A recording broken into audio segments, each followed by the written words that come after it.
Aspiring to be patriarchs like what white men have, that isn't freedom. That isn't going to help anybody. It's certainly not going to help black people. It's Uncle Remus, spinning his warm, funny stories. Like, the manosphere been hijacked by fucking entertainers. Conservative entertainers, by the way.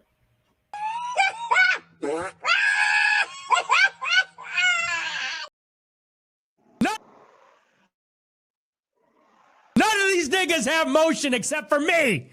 There has to be one real nigga left in America, in this damn country.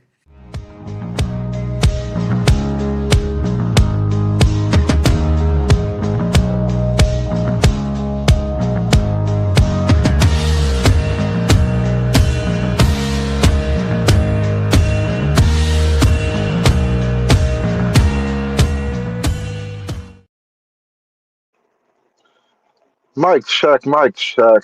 What is good? What is good? I'm like in the middle of a long lunch, and so we're just streaming like this today. So you might have heard me earlier on Sharon's panel. Yeah, a brief doubleheader. I was on Sharon's panel, and yo, this bitch spent like $200 to shut me up, bro. Damn, son, I am the boss level. That is amazing. Like, what did I do?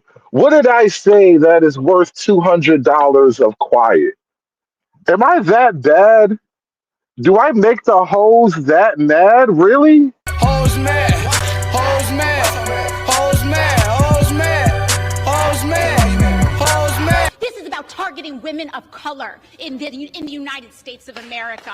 Don't tell me, because I didn't get a single apology. Time has expired. My life was threatened. Thank you. Hoes mad, hoes mad, hoes mad, hoes mad, hoes mad, hoes mad, hoes mad. I know, Carmen. She kept calling me a fat bag. Oh man, damn. Like, do I have to cam up for these thirsty bitches? Is that what it is, bro? Carmen? Do I have to cam up and show my sexy, flexy body for these thirsty bitches? I think that's what they really want. They really want me to cam up. They want Cinnamon Hitler to pull his thing out. They want to see Cinnamon Hitler's wang. I think that's what it is. They want the Hitler wang. They want the Cinnamon Hitler wang. That's what it is. They want me to cam up. Because, it's all like projection and reverse psychology with lowly bitter bitches. Like, you probably fat anyway. I bet you want me to be fat, don't you? Yeah, You be thinking about me, huh? I know. You be thinking about me when I'm not even around. Oh, my God. Oh, my God. Listen, I am the final boss. That is okay. That is okay. I was working on a video. I was trying to do a video about it was a little segment from the show we did the other day, and we were talking about like master slave morality and how you have to like not only you don't really kill the master per se, but you have to forgive the master in order to so that you may become the master, right? Because if you hate the master, how can you now become a master? So the goal is not to merely kill the master, the goal is to become the master. And so while I was trying to figure out how to make that little snippet into a standalone video, it occurred to me the best video I should use are the Last Dragon clips. You are the last dragon. You must have the power of the glow. Like, God damn it, I'm feeling the glow. I am feeling the glow, bro. I don't know what it is. I think I might be the last dragon. I don't know. I don't want to, toot my horn preemptively, but what is it about me? None of these niggas have motion except for me. There has to be one real nigga left in America, in this damn country. Somebody had to do it. I am the chosen one. Somebody had to do it. A motherfucker just supposed to take and accept whatever the fuck you say, because I'm a black woman. Bitch, shut up. The fuck out of here.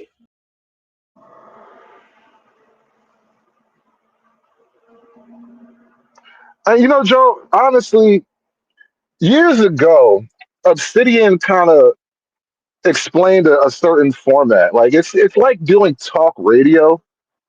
And even right now, talk radio kind of gets live streamed and all that. The actual format of talk radio has kind of been killed, but this was the original premise of talk radio.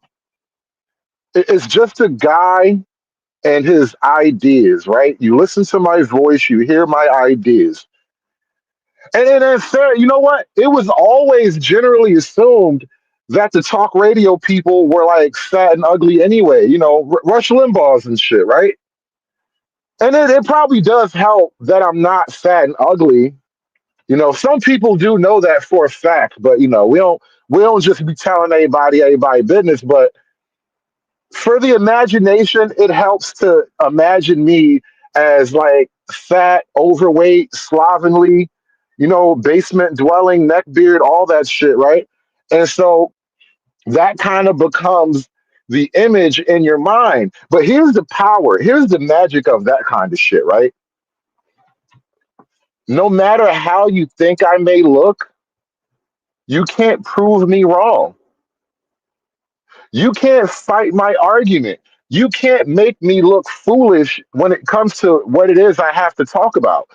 And not only that, you have to now go to the absurd length of putting all this money down just to quiet me up so you can hear from your you. And this is, you know what's so funny about Sharon panel? They paid money to stop me from talking just to be unsatisfied by the niggas that was talking anyway. And then you know what they did? They shut all the niggas up so the fat bitches could gossip about laundry and moisturizer and shit, bro. Oh my God. It's so hilarious when you look at it. That was such a great moment. That was such a great moment, bro. I am the last dragon. I know, and coming from a bunch of fat bitches themselves, like, please, you wish I was fat. I'm down actually in weight over the last couple of years because like I've been working and not eating as much. I probably should eat more, but like I've lost weight over the years because it's actually hilarious to me. I'm probably the slimmest I've ever been in my adult life. I think I'm hovering somewhere above like 215 right now. So like 6'2", 215 is I feel skinny lately, to tell you the truth. I do. I feel skinny lately, which is hilarious. And she up there like fat back. Another $20 on fat back. Another $20 on fat back. And I'm like, damn, I'm about to go do some push-ups. Oh my God. Oh my God. What I know it's impulse shopping, right? That's what it is. Cinnamon Hitler makes bitches upset.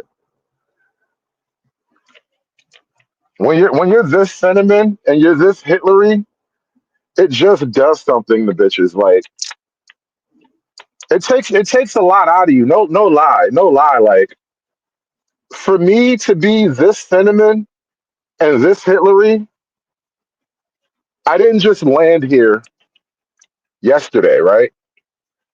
I had to work at this cinnamon Hitler shit. I had to practice at this shit. I had to become the cinnamon Hitler that these bitches hate so much. I didn't land on cinnamon Hitler. Cinnamon Hitler rock landed on me, all right? I have to be this way. I have to be this way. You know what I realized about this shit? Think about this, right? If you were actually watching what happened on the panel,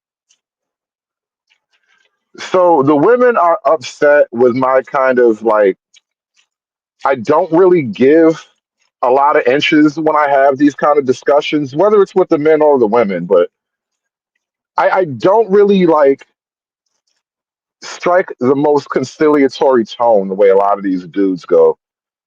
Like these women will be, you niggas ain't shit. You niggas ain't built nothing. You niggas suck the white man dicks out. They say the most egregious things about niggas. And then the dudes on the panel, they come in like, my sister, my jubilant queen, all this extra, placating bullshit. And so phrasing, right? I gotta remember my phrasing. My bad, people. And so I realized that even when they get left alone with the placating, I'm gonna prove that the black man has actually been a good black man. Even when they try to get up there and run down a resume of all the great things black men have done, the women are still thoroughly unhappy with these niggas, right? And so now it becomes the hamster wheel. Like, and I pointed this out hours ago. I pointed this out, bro. It was like bro, you're on a hamster wheel trying to please the inherently unpleasable because she's effectively judging you for not actually being the white man. And so, because you can never actually be Mr. Cartwright, you'll never be William Cartwright, right? And so, because you'll never be Mr. Cartwright, you'll never get off the hamster wheel of trying to prove yourself as Cartwright worthy. And so the whole role that they play on that panel is to kind of prove to the women on that panel how they are in fact worthy of Cartwright blessing, right? She's never gonna blow you like she blows Cartwright, bro. I know it's a point of pain. It is an attack on your pride to actually accept that reality, but that's just the bitter truth of it. She did, by and large, and especially when you're dealing with that overt type, because like listen, girls are girls. You can get good deals out here, but like when you're dealing with that overt type right there, that kind of just I'm generally unhappy with the nature of men type of woman right there. You are never gonna get blown the way she blows Mr. Cartwright. And these niggas don't even want a blowjob, bro. They really want hugs and head pats. That's really what they want. They want hugs and head pats, bro. I'm with these young niggas, bro. I'm a ruthless young nigga till I die. Bread or buns, bro. I'm on it like that.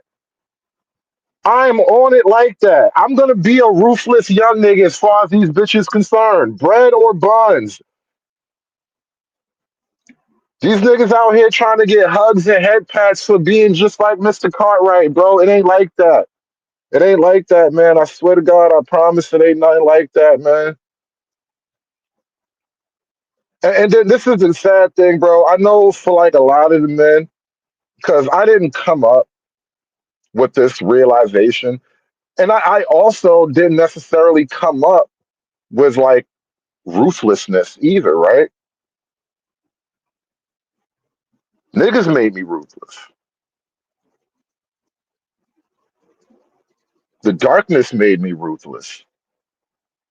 Love made me ruthless, God damn it. Love made me ruthless. What is love? Baby, don't hurt me. Shout out to the Kuna Coons with the $10 super chat. Was playing in the backyard with the wife and kiddos when I got an email request to send you an old clip. Check your email and take my money. Enjoy the holiday hood. Okay, back to being a dad. Oh wow, I got an incoming email. Shout out to Rational Dads with the $2 super chat. Hail Cinnabon Uncle H. I thought we were gonna let Senator Hitler go, but he might just have to come back every now and then. Every time I try to get out, they just keep sucking them back in, bro. Now I gotta check my email.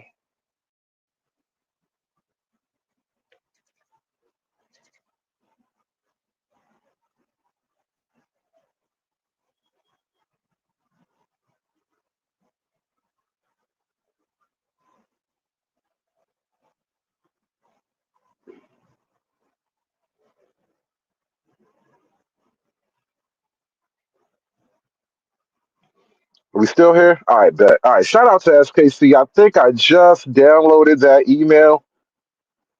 Let me see if I can upload that really quickly. Cause yeah, bomb cherry, man. What a special lady. But anyway, where was I? Where was I? Yeah, listen, life makes you this dark, right? Women made me this way. I learned this from y'all. I got this from the ladies. I studied the ways of women, and I understood that if you are to deal with ruthless, you must become ruthless yourself.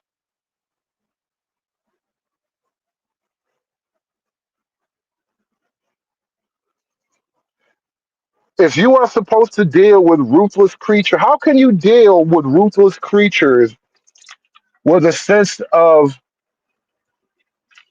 Jesus-like Christian morality?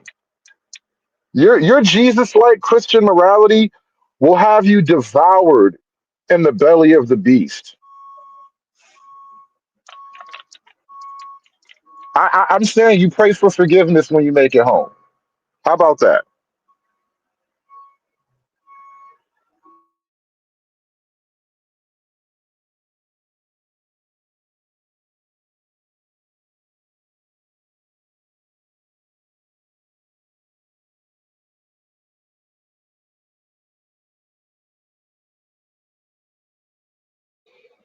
I'm sorry, I'm stuck up here reading comments and shit. My bad. I was on a roll, then I got sidetracked reading comments. I'm trying to upload this video, and it's not letting me upload that final clip. I could actually get rid of that one. Let me see if it'll upload now.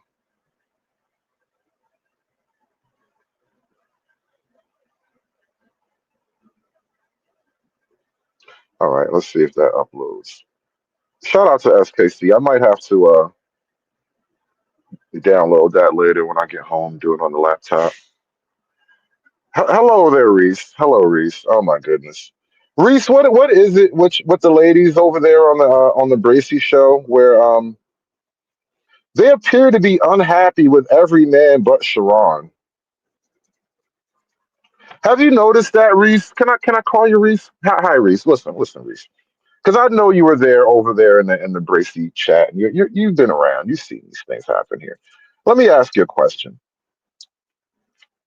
Why is it? Well, how is it that these women? I get that I'm sentiment Hitler.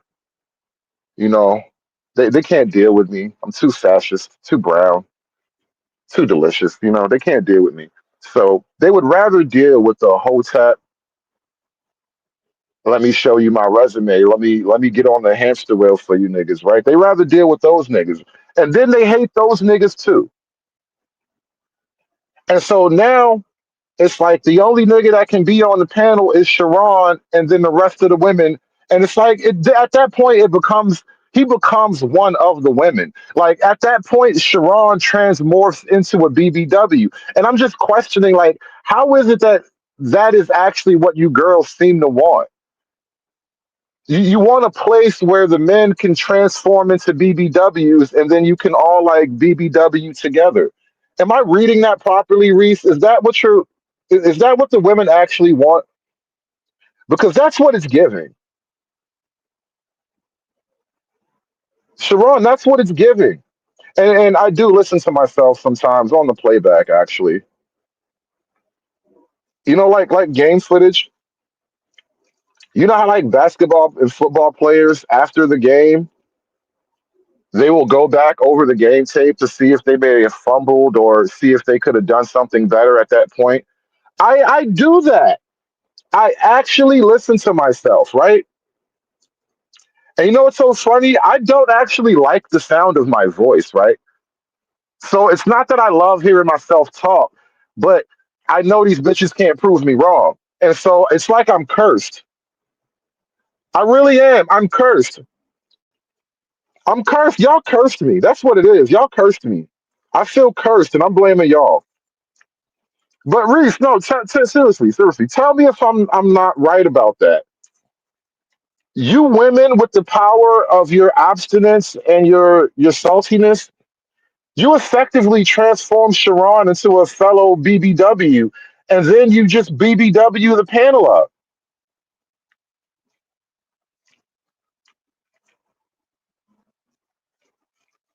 And then you kind of blame the guys, but like you don't actually like the guys. No matter what the guys actually have to say, Reese, you don't like any of them. And really, you don't even like Sharon until he becomes another BBW. That's what really fascinates me about the whole dynamic when I watch it play out. Because we're not children anymore. I've been observing female male interactions for quite a while, for quite some time, and I recognize the patterns of behavior. I don't think that the women actually like Sharon.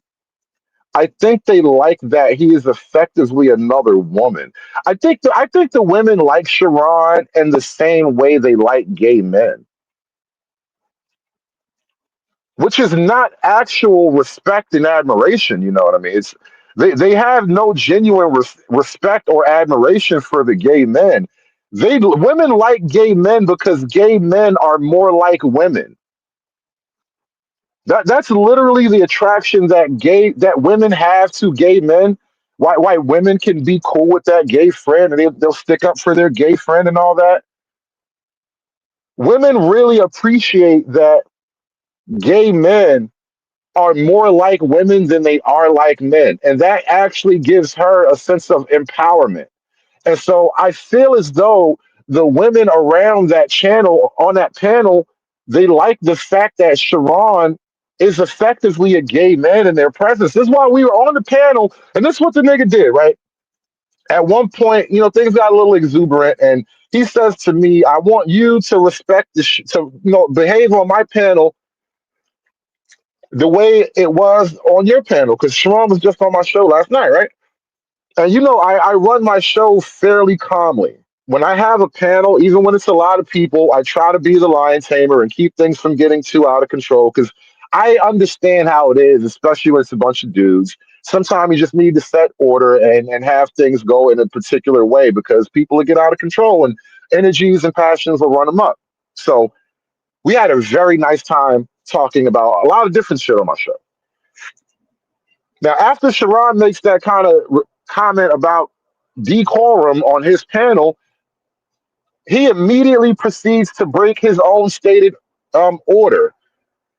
He says, look, one person is going to talk, PhD is going to talk, Hood's going to talk, and then that was that, right? PhD spoke. And then another lady, she's like, wait, excuse me, can I, let me, and then immediately, all rules, all decorum, all sense of procedure, any hint that Sharon might have been a full-grown man with his testicles fully attached, any idea of that went out of the window. Testicles fully detached. The nigga went full turtle shell. It was amazing. The nigga went full turtle shell. It's like he becomes the BBW. And so I called it out in the moment because I'm not saying anything behind your back I haven't already said to your face. Like, why are you here? You might as well put a woman in your chair, bro. Just put your wife in the chair. Put your fucking wife in the chair, bro. It will be a more effective representation of who you are and what you believe in to just have your wife in the chair. You can speak from the corner. You can shout in from they be in the background making noise. You can make noise from the background. You can yell in the back like one of the children. You sit in the back with the women and children, put your wife on the panel, and just let the women have their way. Because if that's how it's going to be, I would rather be in a woman's house respecting a woman's order than being a man's house respecting a woman's order. It just doesn't feel accurate to me. It doesn't feel right. There's nothing normal about this. There's nothing nothing about that says black man to me. But does anyone see that? No. Does anyone care about that? No. All they see is an aggressive black girl talking. Shout out to the clips, man. SKC, thank you so much. So my question to you is this: when we talking in actual families, Who's the real majority of the people, race in this why country? are we talking in percentages instead of real numbers when we're dealing with real people? Okay, because percentages are real numbers. No, percentages, dude, that don't even make sense. Yes, it does. Percentages are not real numbers. Yes, they are. No, they are not. The main majority of race in this country. Yes, they are. White people percentages are not real numbers. Real numbers would be percentages 0 through 9. Those are real numbers. I understand that this may be. I understand that this may be difficult, but percentages are real numbers. I'm gonna have to tell you that if you have to take a percentage of a number, then you're not talking about raw data. You're not talking about our percentages numbers, and we we use percentage to pay our taxes. Percentages they are real numbers. Oh my motherfucking God. That's why they gotta pay $200 to keep niggas like me quiet. Cause I remember, I don't forget who these women are. I know your name. I know your story. I grew up with your kids. I've been to your house and you don't even remember me now. I have Black mother privilege. And I'm going to start breaking that down for y'all. Because there is a privilege for me as a Black mother. I'm not going to have the same relationship. My sons adore me. My sons will put their life on the line in a New York minute over me. My sons will lose everything they have over me. Over me? It ain't happening. My sons will turn on their father over me. Over me? So when you ask me about my Black sons, the relationship does not correlate the same to what I'm saying about Black men. And you know what? It just occurs to me. Because, Pepperidge Farm remembers, I didn't just become the boss level today. I've been the boss level for years. I came into this nigga's boss level. I've been running niggas off this shit. I've been driving niggas crazy for years, bro. It's Uncle Remus, spinning his warm, funny stories. What Black women are doing, I don't care. They're their own group. When they decide to work with us, they will. Otherwise, they won't. And they don't have to. They have their own power, their own productivity. They don't need us for anything. And I'm okay with that. The key to happiness is to eliminate all Black women from your life. I mean, look at me. No Black women in my life. Look how happy I am. I'm happy as a nigga with a new gun. Now, Ruckus, that is preposterous. I've been the boss level. It's Uncle Remus, spinning his warm, funny stories. Like, the manosphere been hijacked by fucking entertainers. Conservative entertainers, by the way.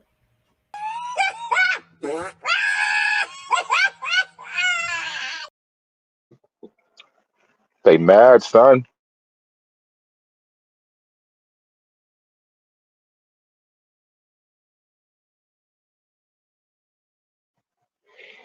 They mad. You know what we're gonna do? Because I'm actually at the end of this long lunch. But I'm gonna be on the job. This is what we're gonna do. We're gonna open it up. We're opening up the boss level. I would appreciate any disagreements. Reese, if you would like to come up. Reese, if any of your BBW friends would like to come up and try to defeat the boss level, feel free. But we're going to open up the boss level.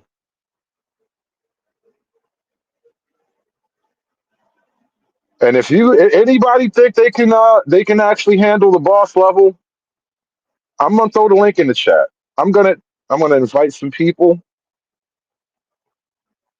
because what we do over here is open up the floor to disagreement and discussion.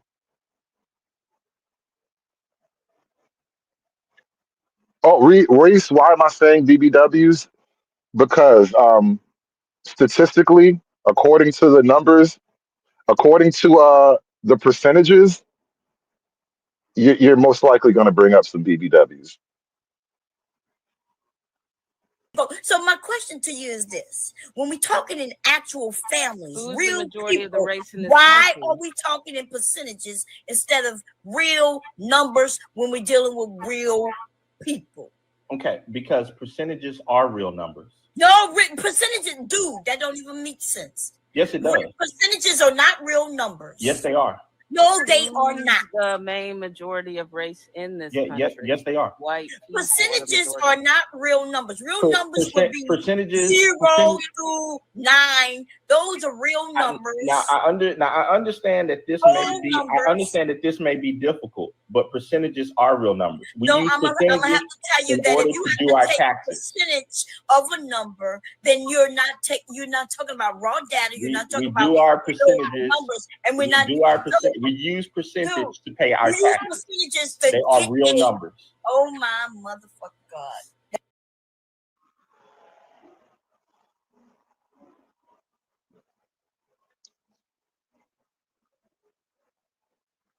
There we go. All right, Mr. O, what's good, bro?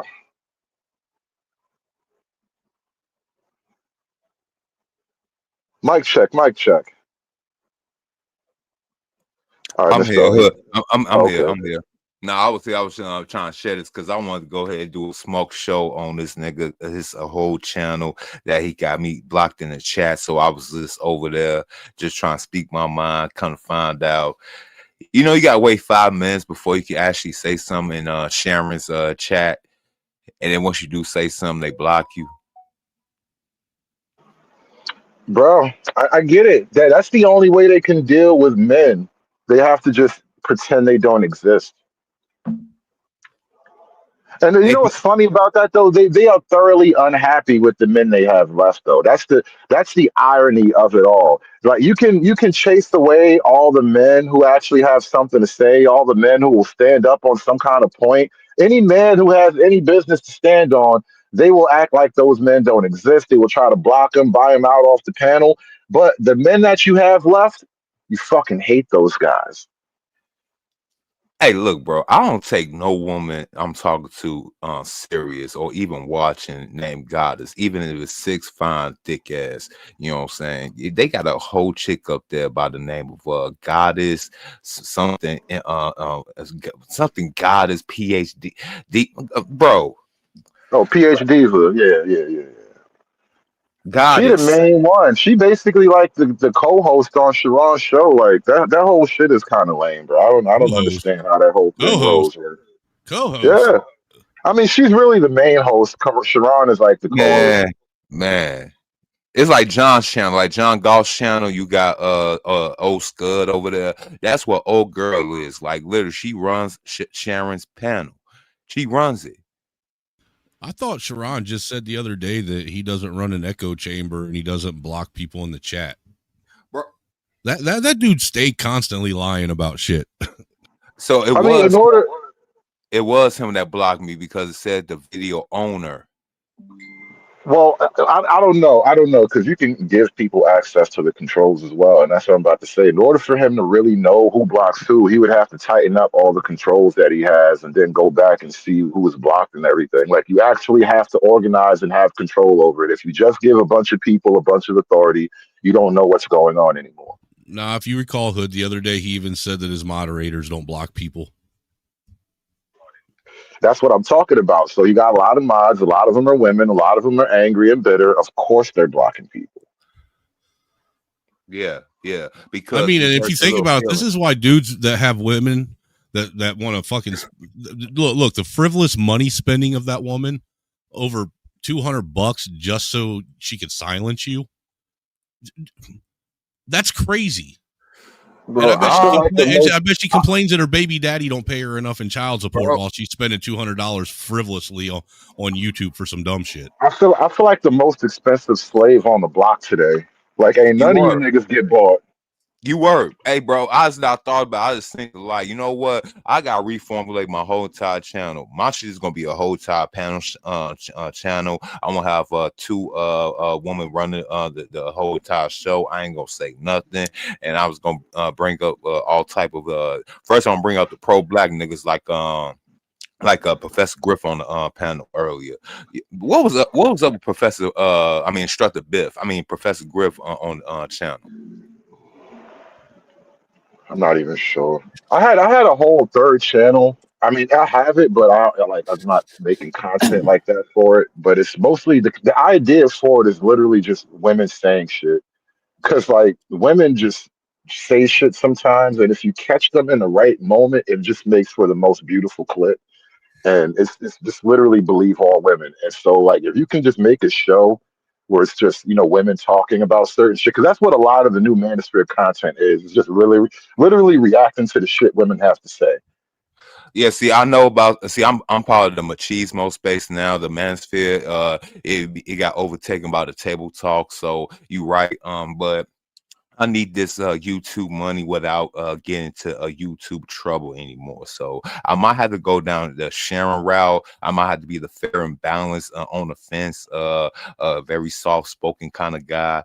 I guess it works. Him, him, Freezy, all these simple ass niggas is basically. Yeah. I seen the light now, man. I just seen the light.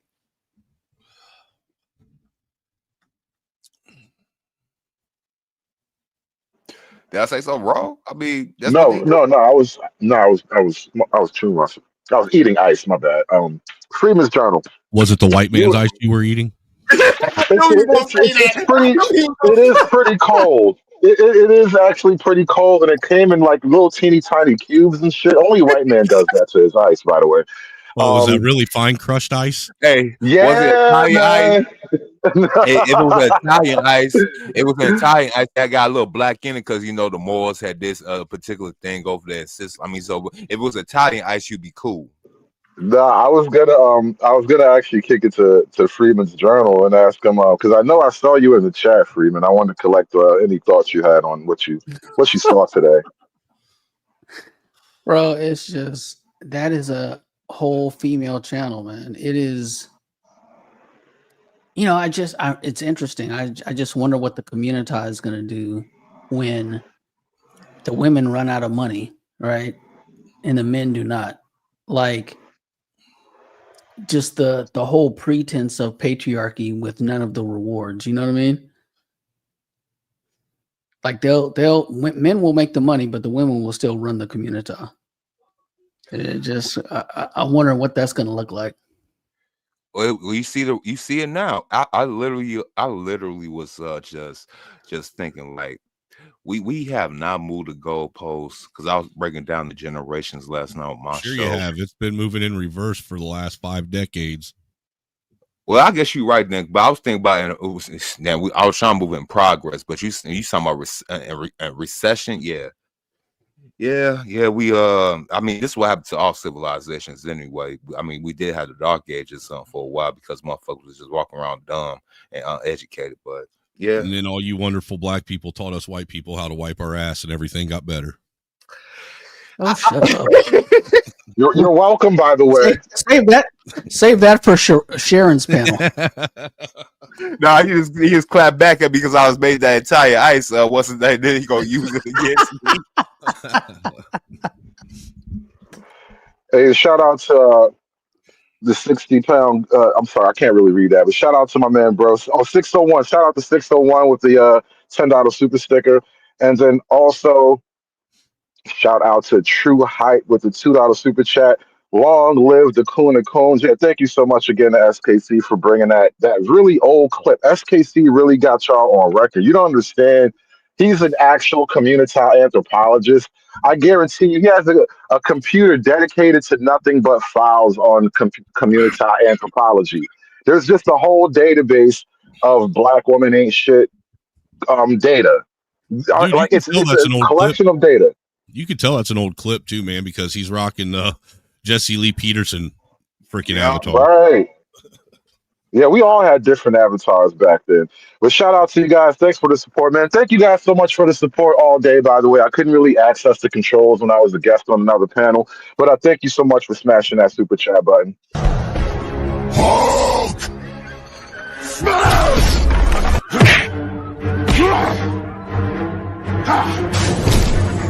Smash you!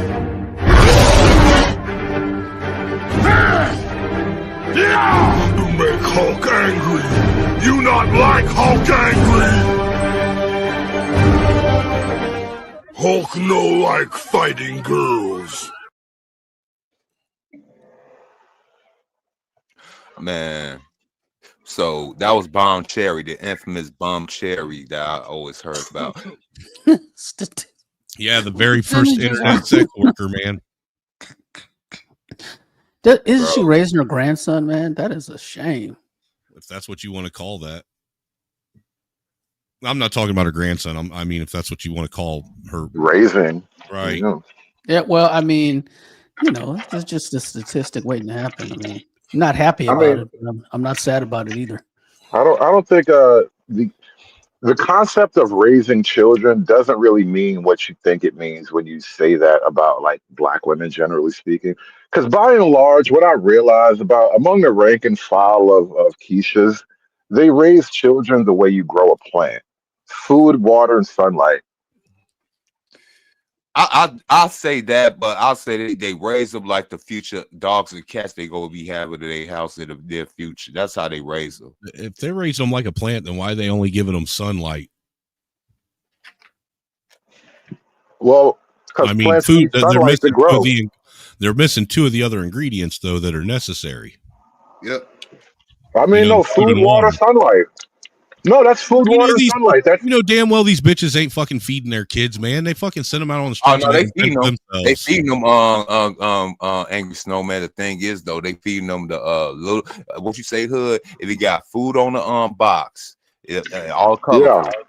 Boxes with pictures of food on it. That's what they feed them. Boxes of pictures of food. And some kind of chemical product.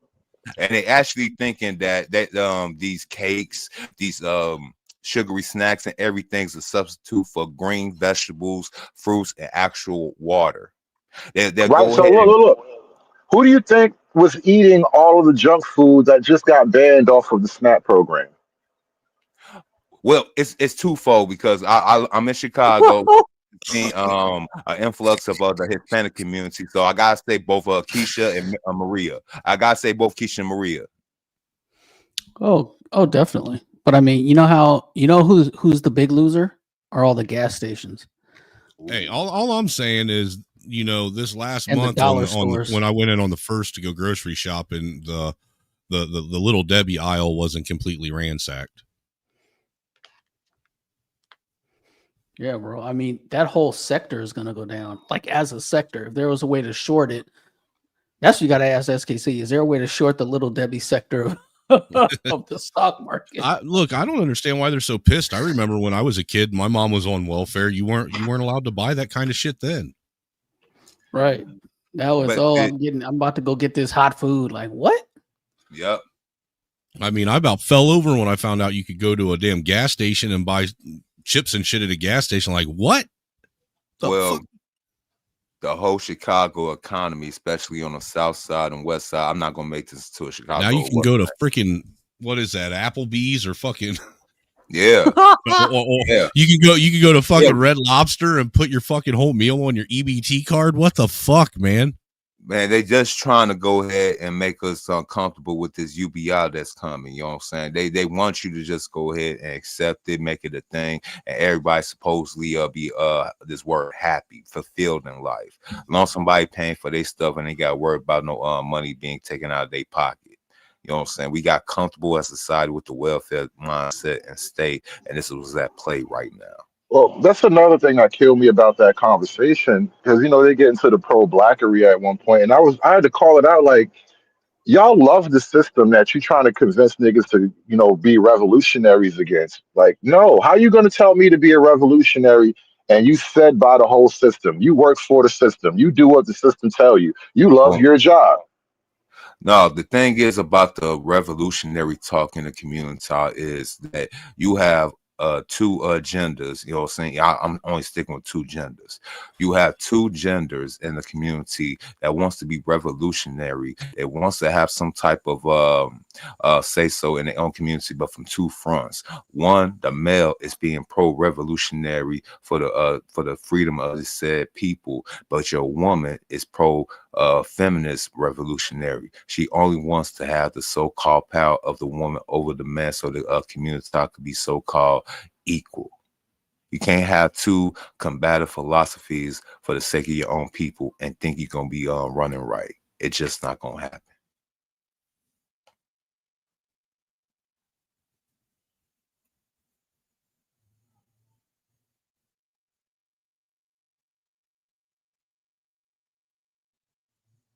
Well, that was an uncomfortable silence. I think that was a beautiful mic drop. But anyway, well, it's all going away. So yeah, it is all going away.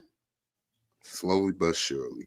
I think Hood's probably in the background about to bring up a video. I just got a feeling. I know psychopaths. I don't know what all these landlords are going to do without Section 8, though. I mean, rent overall in cities will get cheaper, though. Without That's Section 8, that's not going to happen. I'm telling you, as a landlord, I'm telling you, they aren't going to leave apartments empty. No Section 8 will force the rates to drop. Yeah, they aren't going to leave them empty. I mean, if it's going to have to drop in market value. Look, y'all gotta understand, this country will find a way. Look, this is never going away. We're not gonna have 1980. You can't make money off of empty buildings, though, Mr. O. Well, for some reason, BlackRock is. No, they're not. They're not. The same thing is happening in BlackRock. The same thing that last time they did this like 10 years ago, right? People who are in the actual real estate business are going to claw every penny and dime and nickel they can from BlackRock, and they are going to lose money. Matter of fact, right now they are losing money because all the home prices are dying. Right, Jerome Powell, family homes, right? We talking about single family homes. Yeah, Jerome Powell is trying to screw Trump, but houses keep getting cheaper and cheaper and cheaper. Right. I mean, where I'm at, they're leveled off because people don't have to sell. But if you look at Columbia, South Carolina, you're going to see a house for $250,000 that has just had 15 grand knocked off of it. Right.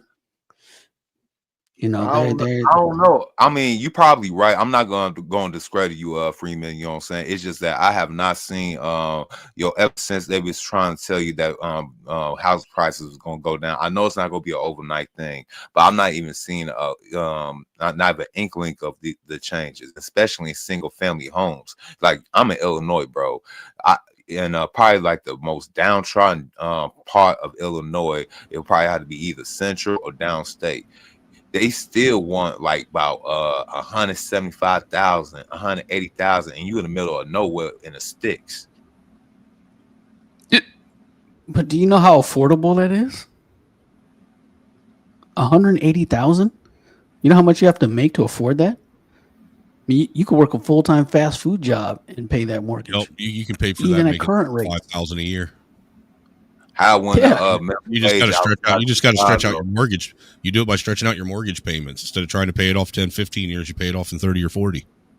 The places that I'm mentioning, middle Illinois, downstate Illinois, is barely any type of job infrastructure at all. If they do have agricultural, it's going the agricultural what's the name's been going down in percentages over the years in Illinois because we've been not be able to get the same type of outsourcing because of Biden and his cutting off the farmers ways to go ahead and make money, even still affecting them right now. So the same people that $180,000 house miles will be a $500,000 house compared to the people down there. The only people that can buy the house are people that probably work in corporate America or work some type of blue trade job. But then you got to think about it. You're gonna buy a house all the way down there, then you got to worry about trying to keep paying for it. But what kind of money from what people? You can still got to work, but who you gonna be getting the money from to continue paying for that house? But you also have to consider that even though the house is listed for $108,000, that doesn't mean the person who buys is going to pay that price. So there could be conditions where you just let the house sit, and the market corrects itself. Like, market correction is going to happen one way or the other. So in that particular case, if that house is overpriced for the region, it will sit on the market for an X amount of time. And eventually the seller will either have to lower the price, or just continue to hold it until the economy catches up to the price that they're asking for. I would love to see, you know, especially us millennials that want to go ahead and buy property. We want to see it. We want to see it happen in our lifetime. We already middle aged, so we only got a few more years to actually own property and try and get the investment and value out of it. So I mean, places like New York, places like Chicago, LA, do you think it's going to really drop that much down? Because as much as I hate to say it, a lot of people are leaving them places, and I don't think they want to come back to the places because it's overrun with new people.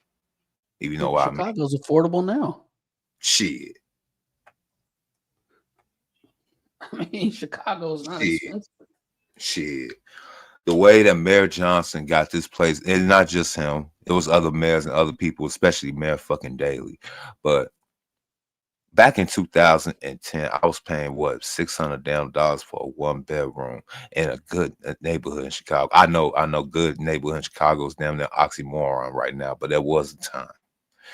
That same area, that same apartment now, that was $600 when I was renting it back in 2008, 2009, is now at least $2,000, and the neighborhood almost went down damn near the trash. It's only surviving because of the so-called used to be name of the place, but yeah, no, it was just that's why I said it was just like 1800 about a year and a half ago. Now it's 2000.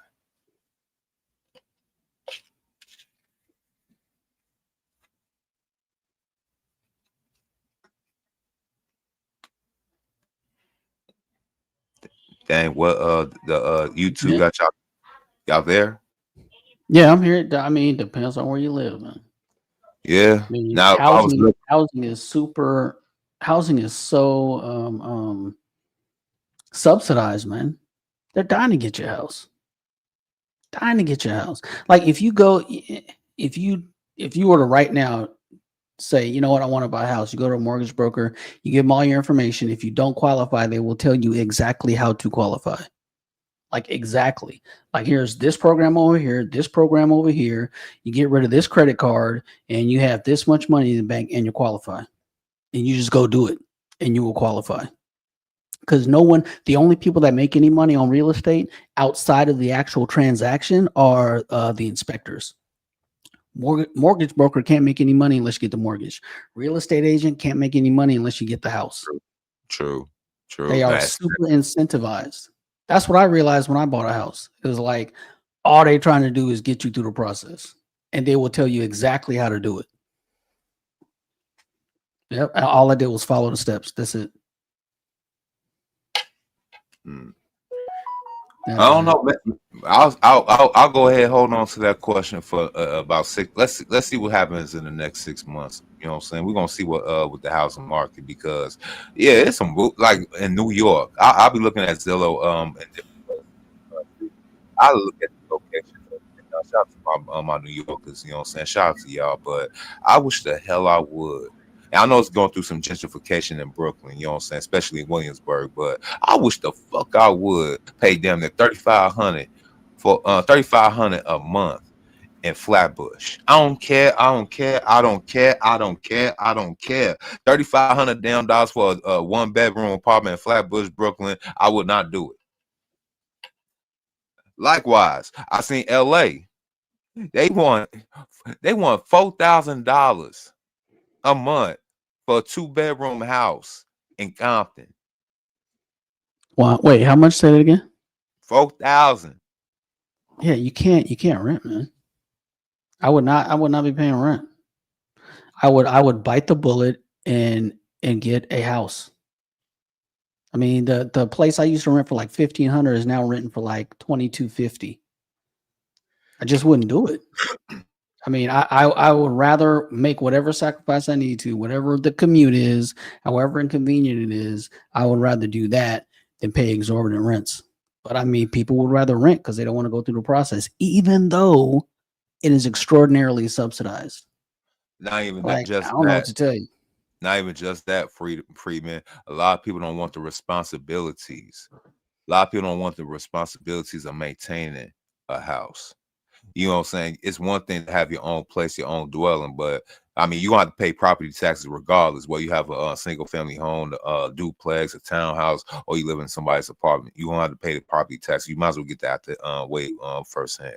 The thing is, though, not only you got to worry about maintaining your mortgage, paying the property taxes, you got to worry about if that roof go out, because that's the main thing that be going out. The foundation next, then the walls and everything in between. Yeah, you know what I'm saying? Depending on what area you live in the country, especially now who you want to help you maintain your house.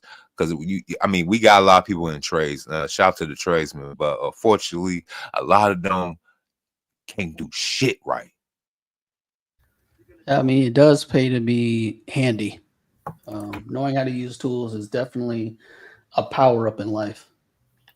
And also, you got to be careful of the math, because I've been on YouTube. I got caught in the algorithm where they keep showing me videos of people with their house payments where they'll sign up for a payment and think it's going to be a certain way, and then come to find out their escrow wasn't calculated right, and then their payments jump like $500 plus a month in order to cover the taxes and everything.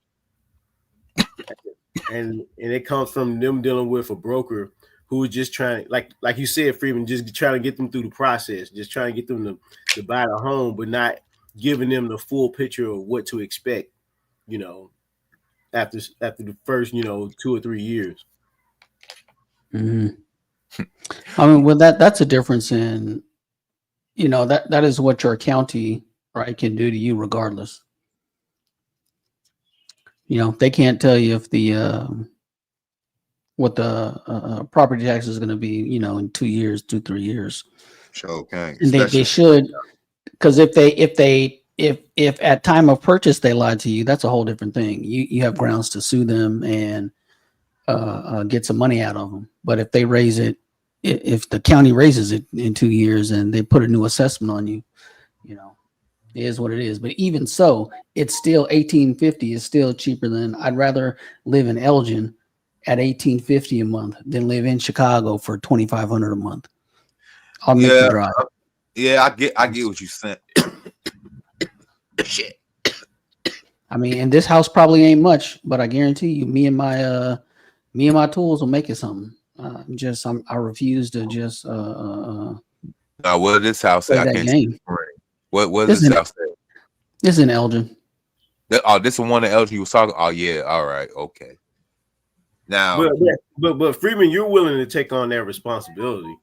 Like a lot, I think that for us millennials, we were discouraged away from having those blue collar skills. Yep. Personally. Well, I mean, you think I had them? You think I was born with them? I know you learned it, but you weren't like, it wasn't in school. You didn't have like shop class. Oh, I did. I had I had metal shop and I had wood shop. And then I was like one of the last grades to have it. See, exactly. By the time I was in the 10th grade, but even so, metal shop didn't teach me how to pick up a paint sprayer. I learned all that on YouTube. But you were still given that introduction to shop, right? You're not, by having that shop experience, you're familiar with that setting. You're not what's the word? You're not averse to it.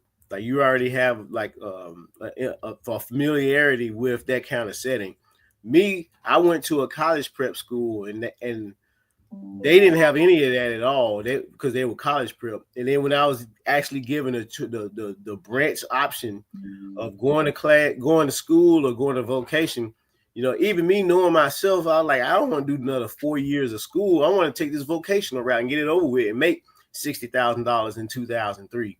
And they was just heavily discouraged. They wouldn't give me any resources about it or nothing. They're like, nah, you should want to go to college. Like the math ain't math. Yeah, I got finesse into that too. See, I went to a career preparatory. It was something similar to a vocational school. That's what a whole bunch of Chicago high schools was during up until like the mid 2000s. I took it was called building maintenance class. You know what I'm saying? We learned woodwork, plumbing, electricity, and all that stuff to help maintain the building and structure, right? But this was the killing part, though. The reason why they both my shop teacher and the counselor was trying to convince us to go to college for the simple fact how racist these building maintenance and carpentry and pipe fitting units in Chicago is, especially with people that's coming trying to get into them now. Man, you have especially in the 2000s. I don't know how it is now, but when I was trying to get into like the unions, locals, and everything as a carpentry apprentice, man, they looked at my black ass. It was like, oh hell no, not another nigga. We'll get two Mexicans for this nigga's place, and that's what they've been doing.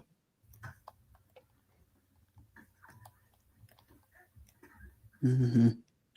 Well, I mean, you got to pick up a hammer. Oh yeah, still though. Yeah. Ain't nothing. No way. Yeah, that's the only way to beat the system. I ain't scared to pick the hammer, but if you talk about using a saw, like yes, use a saw, a hammer. Look, man, electric saw. Where are these pictures? Let me find these pictures.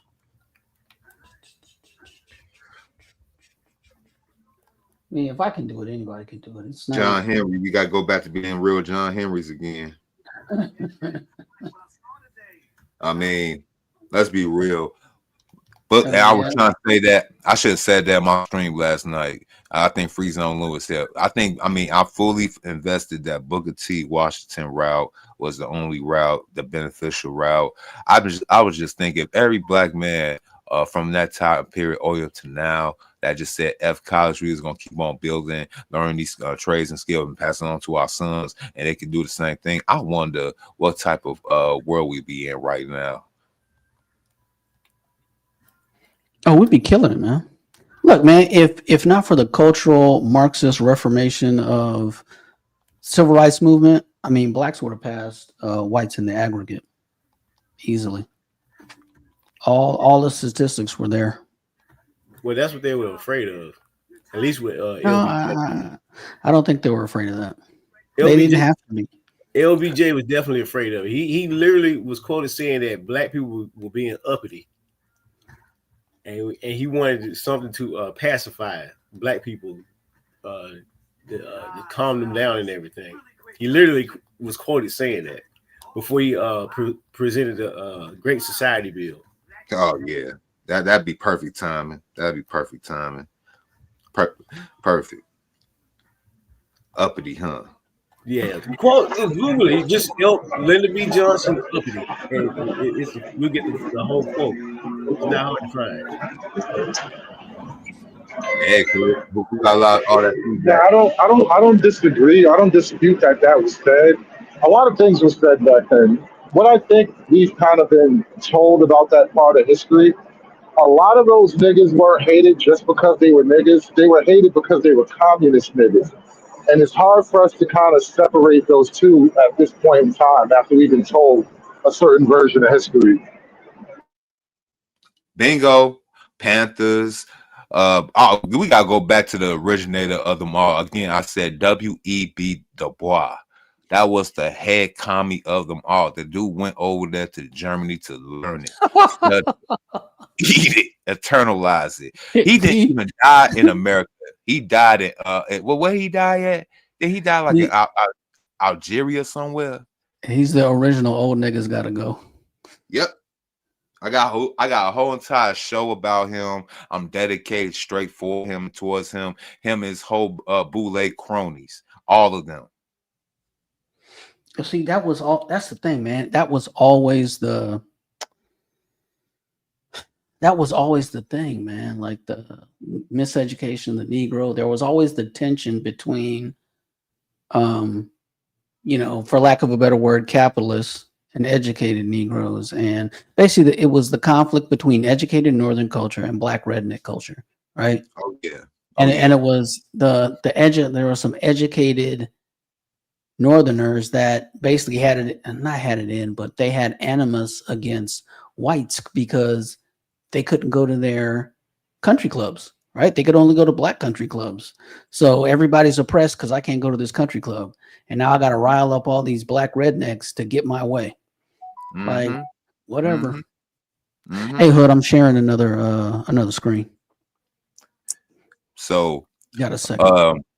There's a guy by the name of Brooklyn St. Michael on YouTube. He been breaking down this book called Black Metropolis, run by two brothers that live here in the city during the 1920s, 30s, and 40s. And basically, the Black Chicagoans of that day is basically what has having the same conversations that we are having right now on YouTube right now.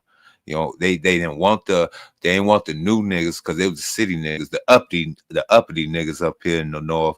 They ain't want them southern niggas during the Great Migration. Both of them, both the one in the early 1900s and the one in the 1950s. They ain't want none of these country niggas to come up and mess up what they had going because it was gonna upset the status quo of things.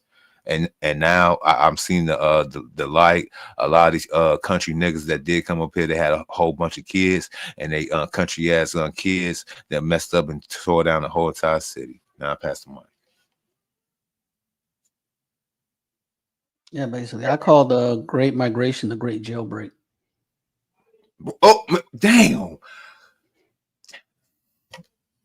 Freeman, we gotta do a show together. I already did one with Cool Kamasi. We already broke down the generations, and shout out to Cool Kamasi. I want to do that again too. But yeah, and shout out to Free Zone Lou too, if he in the chat. Shout out to both of y'all. But yeah, Freeman, we gotta do a show together. Because you know about the Jack and Jill, you know about all the black bougie shit. You know what I'm saying? So we gotta talk about all the fuck ups in the black community, especially that black middle class. Mm-hmm. What are we looking at Mr. Conservative? Oh, I'm just these just rehab photos, right? It's what you got to do to get to where you want to go. Oh yeah. Oh yeah. Yeah, so I basically just, I rehabbed 3 apartments mostly by myself. And that was just because I didn't have the money to have somebody else do it. So like, shit, well, if it is to be, it's up to me. So you just got to figure it out. You could sell a book with that philosophy, bro. You could go ahead and start your world tour. I'll buy it. You just sold me. I'm a believer now. It was up to me. If I had to be, it's up to me. Whatever you had just said, man. Yeah, you could sell a whole bunch of books with that. Yeah, it's towards the end here. I didn't do the floors though.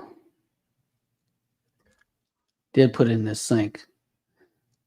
That sink was a mother. Oh yeah, plumbing, man. Shit, man.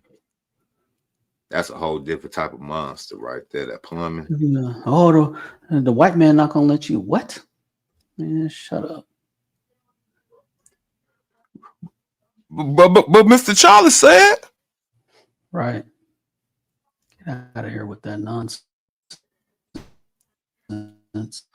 You was trying to move different. You think you better than us. You know.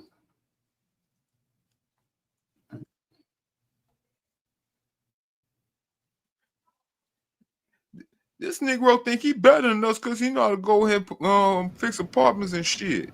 The white man just gonna raise your property taxes and take that shit.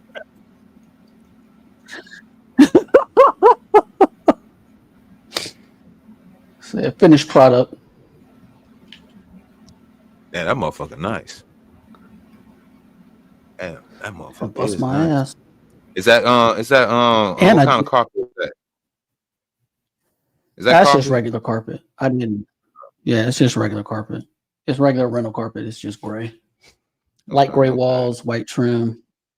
Who knows, man? It's been rented for like 4 or 5 years. I don't know what it looks like inside. I'm sure it don't still look like this. Yo, this is another thing too. And I'm kind of getting mad and upset. Yo, when did we just start taking colors out of everything instead of make the world so black and gray and white all of a sudden? Like This is what you literally will see. This is the rave in the suburbia right now, having all this chrome, you know what I'm saying, granite, like dark granite tile and stuff like that, or like gray hardwood floors, just black and white everywhere, black, white, gray. Like there's no color in the world no more. Yeah, I don't know. I think that's part of culture, you know. Like when you see the memes of the old McDonald's of yesteryear, you know, with the whole colorful jungle safari type of thing inside and outside the restaurant, and we look at a modern McDonald's now, it's all gray, bland, and just like they food. I really believe this is a real psyop to get us just enjoy and take the bland shit and bland stuff out of society, because creativity is gone. Yeah, that is true. Yeah, there is a lot less creativity. But yeah, I call them millennials, but yeah. As far as business go, I'm pretty sure that they've done like studies and everything, their own kind of experiments to arrive at the color scheme that they use. Yeah, it all recycles itself, bro. It'll in 5 years, it'll be all colors again.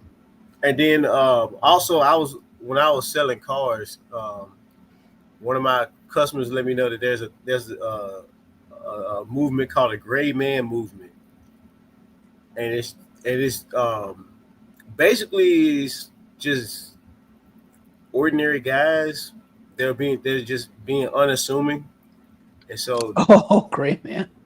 Yeah, exactly. So gray is their color, and so they buy a lot of things in gray, especially cars, and that creates a popularity in cars being gray. If you notice, like the I know I was selling Kias, so you have like the Stinger. It had the Panthera gray, whatever. It's like a silverish gray. That they had. That was like the most popular vehicle color on the Kia lot. We had the Stingers, the Sorrentos, and the K5s now, what they're called, the Optimas, but they're K5s now. They're that kind of like slightly dark gray color was very popular. Man, that logo redesign is terrible for Kia. Man, I didn't make it, bro. It wasn't me. No, but I'm just saying, like, you mentioned Kia or whatever, and I was just thinking about that. Like, half the people didn't even know what it was, man, when it first came out. For probably like 2 years, didn't know that was actually like supposed to be a Kia. I went to the auto show, I know what you're talking about. I had to go to the auto show and know what it was, but go ahead. Yeah, I honestly thought they should have went with the K badge. Like, in my opinion.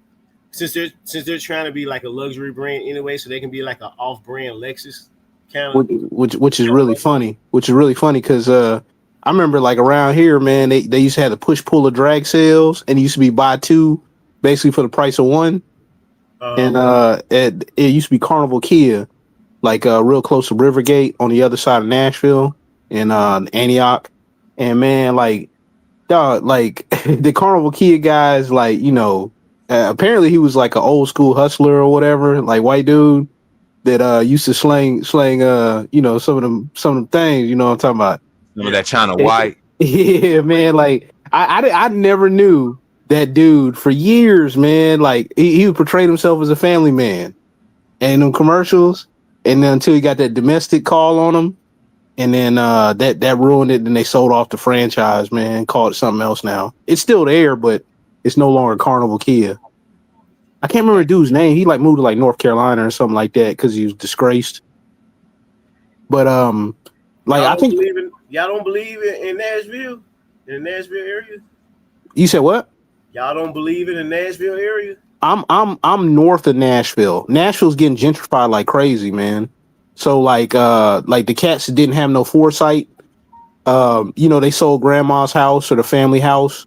And then like moved out to some place they really couldn't afford anyway, and then they started crying to like local politicians about how they had predatory buyers. I'm like, what? Why you sell so cheap? If you're gonna sell, why are you selling so cheap? And there's a reason why all these people buying and developing. If you see like condos and stuff like that going up, you can kind of hold out a little bit, possibly. But I don't know. Like with the color, the main reason why I came up with the whole color scheme thing, these ownership groups and all that stuff, they probably get all that stuff at a discount.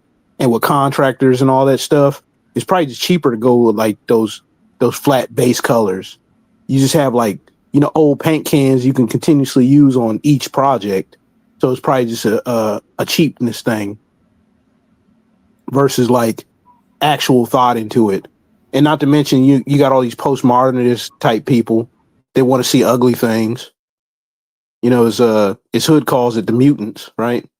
Mm-hmm. The meta-humans, like Static Shock used to say. They hate pretty things. I don't know what it is, but it's like they hate pretty things. Even the girls that are pretty, man, they ugly themselves up. It's crazy. Bro. Well, yeah. Back in the day, they were slicing up the mulatto chicks. They had to form their own clique, right? Because they kept getting jumped. Yeah. Yeah, them pretty light-skinned girls, and especially ones that's halfway mixed with some. Oh yeah, they got to run. They got to click up. They got stay with a red plate in their mouth. There's like two sides to that. Because I brought that up on the panel earlier with Shimon. We were talking about crime and all the community stuff, and they were trying to say, the white people, they commit such and such percentage of sex crimes, and I was like, you know what? I used to didn't think so, but a lot of these niggas are perverts too. Because there's a reason why a lot of these girls is walking around looking like dudes and shit. A lot of that is actual evidence of sexual trauma, bro. Like to say, and then like it's a thing actually with liberal women too. I heard people explain it where like they make themselves ugly so that they aren't appealing to the people who hurt them. And I'm looking at these women who think they're boys, and I'm like, damn, that nigga hurts you, man. Bro, listen, that same stat has Black people at double their population for a percentage of bad stuff against kids. Yeah. Well, a lot of that stuff goes unreported in the community too. So I already believe you. I already believe you without looking at it because I know just from intuitive experience, I know it to be true. And so I'm also per capita. Listen, they've had the websites that track the predators. They've had those for 20 years, bro. I looked up Atlanta in like the early 2000s, and you know how they make the map with the little lights and stuff? Man, it looked like Southwest Atlanta looked like a Christmas tree. I was like, wow. Yeah, man, too many old dudes picking up chicks outside the high school, man, and them deucing the quarters, man. For it's crazy. You know what I'm saying? And then when you look at the stats, right, the actual data, the percentage of Black men that are parents in the ages of 15 to 19, it's like triple the national average, dude. Triple. Dude, it is, man.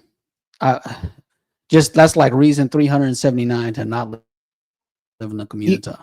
You know, it's funny, Freeman. I actually looked at that number, but I didn't compare it to anything last night. With like me and Kat, I know. We just went on blackdemographics.com and just were like just checking stuff out. And he was blown away by the fact of like, the difference in Black male like college degrees versus Black female college degrees. And he's like, this isn't like this great chasm that like all these people are telling me it is. It's not, it's significantly different, but it's not just like, oh my God, like they're running circles around you type deal. Say that one more time. Sorry. It's not this, oh my God, they're running circles around you, especially when you factor in the fact that the men still make more money than the women on average. What? Black women are running circles around Black men? Yeah. Because he educated, they got the most houses, et cetera, argument. Yeah. Yeah, but what does it matter if you have a house if you're not saving? They'll sit up here and talk about generational wealth, but like, what is going to go to the next generation? Because they ain't got no eggs. No eggs. They ain't got no eggs. They ain't got no baby. No. Even if they have kids, being a single mother or whatever, like it almost guarantees they're going to be like poverty level. Because how are you going to get ahead? Like Claude Anderson talked about group economics like other people have, right? I only mention that because a lot of people bring up Claude Anderson. But I mean, he's not. Yeah, You go ahead. he's not wrong with the group economics. But if you can't get the family dynamic thing right, how are you supposed to get anything else right? I mean, the damn kids can't read. Where's the generational wealth with that? The kids can't read. Yeah, because it's the only thing that is going to cause positive outcomes for Black people in the aggregate is raising the marriage rate. Period. It's that simple. There's no program. There's no number of houses. Nothing. Oh, no midnight basketball Freedmans. No, midnight basketball ain't gonna do it. And it's crazy how, not crazy, but even well-intentioned people, I asked them like on a live stream or whatever, it's like, look, none of these programs have worked for the last, over 50 years. What makes you think they're gonna work today? What makes you think they're gonna supersede actual families? And then it's just crickets. It's like, well, let's talk about something else. Science. You got to trust the science. You got to believe in the science, Mr. Journal. Wait. Highlight this. Black women dealing with Black men guarantees poverty. The only Black people that aren't poor are the ones that are married. All you singletons are broke, right? Yeah. The only Black people that are doing well are the married ones, right? Wait. Oh, my bad. Like, I'm looking at the comment right here. So what's your excuse to why you hate Black women? Who said hate? All right, so the reason why it's not hate, it's indifference with me. It started when the B-Dub, you know what I'm saying, helped me lose my jobs, got me fired, keep me out of said jobs. I thought she was gonna help me with said jobs since she was head of the industry and whatnot. Trying to be that strong man for a strong, independent woman that don't need no man. A lot of relationships went south for me. They even try to use the blicky on me a couple of times. That's why I tell people don't date Chicago female. I've heard that many times. I can say it's about the wording of the question of itself. You're asking why, which means you want reasons, but then you say excuses. No, I'll tell her this, and just me. I don't know about any other Black man. It's that I don't hate the so-called B-Dub. I hated myself for loving and believing in the B-Dub. I mean, honestly, you're getting more apathy than anything. Like, you're lucky when somebody actually expresses frustration. That means they actually still care. And then like, this is not my experience with most of the women that I'm around, most of the Black women. But I understand that the environment is not breeding, the best of the best across all races, across all both genders. I was about to say all genders, but across both genders, it's not breeding the type of stock that ensures positivity in society, and that's a problem. I would say that instead of loving Black women, I understand Black women. That's my thing. It's not a hatred. It's an understanding.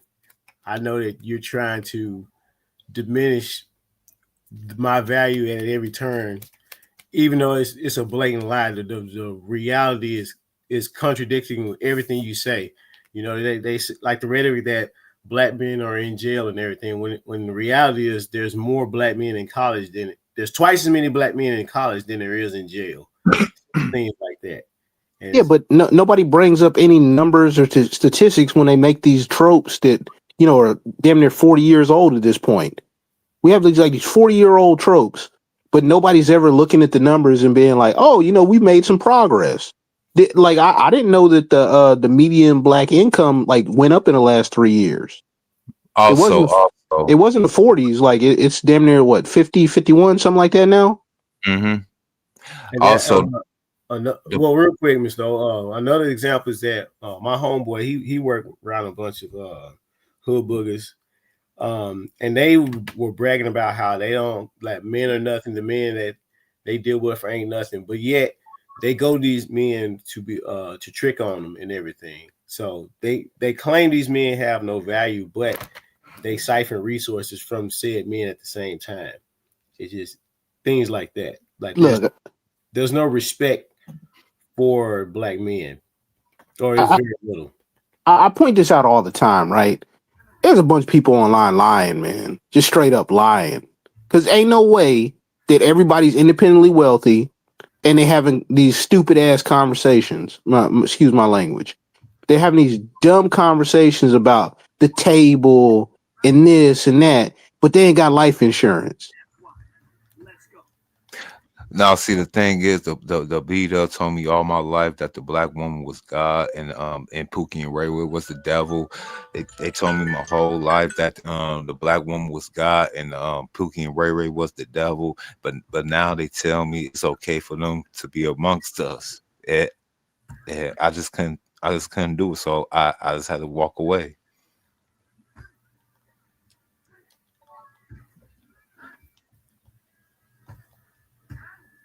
I don't know.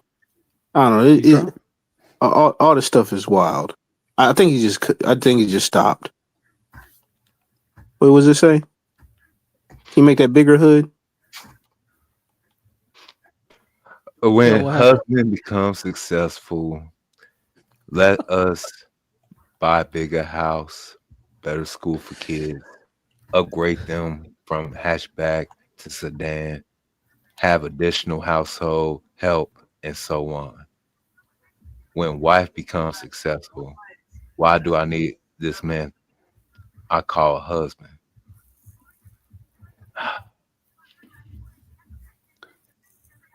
Yeah. You know, I had this conversation with a dude just a little bit younger than me, like the other day. And then because we had a conversation maybe like 4 days before that, right? And we just went back to it where like like the women we were talking to, they were like, yeah, like I don't want to have to work and all this. And I'm like, well, what about working for a small amount of time?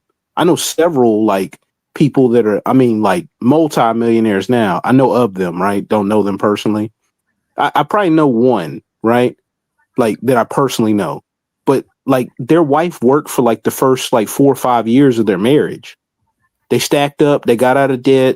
You know what I'm saying? Like they either got her little side hustle going or got his joint off the ground.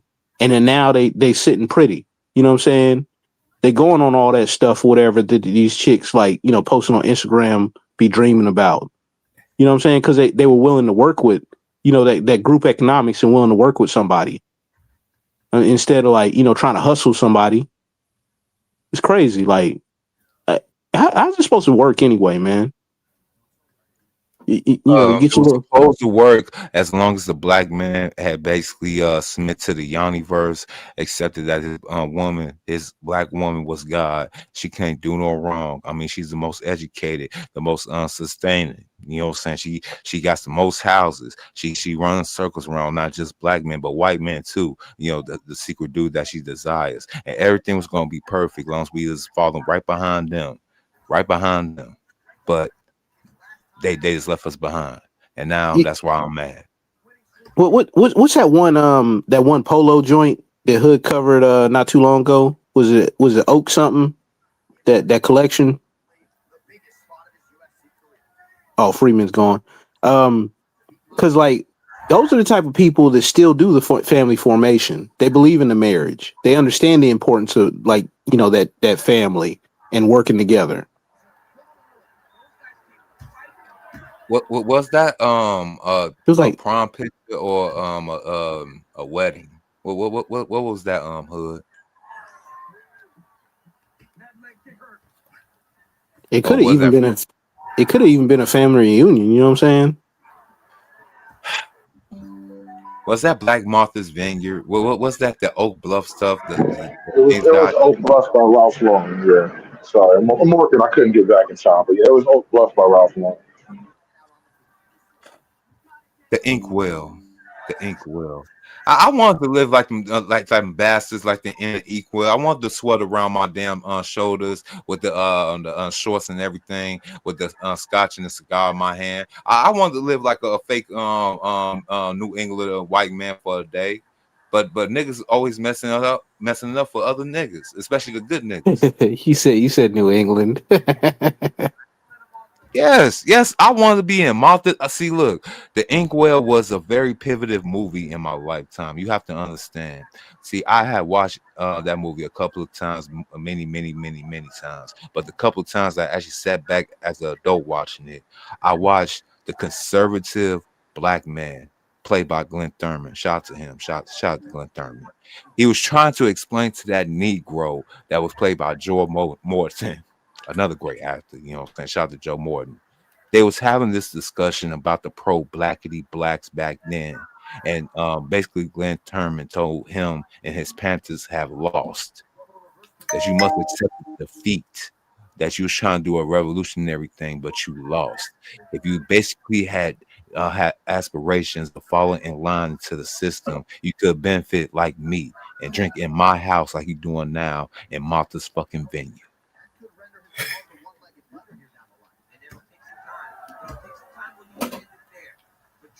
That's a good nigga. Joe Morton character. Well, basically both of them were some good niggas. If you want to look at what kind of lens you want to look at. Joe Morton came to the good nigga house on Martha Vineyard trying to talk that pro-blackity black stuff, but he always got outclassed and outshined by a Republican ass nigga drinking scotch, being drunk, and still talking shit.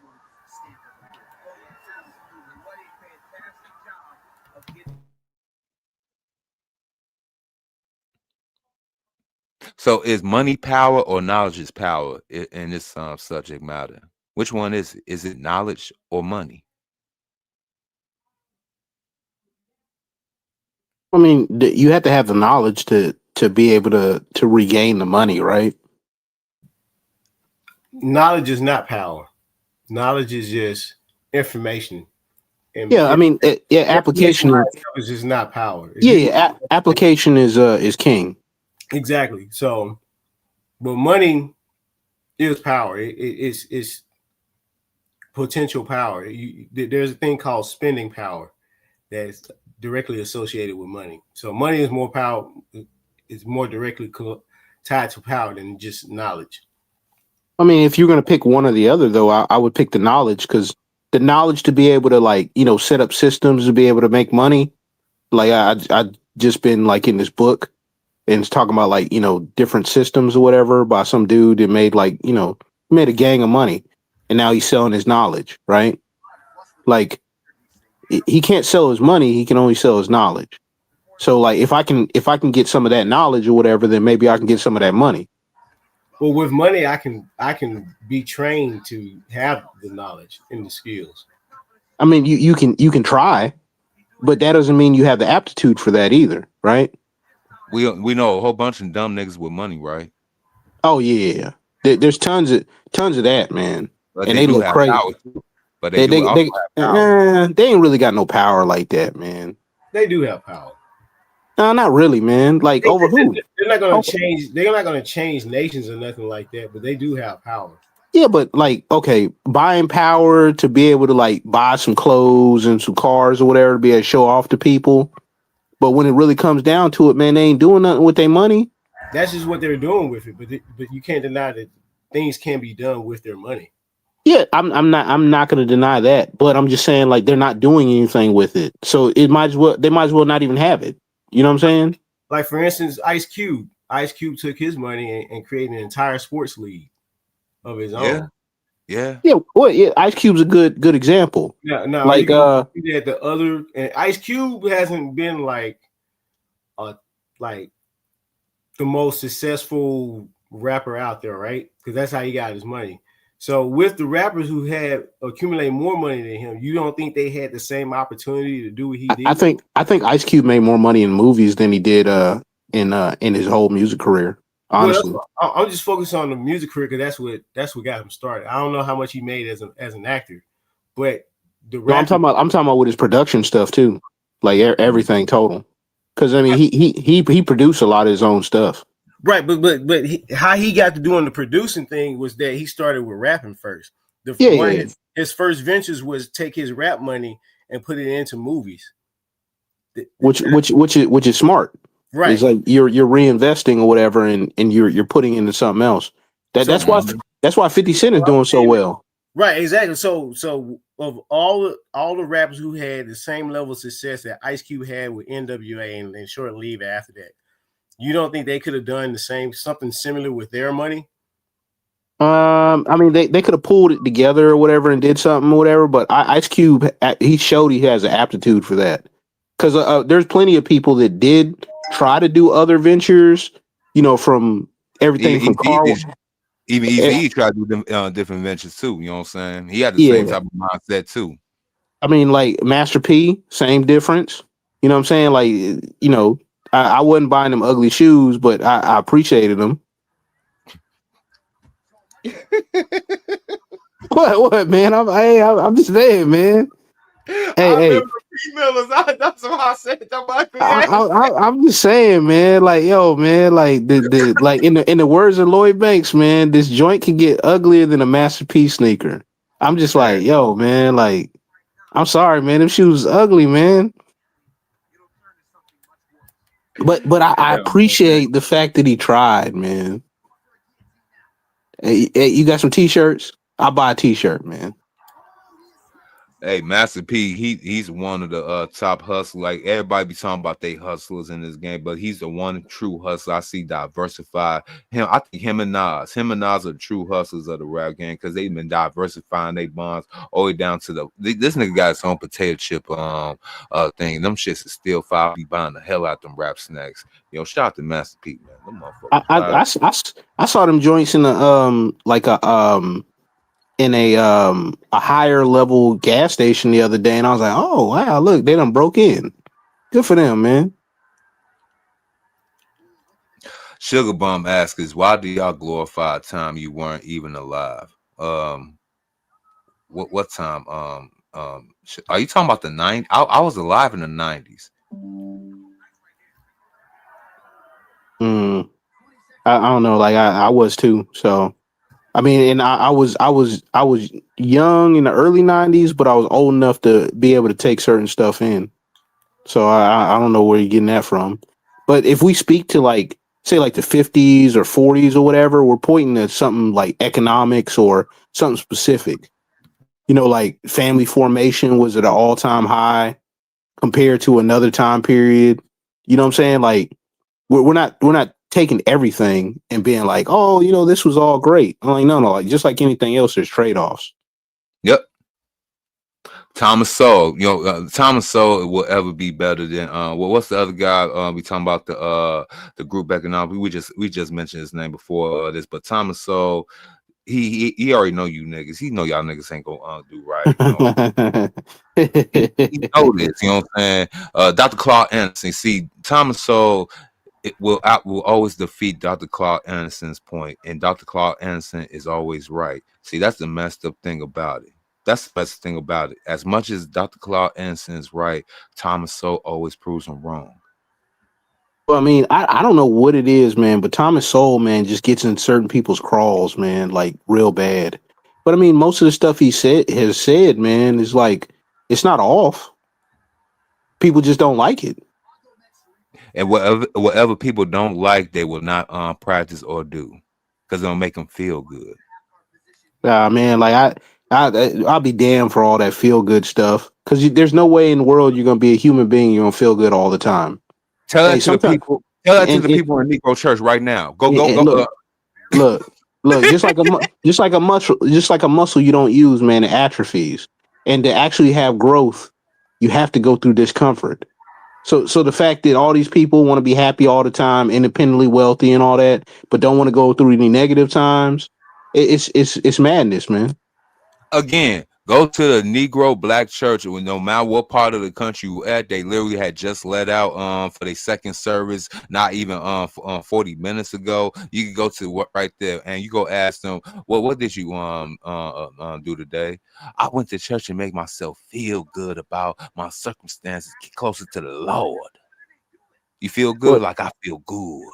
Well, it's funny you mentioned this, right? I had a conversation with a Hispanic guy, and like this one chick, she was like, I think she's like Persian or something like that, and another cat, right? And they was talking about religion, and I'm just like listening to them, and the chick, she went to a Catholic mass service, and then she's talking about it and all this, and he actually pointed it out, and I was like, good job for pointing that out. She kept on talking about how she felt.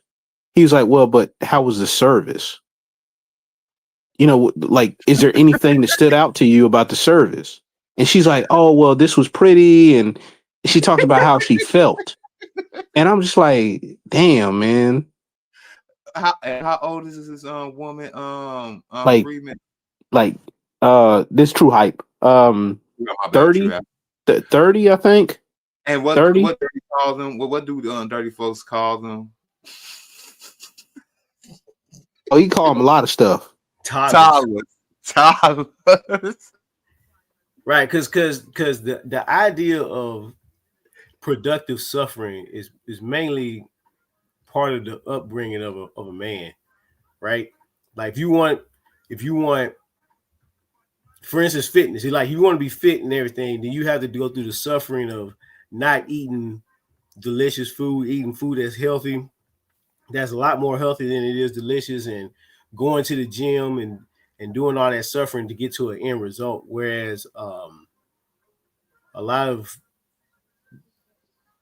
women, they don't really get that. That's why you get that's why most of them are overweight and everything. They don't understand that there is that trade-off. Like Thomas Sowell said, there's trade-offs, no solutions, only trade-offs.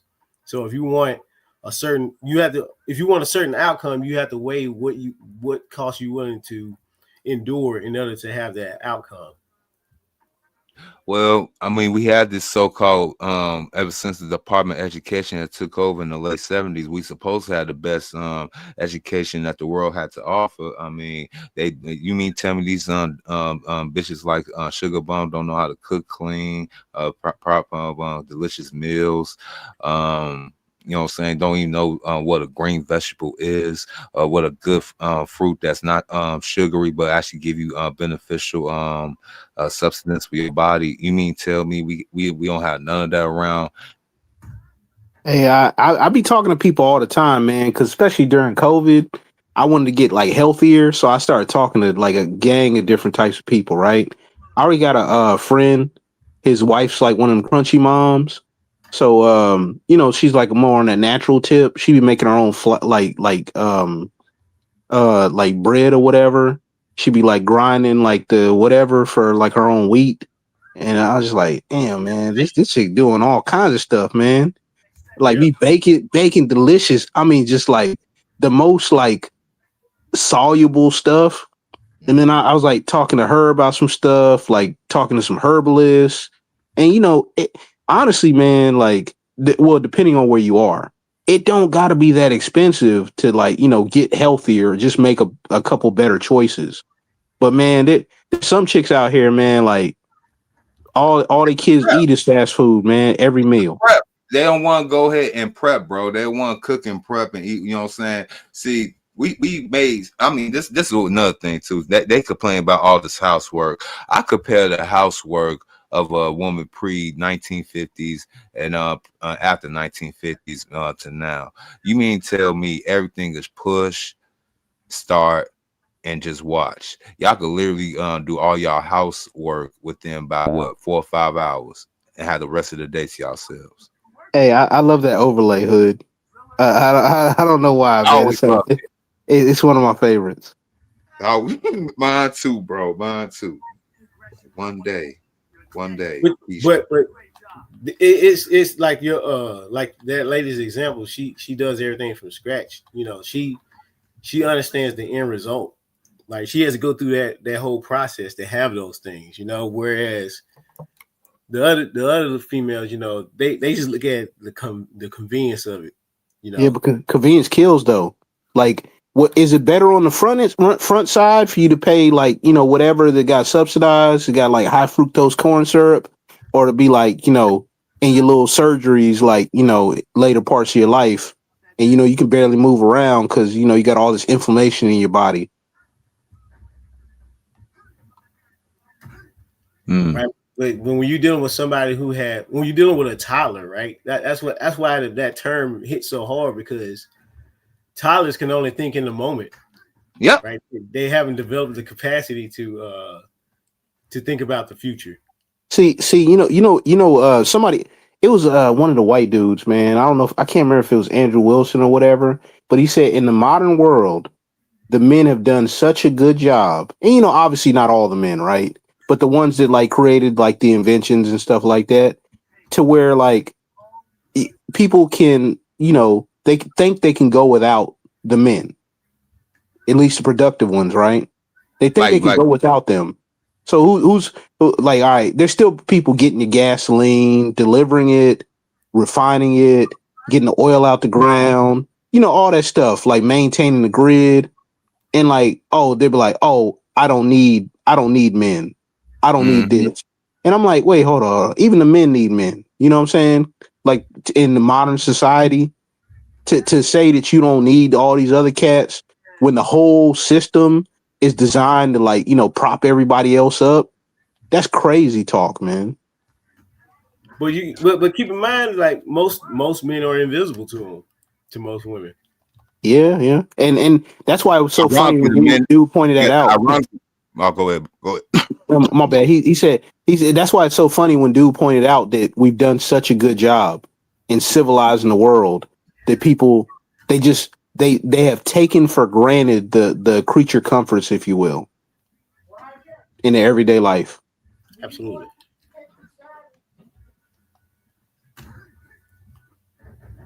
What I was gonna say is it's crazy though, because the men that they ignore the most is the dudes that actually keep up, like you said, society going, and they'll go ahead and try to shame the men for not going to college and become financially, aesthetically pleasing because he's not a banker, he's not a tech bro, even though they don't even date them either. Yeah, but they don't even know how much the plumber makes or the lineman. You know what I'm saying? With your lucrative careers, especially if you get into it early. They don't care. They don't want to build with you. They want to only be there at the finish line to go ahead and say, I'm bringing this to the table. I mean, I know you had to go and jump through all them hurdles. You had to go through the schools. You working your back with this manual labor, but I'm the prize. I'm the shit. And you just going to do as I say. That's how they come. Yeah, but the trade. But the trade off of that is if you wait at the finish line, guess what? There's gonna be less, and the person at the finish line could be more picky. And then last time I checked, if you have to wait for all that stuff, whatever, for like the right one to fall into your lap, or whatever, who's really the prize? I mean, if you're gonna use that analogy, right? What y'all yapping about? Aren't you listening? I mean, I kind of was, and I was zoning in and out because it sounded like a soapbox. Okay, that's nice. Well, if you're not listening, if you don't know what's going on, maybe you should just listen. It sounded like, I was, and I'm just trying to figure out where y'all, like, what y'all if crying you were about. listening, It just sounded like someone's reading their diary. That's all it sounded like. It sounded like someone read. I just said I'm in and out, so the parts that I am hearing, it sounded like someone's reading their diary. So which is, are you in and out or are you listening? Yeah. It's both. See, this is odd. This is odd, man. Like this is really odd, man. Do you do this if you go to hold on. If you go to a bar, do you do this? I don't drink, so I'll go to a bar. Well, actually, I'll go shoot pool. I'll take that back. I'll go to bars. Okay, so if you went to a pool hall, or whatever, and people were just talking in the background or whatever, do you do that? What y'all yapping about? No. What you just did. That is what I just did. Okay. Wow. And who was that was just speaking? I'm lost. Oh, thank you. I mean, you ain't had to take the overlay down. I love that overlay, but what's up, Mr. Assertive? I see you ain't got no pedos on the stream today. Yo, what's up with that, man? What's up with coming in with the shots, man? That was a special guest, Yeah, I don't know who that dude was. That was crazy. Why you bring him up? I was just telling the server that I'm happy he ain't got no pedos on here today. Yo, that's crazy, man. Okay, so he has them on every day then? Who? No, I don't think so. So why even bring that up, man? Because I can. Okay. Let's not fall for the troll bait. We are crying. Yeah, I'm crying because I'm pointing out something that you did and you said. No, you're complaining about it. That's what makes you cry. No, I brought it up. I'm mentioning it. Why are you bringing it up then, man? Why you bring it up? Oh man, this dude right here, man.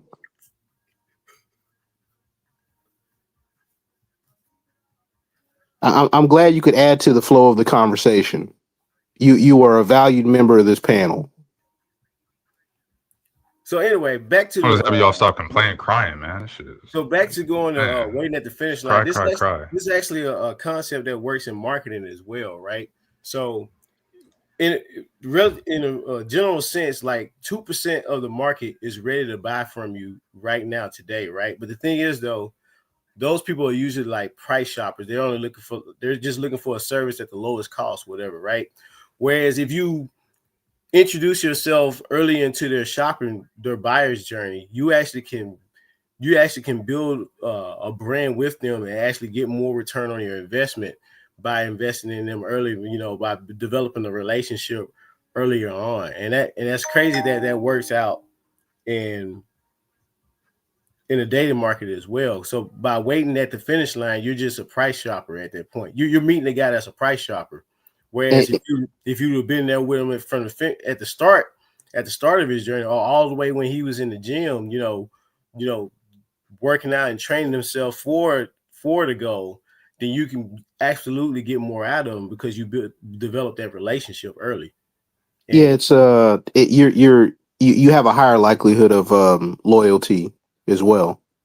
Right, you have that emotional. A lot of the human interactions can be kind of explained through economics and whatnot, but it makes people uncomfortable because I don't know. People like the idea that we're magical snowflakes and you can't predict me, you don't know me, and all that. Mm-hmm. Yeah, I don't know you. You're a magical snowflake, but I can point to certain behaviors and do the whole pattern recognition thing and being like, all right, this is what's going to happen next. Mm-hmm. And then they get surprised when you can point that kind of stuff out. As a man, though, I'm really looking at this from two angles. Yeah, I mean, it'd be beneficial for her to come and been there, watch me shooting in the gym, been there, you know what I'm saying, give me a towel and a water bottle. But even then, in a lot of times, even after all that, they'd be like, I'm tired of doing all that, you know what I'm saying? I want to go do my own thing. I want to go ahead and really go ahead and mess with some other guy. I mean, it was cool building you up, but you boring now. I conquered you, and now it's time to go ahead and find some other things to do. Versus being the guy just having waiting for the chick to come to the finish line. You know what I'm saying? Like, look at Derek Jeter. Look at Derek Jeter. Good example. He waited till he retired. You know what I'm saying, to start doing what he been doing. But everybody that was a strategy though, Mr. O. It's like he kind of got with a chick that didn't want him for the for the whole pageantry of like him being a ball player. But I mean, he's still gonna be a ball player. He's just a retired ball player, and he gets all his money and everything from being a ball player, though. But I get what you're saying, though. I get what you're saying. Well, how long was he with this woman before he? Who knows? Who knows, man? Because I would suspect that in order to get to that point, time had to be spent. Like I would think he didn't just come to that conclusion within a handful of years or so. Like, she had to put in work and make the emotional investment to get him to that point. That's what I was talking about earlier. You got to do all that stuff in your 20s, man, because after that, everything gets really tricky. Facts. I mean, it's just human nature. The more somebody, with somebody who has a justice-based mindset, they have to value you for the time that you put into them while they didn't have much. you sticking with them and passing the loyalty test and all that. When things go up, you have to take care. It's incumbent upon you to give that person a return on their investment for what they put into you. And I think that's something in our instant gratification society, a lot of people just skip over that. They just want it now without having to go through that process. Well, what's the first law of alchemy? Equal exchange. How you gonna have equal exchange with two selfish people, though? You won't. Well, you can. And that's why there are a lot of miserable people. Selfishness is not bad. It's not bad that a woman was thinking selfish, like, I'm going to invest in this man so I can get a bigger return. I mean, that moderate selfishness is not bad. It's when it becomes narcissistic, or they objectify you, or they want more than what they put in.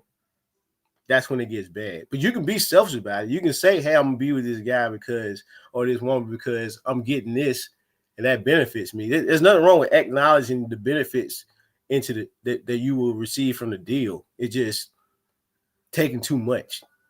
I think that's the difference between selfish and mutual benefit, though. Mutual benefit is great. Well, what I'm saying is you can be selfish and also go for a mutual benefit. That's what I'm trying to get at. They're not mutually exclusive to be selfish and to be fair. I don't think those two don't have to be oil and water. Selfishness and fairness. I never thought them two things would be in the same sentence. I had somebody explain it to me like this. You can use me because people are to be used. We are meant to be useful, but don't abuse me. That's when we become enemies. Right. Oh, the Bill Withers. You don't want to be Bill Withers. You want to just be used up. Yeah, Bill was tripping. I love Bill, but Bill was tripping. But to be in love is to suffer, though. That's what the whole song, and that was literature and songs and everything was about. To be in love is great suffering. Yeah, but I mean, like it's there has to be some kind of give and take, though. You know what I'm saying? Like because if you listen to that same whole song, right? He talks about his brothers and all that stuff. You know, they basically saying he's tripping, like Hood said just now. They're like, yo, man, what's up with you, dog? You kind of off, man, as of late. And he's like, oh, I don't care about that. But, you know, whatever, man. If it feels this good getting used, go ahead and use me up. Like, no. Man, they was trying to tell us all the red pill truths back in the day with them damn songs with like Bill Withers, the OJs with Backstabbers and The Love of Money. Man, they was trying to tell us, man. They was trying to tell us this shit, man. Oh, Bobby Womack was the king of the mall, though. Bobby, yeah, shout out to Bobby Womack. It was few and far between, but there was some, you know, telling some truths. There was way more not like, you know, telling them lies, though. Well, they had to sell records, so you know you had to. You're not going to sell. Well, women are the number one buyers of music, and you're not going to sell a lot of records to women telling them the truth. I mean, you could sugarcoat it a little bit, like, you know, and there's no reason that you have to go all like, I wish I never met her at all. You know what I'm saying? Emotional. Wasn't that the whole album? The name of the whole album? You talk about Carl Thomas emotion. Yeah. You have to go all the way like that, man. You going out like a sucker, man. You know, that's crazy. You know, them particular guys from that particular era. Now we could actually call that era. Now that's crazy. That particular era of the 90s and 2000s. Them soft dudes that used to sing Donnell. Ironically, Donnell Jones shot one of my homies, though, but go figure. With niggas like Donnell Jones, Carl Thomas, them niggas was actually singing to these chicks, but now you try to get them same. Them women today hate them niggas. They hate them niggas. Hey, Donnell Jones said there's a lot of lust inside of me, man, and we've been together since our teenage years. He had that breakup song, man. That was beautiful, man. I told y'all before on Hood Channel right here. Look, you got have R. Kelly to get the chick and use Donald Jones to get rid of the chick. You know what I'm saying? That's why Chicago niggas got the reputation that we got. Baby. I use Donnell like that. It's effective. Some great motivation. And that man, he's like, look, baby, like you don't need me. You need something else. We need to break up because I need to be a better man for you, man.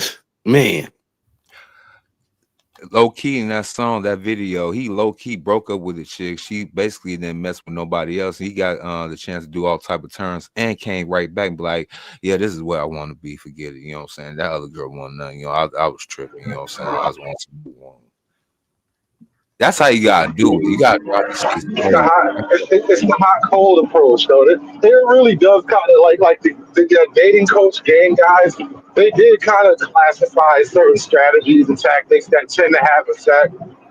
But it is what it is. It does work that way. If she break up with you, you shouldn't come back. If you break up with her, she wants you back.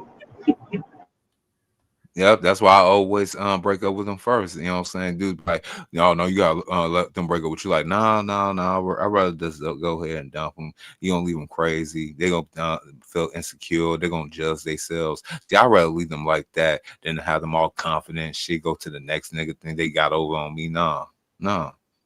It depends on how much drama you want after the breakup. If you want to minimize the drama, then you get her to break up with you. You know what I'm saying? Yeah, no, you gotta drive them crazy. Now, see, I learned from the good Max. Shout out to no, you gotta drive them crazy, bro. If you really want them to get away from you, you gotta drive them crazy. I'm talking about to the point, even though they don't have that many any more than America, to the crazy house, the sanitarium. But you gotta find a way, you know what I'm saying, how them talking to themselves in the damn street at 3 o'clock in the morning. That's the type of way I've been doing things for the last 10 years. Man, what the hell? What the hell? I respectfully disagree. I like to weaponize my nice guyness. You know what I'm saying? You get real soft on them, write them poems. You know what I'm saying, and give them flowers. Be real sweet to them, and then they just get the icks, and then they break up with you, and it's clean. You don't get your windows busted or your tires slashed. I've done the experiment, bro. You make it their idea. Damn, no Jasmine Sullivan. That's actually pretty good. Because look, if you on some ain't shit nigga shit, it's like a puzzle, and they have to stick around until they solve the puzzle. But if you're just regular and nice, you're not a puzzle anymore. Right. You conquered in their mind, and so it's on to the next journey, the next conquer, the next conquest. Hey, one thing to the chat. If you would like to come up and try and be interesting for money, give it a shot. See how you do.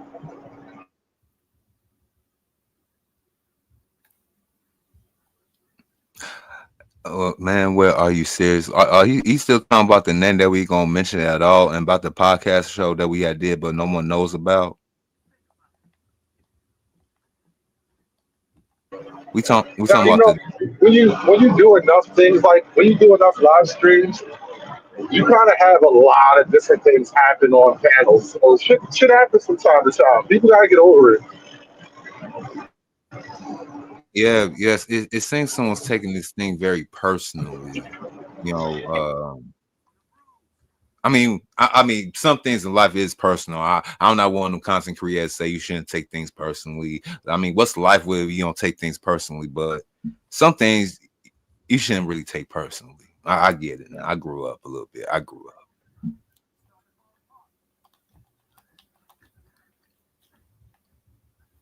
Man. But yeah, you got to drive them crazy if you want them to get away from you, indefinitely, because a lot of y'all dudes, it's not just y'all, it's the communitized thing. See, we have a whole bunch of hate fucking going on, trauma bond and trauma love. Shit's toxic. The shit's addictive. And a lot of people be having them on again, off again relationships, and even add on people to their fuckery. Like a chick I knew had a thing for like some like very hyper violent thuggos. She'll go ahead and break up with one and just go into another relationship and break up with him, go back to the other one, and then she'll forget which one that she was really mad at. So she end up having a rendezvous with both of them, and a lot of violent shit had transpired. See, professional fight promoter, right? Right. I'm from the Tennessee Valley, and if you give them any kind of stimulation, they're not going away. They will hunt you down. They'll you know what I'm saying? It'll be all kind of extra drama. They'll find, and it's a small city, right? So they'll find your girl, your next girl that you messing with, and they'll make her life a living hell. So it's best to get them to a point where the stimuli is just dead. They don't feel anything for you, and so they just move on with their life. Yeah, but Mr. Enigma, they also like want to do the reach back too. That's what see right there. They want the opportunity to do the reach back too. So it doesn't mean you're gonna be free and clear, especially if you get another chick right away. If they get to a point of apathy, you straight. But if they have anything for you, good or bad, like I've seen it. I've seen the relationships where the girl still had a positive thing for the guy, and then she has a negative thing for the guy. The way you want to be is when they're apathy. Apathy is death. Very different. That's why earlier today I was just laughing at the fact that you really just spent basically $200 on my name. Your hate is a type of love. You understand that, right? You understand that your hate is a type of love too. So like, obviously there's something going on here. But what they say you just dropped down though, Hood. That was the funniest part. You went up and Sharon said, "Yo, go ahead." He was like, "Man, let's go ahead, drop me down." As soon as you left, they put a $25. I'm like, "Damn, we gotta have a hateful passion and a long bank account to hate." Yeah, I didn't catch it all, but I caught that part, man. I was laughing. I was like, I was on the treadmill while I was like listening to y'all, man. And my man said, "Don't play me, just drop me." Right, because even if she hates you, man, you still in her thoughts. You still get her charged, and she's thinking about me right now. I promise you. That's dangerous. I mean, you got to think. You know, women don't like spending money towards a man anyway, but to spend $200 towards a man. Damn, man, like, look, you might as well be the villain of Daniel Steele novel, man. She probably won't even, bro, that was the pair of J's, bro. She probably won't even like buy a man a dinner or anything, right? A man she's dating, she probably won't buy him a dinner, but she'll spend $200 to get Hood off the panel. I gotta go back and double check. Sharon gotta give me my MVP too for the day, bro. You should get a commission. I'm a valuable nigga. I'm the most valuable nigga you know. Sharon. Not Sharon, Sharon. I know a Sharon, a real Sharon. He played in New Jersey Drive. He got 2 R's in his name. That's how he spells Sharon. That nigga name is Sharon. Hey, shout out to Carmen. Yeah, shout out to Carmen. Carmen, sweetheart, shout out to her. Yeah, but Carmen spent that money in good faith. She didn't have any ill will towards him. Who spent the most money towards Hood? So a woman with ill will. That negative charge, man, it amplifies. It's volatile. I can't have it. That's why I choose to get them apathetic towards me, so I can sleep at night. I know Hood is funny though, man. When he goes and does his dances, he would say, he's like, he'll be like talking to him, be like, I don't think who you think I am. Man, man, I'll be dying laughing, man, because it's like they built him up to be this ultimate bad guy. You know, cinnamon, whatever he says. Cinnamon Hitler. Cinnamon Hitler. I remember that shit. Oh, that's horrible, man. That's horrible. Hey, you gotta go up on one of them panels one day. It's like, and then call yourself that, man. See what they say. I'm gonna put the whole avatar up. I gotta find a way to do it. Does Grok that you look? Use Grok to image generate prompt it, then use Grok again to make the image itself. You might play around a few times, but it will get it right. I guarantee it. I guarantee it. That's how I've been making my thumbnails recently. You should see the one I did for the Hooters tobacco recently. It's crazy. What? No, I need a better one. Grok isn't gonna do what Grok doesn't like the commands I give. I be breaking the rules too much.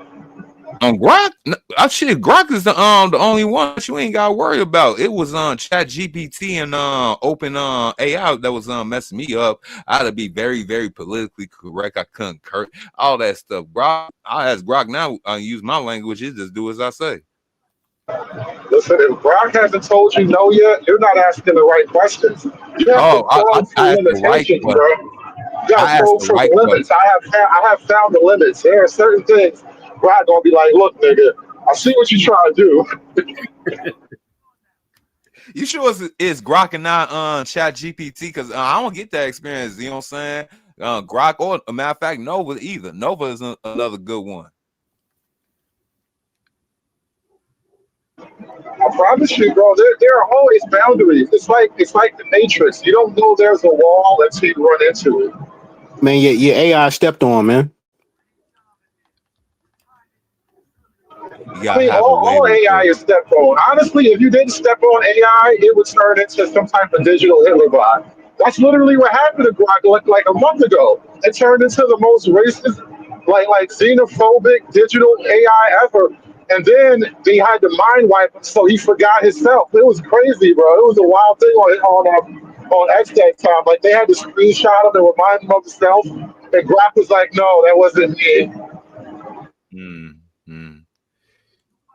Yeah, it's still better than the other ones, but yeah. Matter of fact, I'm about to think about making me a thumbnail right now for a show later on. And y'all thought jailbroke phones was a problem.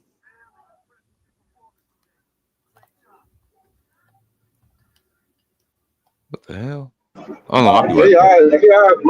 AI is ruining everything right now. I'm just trying to find a way to really crack the AI movie code. All you gotta do is watch the movies that's based on AI. I mean, it's gonna kill us. I mean, Skynet. What was the other thing they had? Blade. I mean, it's a terrible thing, but yes, if you could go ahead and control AI in the future cyberpunk era, you be the man. You gonna be the man. I noticed there's a new type of content right now. It's like 100% AI slot, bro. Like the whole thing from start to finish, it's nothing but AI. And it's like, you know how like back in the day when you first got on YouTube, it would be like videos about Anunnaki. It would be the guys from the History Channel. They even took that same body of like content and just made AI cartoons for it now. Crazy, ain't it, bro? You know what? Like you just said, man. Hold on, the Anunnaki, the other aliens, Atlantis. What's the other one? The other conspiracy thing they be talking about, Satire and all that. Yeah, man. Now they're using the same technology they were trying to warn you about to make the. Well, not just that. They got like the AI novels now, where it's like my vampire boyfriend doesn't know I'm secretly a teenage werewolf girl. Like they got AI writing all this teenage smart drama. AI is doing everything. Like I was reading, there's something else I found. You know how they got like Reddit and 4chan. 4chan has like the green text, right? So they have like Reddit and 4chan red pill stories now. And I'm almost positive it's all AI written. It's all AI generated slop at this point. I don't even think it's real. Because I watched like a bunch of those videos like the whole day. I went down the 4chan green text rabbit hole videos. And I was just like, you know what? I don't think I'm actually reading real people's writing anymore. Nah, you can kind of tell on some of those joints, man. Like, I mean, it's really bad, man. They don't get there's something about the tone is off in almost every single story. I don't know, man. Like if it's like a little 5-minute joint, some of the stuff can be a little bit intriguing as far as like like cool special effects or something like that. But man, like after that 5-minute mark, man, it's hard to like, you know, just have straight up AI have like compelling stuff. Well, it turns into slop. The thing that kind of gave it away for me is I started reading the comments, and so a lot of the videos I was watching was like girls discovering the real reality of men. You know, why men are doing this, why men are doing that, why men aren't dating, all that kind of stuff, right? And then I'm reading the comments, and the comments started making me think. First comment, like, this is way too well written and introspective. I don't think a girl wrote this. And I was like, hold up now, wait a minute. That's perfect. I'm about to sing something. Hold on. I'm about to put it in the chat. Yeah, the AI chat bots or whatever, man, they have gotten a lot better, especially on X. Man, like they'll talk to each other. It's crazy, man. They'll be fighting each other and stuff. It's crazy, man. It's not all the way across the board on YouTube yet, but I mean, like certain videos, whatever, have more than others, and it's same difference. Yo, hit the link, Hood. Hit that link. Hit the link.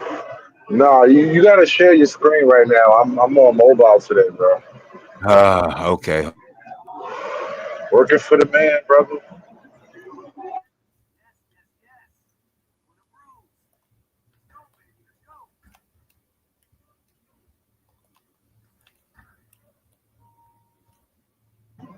Yeah, yes, JH, man. Always working. Even on Labor Day. Shit, I just took a second shift for tomorrow, so now I'm doing another double.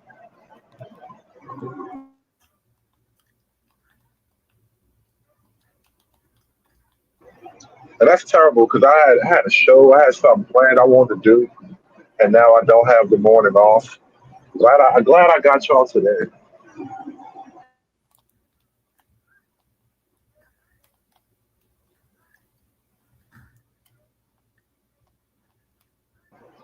If somebody has the laptop open, you can share the screen. I'll pull it up for you. Yeah, I got it right here, Hood. I got it right here. What was it at? Share it. There we go. They really getting real good with this AI stuff. I don't know who what type of white person or somebody that did this with the VO3, the Google VO3, and I know they had spent a whole bunch of money on this, but they getting diabolical with this type of stuff. Just watch. She preaches communism from the infinity pool of her $10 million eco compound. She is ready to kill the man who slaughters his chickens for dinner, but applauds the woman who got an abortion for her bravery. She runs nationwide conventions about how to live an eco-friendly lifestyle and flies to every one of them in her private jet. She thinks Donald Trump is like Hitler, but actually way worse, and she would rather live in World War II Germany. At least that's what she says. She never says sorry without ring lights, tears, and a monetized apology video. She was taught there's over 70 genders in college and it costs tens of thousands of dollars to learn, and now she always proudly puts doctor in front of her name. She does not want you to subscribe because she hates channels like this one. She doesn't just list her pronouns, she live streams them on TikTok in real time. She will cancel the boss that pays a male surgeon with 35 years of experience more than what he pays a female janitor who started yesterday, and calls him sexist. Her dog is vegan, queer, and identifies as a socialist squirrel. She believes we need to provide special financial aid to Black and gay people and always favor them in sport competitions and job interviews. She hates all trucks and believes all cargo in the country should be transported by smart cars, and for air cargo, she says, just make the planes electric. She hates when men objectify women's bodies, but for $4.99 a month, you can objectify hers. She gives her pronouns before she speaks with strangers, even if she is just saying, "Excuse me." She devoted her life to campaigning to be treated the same way as men, but punched a man who didn't want to give up his spot to her on the metro. She protests gender reveal parties because she says babies haven't confirmed their identity yet. She replaced her doorbell with a safe space trigger warning and an audio playback of a random official apology. followed by Kamala's laughter. She says true fairness in sports means trans competitors be given a written apology from cis competitors and a 10-meter head start, even in the 10-meter dash. She boycotts chess because the white pieces move first, and she called for all pieces to be the same color. She is the most liberal woman in the world. It's a tad too long, but I love those ones, man. That was so accurate, though. I mean, there was a little misplays there here and there, you know, with the one trying to pour the cell phone into the cup, but you know, yeah, they getting real like scary. It's getting scary out here. See, if you wanted to do like the Keisha version, Grok won't let you. You're gonna have to like really try something else. I'm telling you, Grok has limits. So they got one, Hood. I saw it the other day. Let me go ahead and look for it. I'm gonna look. We'll do it live. I don't know what AI they use or who actually put it out. How would you even title that? The most Keisha's woman in the world? Like, how would that go? Yep. Damn, man. It's like it was one of those weird titles though. You know, where obviously, you know, they're talking about a specific group of people, but you know, it's not like, you know, it's close enough, but it's not direct enough. Damn, I can't. Because I can't remember if I saw it on Reddit like a couple days ago, or if I saw it like last week on X.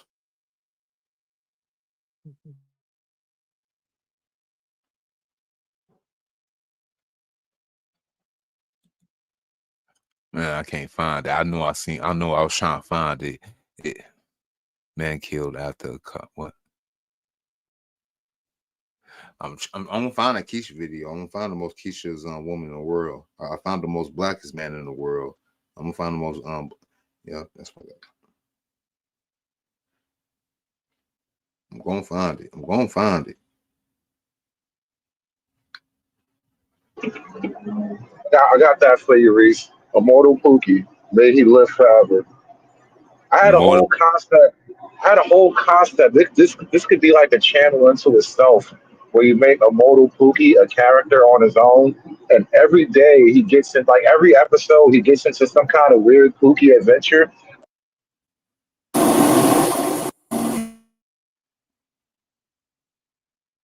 The most Pookie-fied adventures.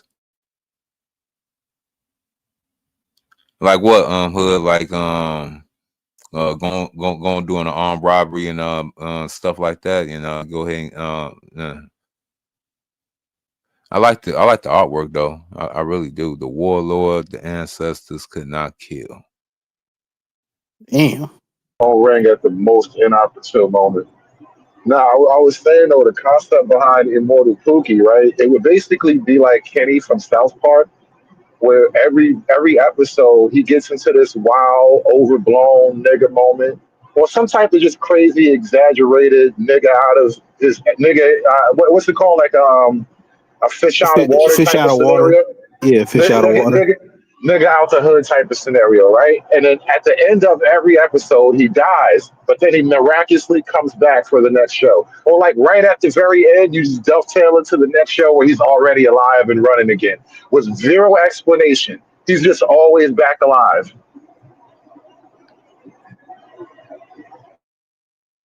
A never-ending Pookie, huh? Damn, man, maybe he's like Highlander, man. The only way to get rid of him is quickening. You know what? Something like that. I was just thinking of a general concept of like to take this kind of character and make it into an actual product, because I think it can go somewhere. It's just got to be thought out and done properly. Yo, yeah, you gotta use the gun to see who's the chosen him. I can see that happening. Like instead of being there could only be one, there could only be him. Like first episode, he got to babysit his baby mama, kids. And he got to go run some errands. He got to go buy some 40s and some. We got to go down to the smoke shop and all of that. And he gets into a traffic jam. Next thing you know, he in a police chase. He gets shot by the police, and then the baby's got to walk home. And when the baby's is home, that nigga's sitting on the couch. All right, you talking about a whole bunch of nigga moments like in the Boondock. Okay, I can see that. I'm telling you, the immortal Pookie. This is a concept I've been thinking about. I just haven't had a chance to really like flesh it out. I gotta like storyboard this shit. I was gonna say you got to storyboard that shit. You got to storyboard it. You got to come up with a good backstory. You should talk to Gemini about it too. Bounce some ideas off. Shit. Damn, my bad. No, I'm smoking on ganja. The ganja got me. I'm getting old. You know what I'm saying? But they kind of have this already. They have a woke version of that. It was this black guy that kept getting shot by the same cop. And it was like a Groundhog Day kind of situation. It was just the same cop. Eventually, he like told him like, "Hey man, we keep going through this. You're gonna do this and that and all this other stuff." And then the cop just ends up shooting him anyway for various other reasons. Yeah, they do the gag character like in South Park and Archer too. Obviously Kenny in South Park, and then I can't remember his name right now. I love Archer. Actually, I think I watched almost every episode of that, and they have a great writing approach, and I kind of like that sort of like irreverent approach where you do the shocking thing, you do the shit that nobody expects or whatever. You kind of play with people's like morality and all that. Yeah, a lot of times too, I think Archer does a good job of it's outrageous, but like your first thought is something different outrageous. So like it's I don't know, it kind of goes, you're thinking outrageous to the left and they go right with it or something along those lines, if that makes sense. Basically absurdity, like crazy till it becomes absurd, huh? Yeah, but it's not like to me it's not super predictable, like what the actual punchline is going to be versus like so it's not as cliche or it's not as stale. And that's what makes it funny. Yeah. And that's what makes it funny. Expectation. That's subverting expectation. Yeah, thank you. And that's what makes it funny. That's what happened with that's why we can't have nice things in this era. Like, well, Hood Survey just came up with, I can get with this. This is something different. This is something original. I mean, it's microclism, other things probably put together, but this is a good clear thought. The first image, he had a modern day Pookie with the blicky. Right here, he got the ancestral Pookie right here with the spirit and the shield. You know what I'm saying? I can see No, you don't understand. Pookie is a multiversal threat, bro. Pookie will show up anywhere. You can put him in any scenario. And then that's the thing of it. Put him in any scenario with zero explanation. And then, he'll die at the end and he'll come right back later. Like, that's the way you kind of play with the concept. Like, I'm kind of fleshing it out live on stage, but this is a real idea I had a while ago. Oh, Hood, just do this then. If he's gonna be like time sliding or whatever, make it like not sliders, like like Quantum Leap. So every time he dies, he just goes to a different reality. I was just like make it a serial kind of thing where. Like make it sort of a serial where every episode doesn't necessarily dovetail into another like a long storyline. But if you kind of just throw him into scenarios, I think you can just kind of get infinite scenarios out of it that way. Okay, all right. See this the multiverse Pookie. Yes, the multiverse Pookie. We gotta do a show on this. We got the Zulu years. Right. So it could be like with Rick, how he had the Council of Ricks. It'll be one episode where he gets into a universe where everybody's Pookie. All right. So you want a combination of Quantum Leap and like the Twilight Zone. I'm pitching what you trying to pitch here. I'm seeing it. Well, I mean, listen, if you're like a sci-fi fan, and especially comedy, if you kind of blend those two worlds, like Rick and Morty is a great blend of sci-fi and comedy. But I mean, you kind of just draw from what works already and just add spins to it. I like the Quantum Leap side of it, right? So as he dies, he goes to the next reality. That's how he gets up out of there. But he's not necessarily trying to die, but you know what I'm saying? Like, he's going to die. Right, like that's so crazy. Quantum Pookie. Hey, look, that's like He goes back through time and pooks through all the events that a nigga never pooped through. Like you were supposed to bro. wild out in this moment and you didn't do it, and so now Quantum Pookie is here to like live through the moment for you. Because that was like Scott Bakula and Yep. Quantum Leap, right? He would like go back and relive that moment for a person. Like, no, you were really supposed to do this, right?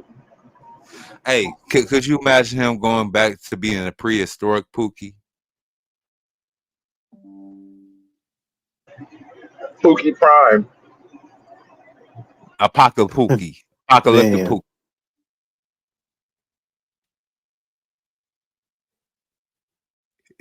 Or even better, could you imagine him being a Pookie during Roman times? Watch, one of these days I'm gonna have to take a day off to really flesh this whole thing out.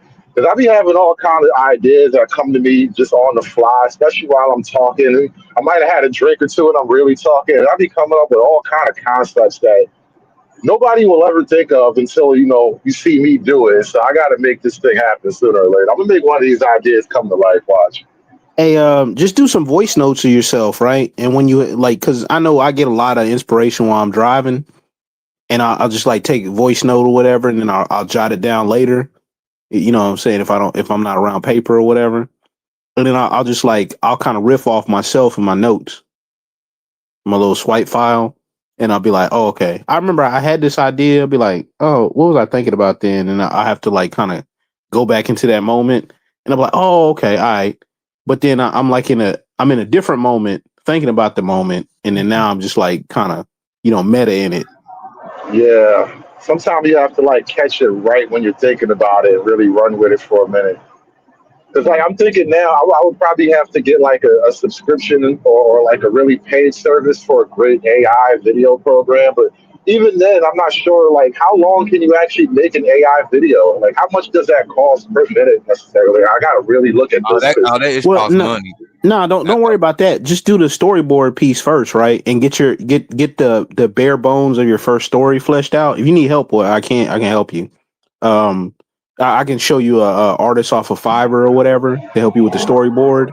And it's just like a wireframe, really. You know what I'm saying? You get like maybe 4 to 5 panels at first, beginning, middle, end, and then you can expand from there if you need to do more panels and just tell that first story. Like with it could even be stick figures, you know what I'm saying? Then you can flesh it out after the fact. Stick people is exactly what I was envisioning too, by the way. I mean, because all it has to do is express whatever you're trying to express. You can later like layer everything else on top of that. And if you want, man, I can share with you a project that I did. It was like a little animation project where we animated these comic deal. It was a comic strip I made for a new business, and then it tells their origin story basically, and then we animated it.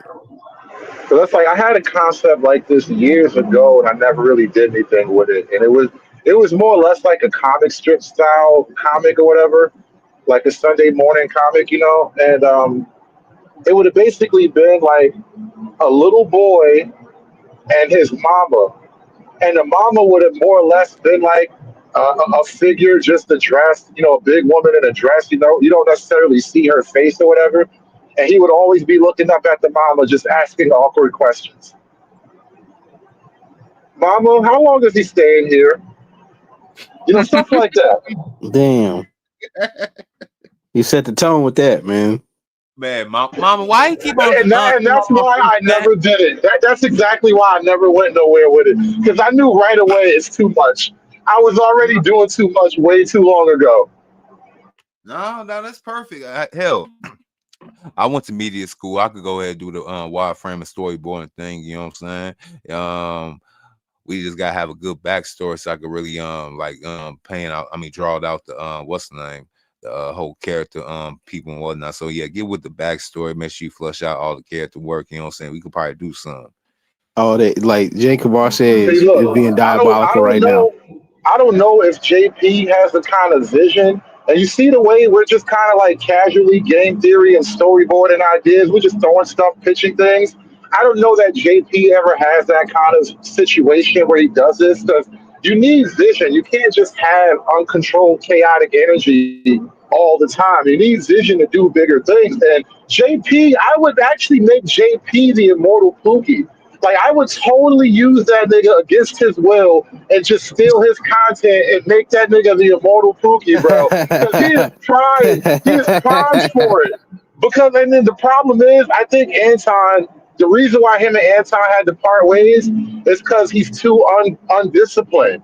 And so, like you see the meltdown he had the other day with was it Sharon? It was Sharon, right? Yeah, He had that whole meltdown with Sharon. I caught that on the show too. But like, bro, you have to actually remain disciplined if you want to actually like make it a real show. If it's just you spazzing out because that's your real life, like yeah, niggas can make money off of it, but you're not gonna make money off of it. Look, what you expect from a Milwaukeean?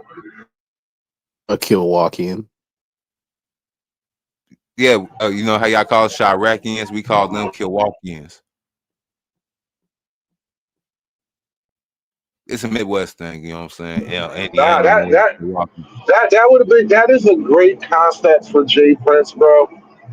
Listen, I kind of wish he was there to talk about it with him too. Cause like that day where he went into the grocery store and he fell on the water, bro. Perfect immortal Pookie story.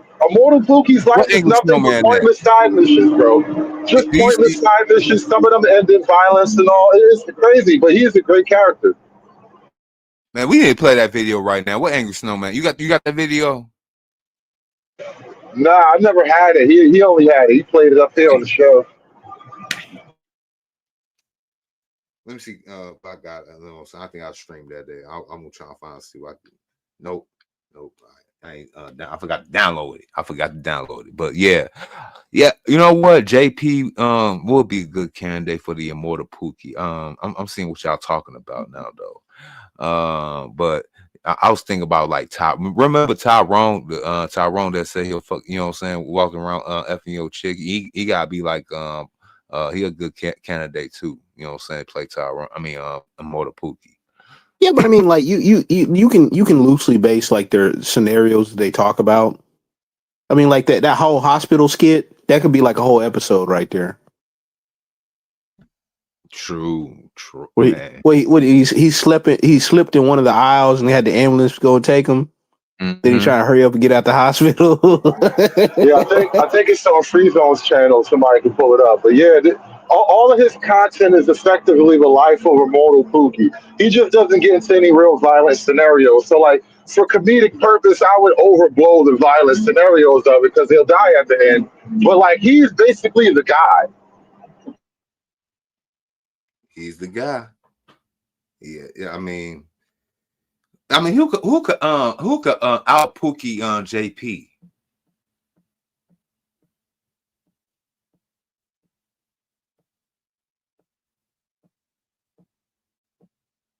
I mean, there's probably somebody out there. We just ain't thinking about it right now. I'm pretty sure there is somebody. Hey, not a lot of characters. Like it's really not a lot of unique characters in the world. You know, he's one. I'm trying to think. Shoot. I'm getting a picture, but I can't think of his name. See that Pookie, you know, the immortal Pookie. See, he gotta have a whole bunch of different characteristics. You know what I'm saying? What's the word I'm looking for? To not exfoliate. I ain't trying to sound like Oswald Bates right now, but to accentuate his pookiness. You know, his Pookie Maxon. Damn. I should just make it a whole cartoon, huh? I mean, a whole comic, rather, huh? Yeah, like do the comic and then you can animate it after the fact. Even if it's like just like a cheap animated version where it's just like his own villains. I mean, you can still do it. I mean, you could look. This is the perfect time. You could do it all three. You could do it animated. You could do it live action. And you could do a comic book. Yeah. Him and Officer Whiteman going back and forth every week. Ooh. Officer Whiteman. Like, no, it's Whitman. Short thing, Officer Whiteman. Whitman, Officer Whitman. Okay. No, not Whitman. Whiteman. It's got to be direct. And you got to spell it like Wytemein, Whiteman. Yeah, that'd be right. It's Dutch. Right? Yeah. Ancestral hatred, you know what I'm saying? Oh, we gotta have like an officer self-hatred on that too, you know what I'm saying? Like Bernie Mac. You know, that was his name in Don't Be a Menace, Officer Self-Hatred.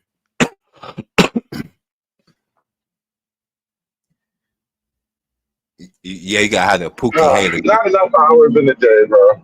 Not enough hours in the day. I'm gonna make this happen one of these days. I'm gonna sit down and make some of this happen, bro. Now, for real though, you gotta have another like another adversary. Like, so you got the white man, you know what I'm saying? So I guess we talking about the immortal Pookie. We gotta have the educated lane factor tied into it, you know what I'm saying? In some type of way, like the haters around him. Yep. See, someone said it right there in the chat. They beat me to it. The educated lane factor. Yep.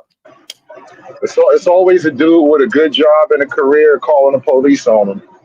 Yep.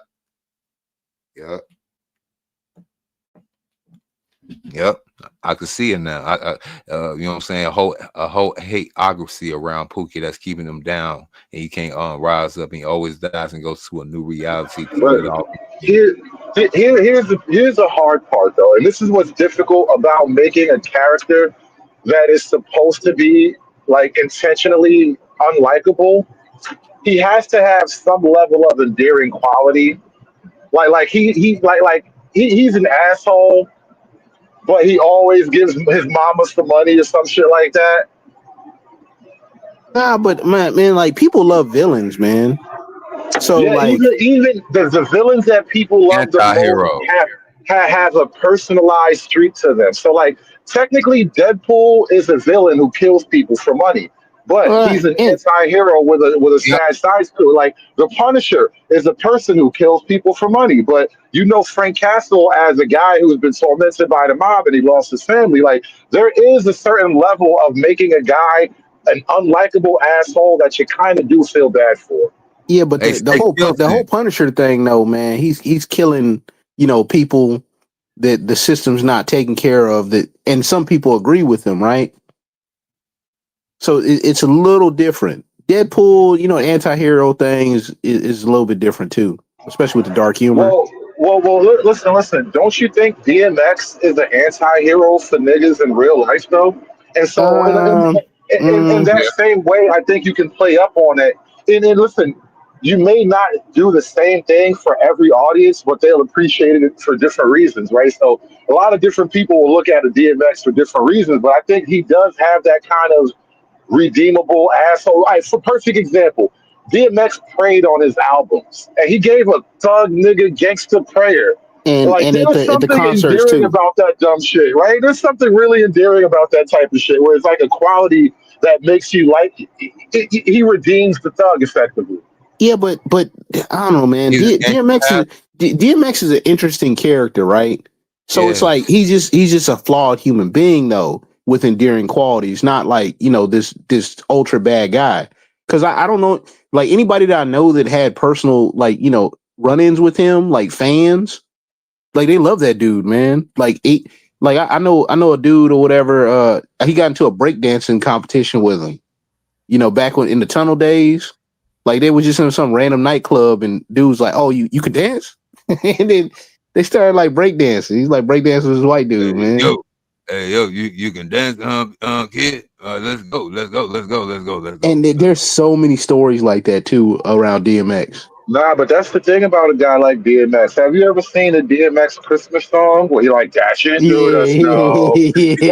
Like this is what I mean. Like there is a way to write a character where he does all the things that you want to do that we all just talked about. But I don't think it will sell as much unless you add some level of endearing quality about him. It has to be something where it's like, yeah, I want to see what he does next. You know what I mean? Like JP, for example, perfect example. JP has weird, like he has a magnetism. For all of his weird flaws, he is the car wreck that you do want to watch. Because you know the thing about guys like JP, the things about JP, he knows and accepts who he is. You know what I'm saying? He know that he's really probably not gonna amount to much. I mean, the thing about it is, I mean, he already got an extended legacy. I mean, he can continue making more and more little JPs to wreak havoc on among us for generations to come. He has a particular set of like you said, qualities that people are just drawn into. I mean, maybe it's the things that he just talks about, or his delivery, or his just the way his thinking just and way he do things, like slipping in water in middle of supermarkets and then he gonna get paid for some type of insurance scam. But I just a certain je ne sais quoi. Yeah, je ne sais quoi. Yes, je ne sais quoi. I'm working on my français on Duolingo.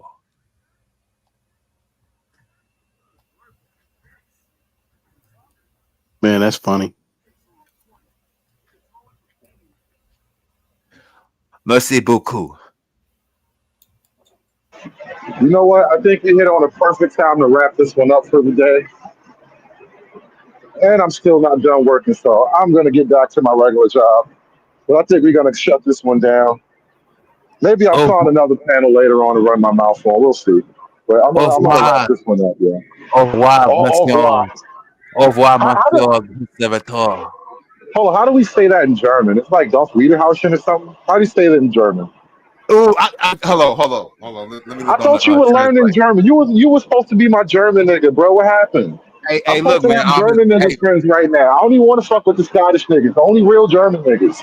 Look, man. Look. I've been trying to learn French, Spanish, because I got really learn Spanish. I got too many gualas and Venezuelans around me, so I've been really learning Spanish, and I've been messing with the German thing real quick. But Auf Wiedersehen, Wiedersehen. I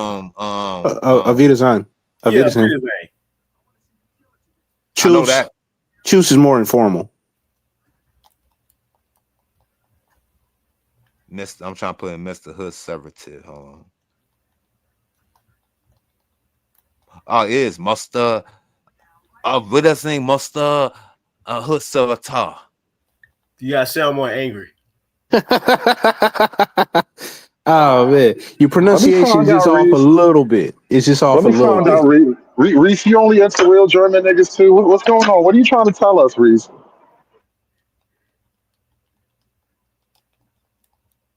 Yeah, man, don't put that on him. Listen, I'm telling you, they come here because they hate me, but they stay for the fascism. That's just what was that? Fatal Attraction with Glenn Close and Michael Douglas when she put the rabbit in the pot. I mean that's just that's a number of good passion. You know what I'm saying? She want that. Yeah, you know what I'm saying. See, a lot of black women and women in general like to hate fuck. You know what I'm saying? We found that out. You know what I'm saying? You know what I realized? It's off with that thing. I think I got it now. I'm trying to become international. You know what's the funniest part about today? When I really think back at it, at the whole sequence of events, right? Because I'm on Sherrod's show, and you know, the other day I was talking about how, like, as a man, you can kind of like itemize your life. Like, I know how much money it costs me to be me, almost down to the day. I need to make a certain amount of money per day to stay at a certain level, right? At current level, rather, right? So once you realize that, once you've actually internalized that reality, now you have a choice. How much time in my day am I going to spend toward actually being productive and making money? Because it costs money to be me, and I like being me. I want to be more of me. And so now you become productive. You become more productive. And so here we are on Sharon's panel. And she spent $200 to hate me. She hates me, and I'm making money. Like, it was a weird realization at a certain point where it's like, you spent money while I earn money. and you think you win. Do you think that makes you win? Like, what did you win really? You tapped into the Mayweather effect. Yep. The what? The The Mayweather effect. It's like that's how Mayweather made his millions. People, the people who hate the people that paid Mayweather are the people who hated him. They wanted to see him lose. That's because niggas they got together and bootleg the pay-per-view, whereas the haters they actually bought tickets to the stadium and everything. They wanted to be in the room when Mayweather took an L. That's how he made his millions and everything. Yeah, because when he was Pretty Boy Floyd, he did okay, but he didn't really get out of the stratosphere until he's Money Mayweather, and like he knew how to control that a little bit better than most. He understood like where the lines were and like not to get too far over his skis, because like his protege and Broder, was it Adrian Brony, right? Or was it Broder or Brony? Whatever. Broner. Adrian Broner, the one he had no clue how to actually like do it, and he tried to emulate the same thing that Mayweather did, but he always overstepped. Always. He's like, anybody can get it. Mexican. And I was like, American. I'm like, oh, this dude is stupid, man. and then he didn't perform, which is the number one cardinal sin. You didn't perform.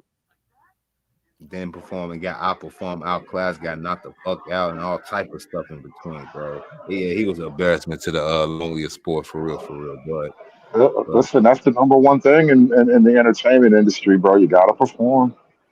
Hey, that sounds like the Ben. Y'all heard of the Ben Franklin effect? No. What is that? What is that? Hold on, I'm about to go ahead and I got to refine that. I got to talk to niggas in nigga language. I can't use actual. Oh, here we go. He said you got to talk his nigga language. Yeah, no, but this is the thing though. It's on Wikipedia, but it's drawn now. I can't talk in so-called hostility language amongst you niggas because I don't want to mess up the status quo for my brand. I'm a nigga. I don't want to mess up with the real niggas out there. So I need to go ahead trying to use Grok real quick to break it down in my terms real quick. Oh yeah, I could train Grok to talk like me, hood. It's doing it right now. I'm just waiting for it. I ain't got I ain't pay for it. You know what I'm saying? I got to wait for it to download. But yeah, the Ben Franklin, you do a person a favor and they ergo feel like they owe you a favor. So they're always in debt to you. I mean, that's law of reciprocity. Yeah, there you go. Reciprocity. But he found a method to actually continue that to like for real though. Like he invented that whole term. Like he did this shit before that whole law of attraction, whatever y'all just called it. Or he probably made it into his own way. Well, I mean, it's no different than like the mirror neurons in your brain. So if somebody smiles at you or whatever, typically another person would smile back, or really like even micro expressions like if somebody like furrows their brow, like for confusion, people like they'll kind of look at you and they'll do the same thing, maybe even turn their head. It's just innate in us. That's how we like communicate, like on a super like smaller level. Things we pick up. Like I've been watching a lot of videos on this FBI guy that talks about all that stuff and how they the CIA, he on CIA or actually, yeah, he might be CIA. Yeah, I've been watching a lot of videos where he talks about no. This is a white dude. White dude with that fro thing that be talking a lot about D13. I think I know what you're talking about. No, he ain't got no fro. You know what I was just thinking about, like, because we were just talking about like content and stuff. The men should actually like red pill guys actually need content, like the AI video you just played, they have to actually start making real media, not just like talking on podcasts. I talking about with that liberal, the most liberal woman world with Taylor Swift look alike, yeah. Take an old take. Like an old Taylor Swift. Well, like, all right, the idea that I had with like the little boy and his mom as a comic strip, and he's just asking mom awkward questions and stuff like, whose shoes are those? Like, that kind of thing would actually do a lot more for the concept than, sitting on the panels trying to, get measured against some random shit. Honestly, it would go a lot further with the women too, to get them to understand. Well, mockery is also a form of persuasion. Man, you're gonna need a Jedi master to convince the B-Dub to even change your mind nowadays, and that's probably gonna drive him crazy. Or her crazy. Not necessarily. So the men are adjusted and the women have to adjust to that adjustment. So they may not want to, and certain people are gone. You know what I'm saying? Like you ain't getting the boomers are gone. You ain't getting them to change. Because look, back when this is not really new, it just didn't really grow the way it should have because the energy shifted towards talking on panels because it was really a technological shift, right? At first, YouTube was just making straight up videos, full edits, and then it went to like panels and stuff. So when dudes were making straight up videos, remember those little videos of like the black guy and the black girl on a date, and she would be asking him crazy questions, and he would be making crazy comments and shit. They had a bunch of videos like that, and they were basically like little red pill manosphere cartoons. And they had the counter signal. They had women's version of that kind of stuff too. But that form of media just went away. And so now that we're back in this AI era, it just seems appropriate to really take that to its fullest conclusion. I mean, like that kind of stuff right there is dangerous. The easily digestible, like simple concept that kind of mocks like the bad behavior and it points right to the, all the stuff that everybody can see, could be an issue. Well, Hollywood's in trouble. You know what I'm saying? The days of Tyler Perry making killing, you know what I'm saying, directing these movies and stuff. Unless he probably gonna use it, and actors are gonna be screwed. Yeah. AI they put Hollywood and everybody out of business. You know what I'm saying? Put me out of business. I don't know about that, man. I think Hollywood put Hollywood out of business. Look at the whole Disney thing. They just now realize that they need like boys. They need boys or whatever. Like you just now realize that. Yeah. It took them 20 years. Yeah. Well, at least the last 10? At least 10. Yeah, but I'm like, all your adventure stuff was for boys, and then you went for the audience that you would like to have. It's going to come from money.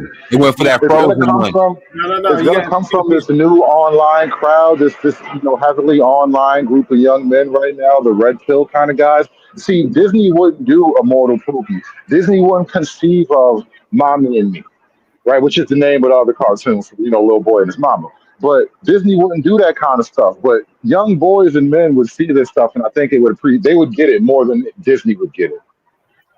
Well, you got to be more precise. They realized they needed boys for the Star Wars and Marvel franchise specifically. They could have done all the other stuff. They could have done all the girl movies, the Frozen and all that for girls, but they tried to make Star Wars and Marvel for girls and women. Yeah, which is crazy, man. Like in wine moms, you got. Right. And who would have known that would have backfired? That wouldn't have worked.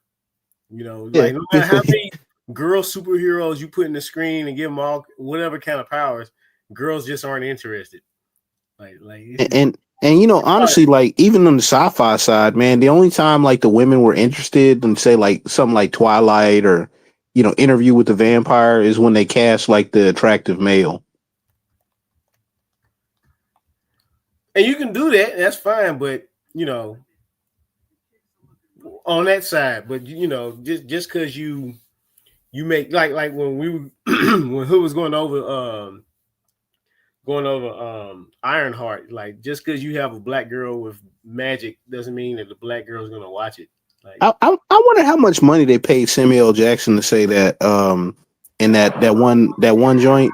He's like, Monica, black girl magic. I wonder what the conversation was around the set when they actually made him say that line. I bet he didn't even want to say it. They had to make him say that shit because somebody had to know this was not going to play well. Hey, look, man. They show it with a wheelbarrow full of money, man. It's like, hey, just read the line. Yeah.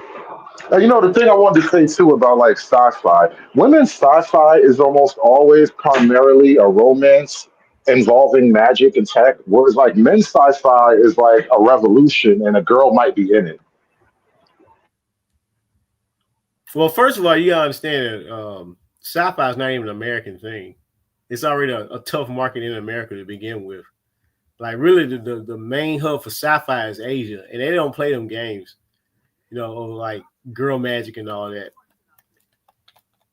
So see, the chicks will get into supernatural things before they get into sci-fi things. Like look at Charmed. They'll get into Charmed before they get into and supernatural. They love supernatural. Bitches love supernatural. Well, the two males or whatever. For women. That's sci-fi for women though. Anything magic related is women's sci-fi technically. Yeah, but Supernatural had that crossover artist because of who they cast, and then Charmed was a soap opera based around witches. And you know what? I think the closest they'll get to it is that I think they tried was Game of Thrones. A lot of chicks watch Game of Thrones. Yeah, which is interesting, right? Because that was like more like a power fantasy kind of thing. Girls tend not to like that, but they made some very interesting characters, right? But I haven't watched Game of Thrones, but you have to understand the power fantasy they put in there because they had that one chick, I don't know her name, but she had control of that dragon, and she was running around fucking shit up from the clips I've seen. That's a fantasy that women can go for. Mm-hmm. Yeah, you don't really hear chicks talk about shows. You're right, like sci-fi, like actual sci-fi. Like, damn, what's a good sci-fi show I can think of? They would like maybe like The Fifth Element because like it had the chick being the lead character. But even then, I don't know too many women that watch that actually. Damn, it's too violent. What about what was it called? Starship Troopers? Yeah, nah, that wasn't for women though. That's too violent for women as well. Yeah, plus like a lot of women. They killed the bugs. Like we said, just because you put women in, don't mean women are gonna watch it. But it's too violent. Like people getting dismembered and impaled and eaten alive and that battle angel one. That one had a decent audience of women. Alita. It's Alita, right? I think so. Yeah, I don't know what you're talking about. They even got an anime or whatever. I haven't seen it, but like I was like, oh, okay. Yeah, but the whole Ironheart fiasco. See, now the B-Dub guy really got to take this L. You mean tell me like the WNBA, y'all talk all this stuff about supporting women empowerment, but yet y'all have a whole entire league that y'all barely show up for. And the reason why I know that, I work around a particular WNBA team, and I see the attendance. I don't believe y'all need more people. And y'all literally took over Star Wars, and y'all got your own Marvel characters. And y'all see what happened with the money. Y'all see what happened. They supposed to be the biggest spenders, right? The biggest consumers, right? But where's the money? I think Disney literally just forgot that girls don't really read comics. They're not only do they not read it, they're not rabid fans the way boys are, and they really couldn't shoehorn that in. What's funny though, Hood, is like this happened already in the comics when they did like all those new changes or whatever, like 15 years ago to comics, and it tanked the industry basically. They did the exact same thing. And they're like, oh, well, we'll just put it in movie form and then people will go see it. Like, no, nobody cares about these characters. I think if you honestly want to get like cross things over, I think you got to look at the Barbie movie. I think the Barbie movie gave a perfect template of the kind of girl movie you want to make, right? Because you had violence in there, right? But it wasn't the women that were fighting. It was just other guys, and even their fighting wasn't even very violent. I think that was that might have been a beautiful accident, honestly. But it worked though. I mean, you can't deny the sales, the draw it had towards women. Like women fully supported it and everything. Of all the things that's made for them, you gotta give respect to the material that actually gets women support. Yeah, but I think the IP had a lot to do with that. It's just drawing the average person in and making them pay attention to it. Like being Barbie's like this iconic like character anyway. And then you gotta understand the reason why even I wanted to watch it and I eventually did watch it is because I kept hearing about Ken and his subversive pro-male revolutionary storyline. And when I watched it, it really was exactly that. And so the feminists and trying to write their feminist Barbie utopia, they made a great clarion call for young men. So you trying to say that the Barbie movie had red pill Ken? So you hold on. You mean tell me that women actually supported a red pill movie and tried to go ahead and what was that Netflix movie? Well, they didn't know it was going to be that way. That's really what it was. It was subverting your expectations, right? It was a beautiful accident. Nobody expected Ken to really steal the show. It was an accident. And sometimes that happens with productions or whatever, where the unintended like character becomes the hero, or the audience like gravitates toward one person. I mean, it's probably rare because you're putting this stuff on paper, but like I doubt that they could do multiple versions of the Barbie movie though, because like I don't know if like the system is full of competent enough people to be able to execute those like at a high level, back to back to back to back. Because I mean, look at all the other slop that's getting pushed out.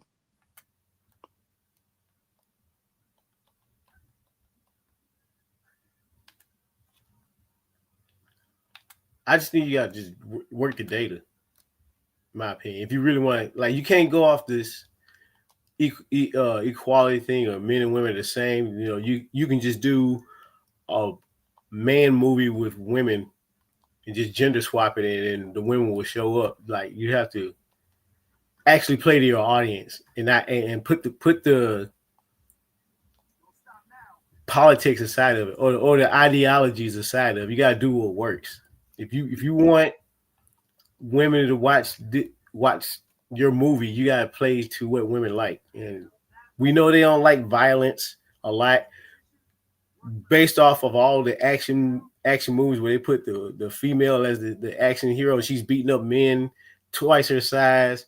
Like, they don't want to see that, and even if you look at the Snow White movie that tanked, they don't want women don't want to see themselves actually like taking charge and taking responsibility. Like it's got to toe these lines where like the magic aspect, it happens just because of things, that's not really fleshed out in any sensible way. And it's contradictory. And there's got to be some cheating. Somebody's got to cheat. Oh man, you remember that whole thing? It was freaking that 50 Shades of Grey run. Man, that was a crazy time. I remember just going to the airport and just anytime I would see like somebody they're reading that damn book. And I'm just like, what is it about this, man? Listen, my phone might die because I'm on like 2%, and I got a couple more things to do before I can get back and plug it up. So you might have to hold it down. We're keeping this on. We're keeping this alive a little bit longer. If you guys want to hold the floor, I'll be back in a minute. Well, you got to understand who was the audience, the demographic for 50 Shades of Grey. It was mostly like white women in their 30s at the time. Right, because when I got drugged into the movie and watched it, I was like, "That I do this shit on the regular." He just smacked the bitch on the ass. I was like, "That's it." Like, I thought he was gonna like cause a bruise or something. You know what I mean? The way they were talking about it, But like the book was more descriptive. Well, it was the movie too, but you can't show a white woman getting a bruise. Well, I don't know, man. Like you got to worry about the ratings and all that stuff because they probably didn't want to rate it R, like a hard R rating. Hard R. Because was it? Yeah, that's funny. Yeah, you don't want that because there used to be the kiss of death, like for certain films. I don't know if that's the case now, but like film films, they'd be like, oh, it's rated R because of what's in it, yeah, but they wanted a larger audience. They probably want to target like from 16 to 30 with sexual scenes. Yeah, man, it's Hollywood, man. They don't care. Our morality means nothing. But I know that the main demographic was white women in their 30s. You know, a lot of women who don't have a lot of wild sexual experience. You know, Keisha, she been slapped and spit on every which way, all that up and down the block 2 or 3 times. So it wasn't really all that for her, but yeah, I think it's much different now. But like those particular women and up, yeah, that was probably the case. But I mean, you would even see dudes like, you know, reading it because their wife like enjoyed it so much. Like at the airport reading a damn book. And I was like, what the hell is that? I was like, somebody else reading that damn book, man. Then I remember because their wife read the book, not their girlfriend, or you know what I'm saying? Yeah. This somebody who's committed to her, trying to do that. This, you know what I'm saying, trying to relate to her more and all that. You know, dude with a girlfriend, like I probably ain't gonna be with this bitch in 6 months anyway. So yeah. Well, what book would y'all talking about? I had to step away real quick. 50 Shades of Grey. Oh Lord. When they had that run where like it was like the #1 bestseller. They even sold it at the damn airport bookstore. That was crazy, man. But yeah, they'll want to be sexually objectified, dominant, and all that good stuff. Yeah. No, we know that's a lie. If it's the right guy, they don't care about none of that. Well, but Christian Grey was a billionaire philanthropist, young philanthropist that traveled around the world, and he was all type of things. I mean, yeah. So they was going. That's another thing. The guy got to be the love interest. The male love interest got to be rich. Not just rich. Not just rich. Rich is being in the like in the high upper end of like the what's that, the 100,000s. You know what I'm saying? They want millionaires. They want dudes that's wealthy, right? Or they got to be like bad boy type, like Jack on the Titanic. Oh, I was gonna say old boy from Sons of Anarchy. Oh, Jax, you talking about Jax from Sons of Anarchy? Yeah. Or Jeremy Meeks. Cause he was initially supposed to he got approached to be cast in that film, but he didn't want the stigma attached with the material. He said that would probably hurt his career and would typecast him.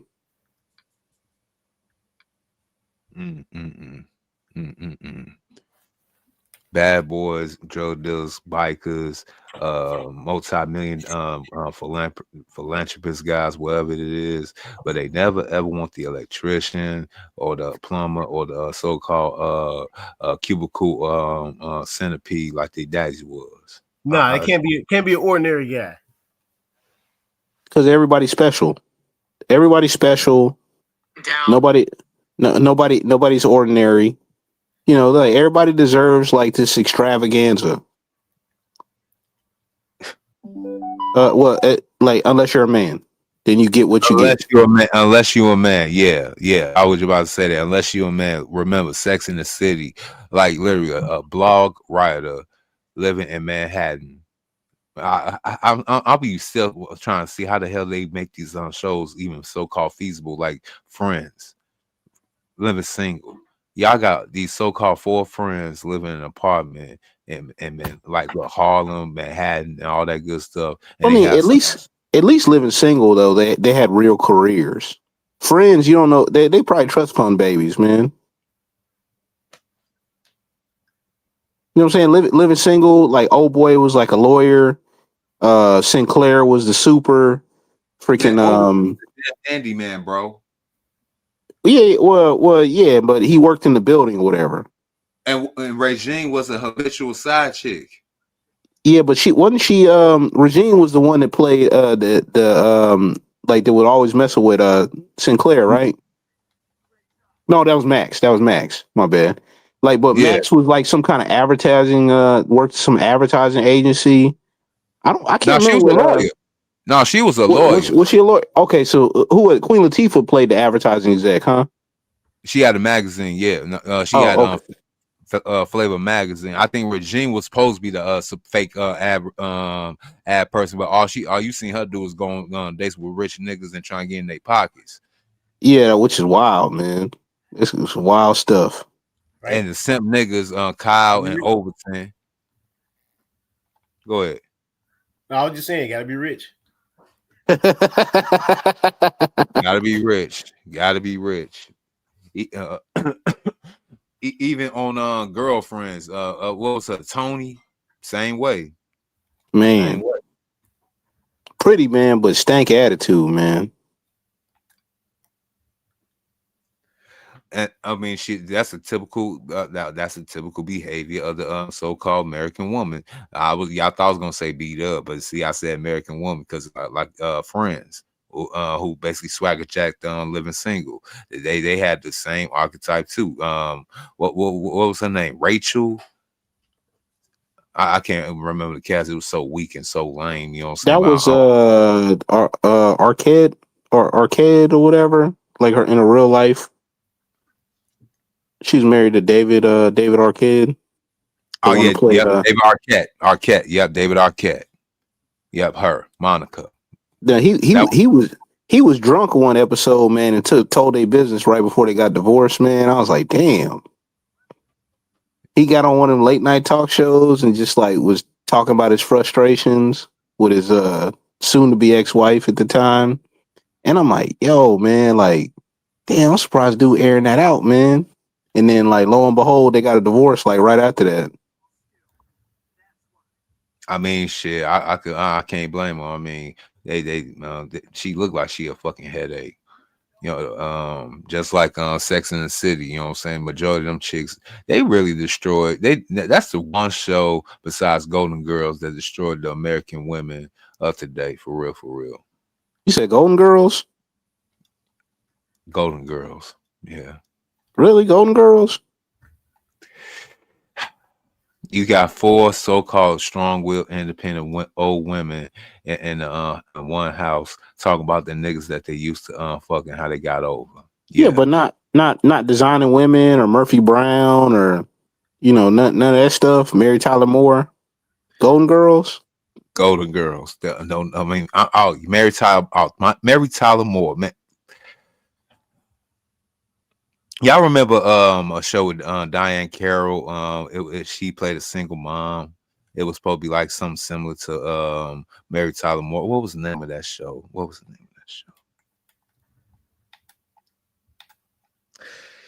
Mary Tyler Moore. She basically was a strong, independent woman.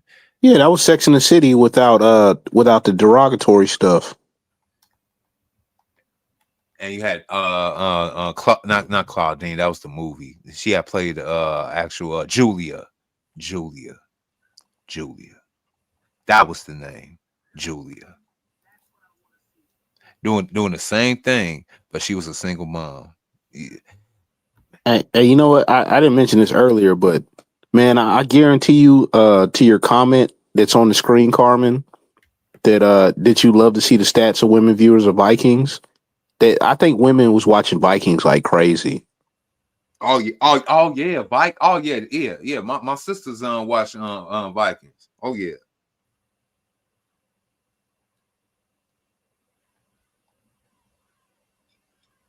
So they like the old medieval. Hold on. So what are they trying to say? They want the old medieval toxic masculinity. Yeah, they want that toxic masculinity. I mean, because the shows like Game of Thrones, Vikings, hell, these Sons of Anarchy.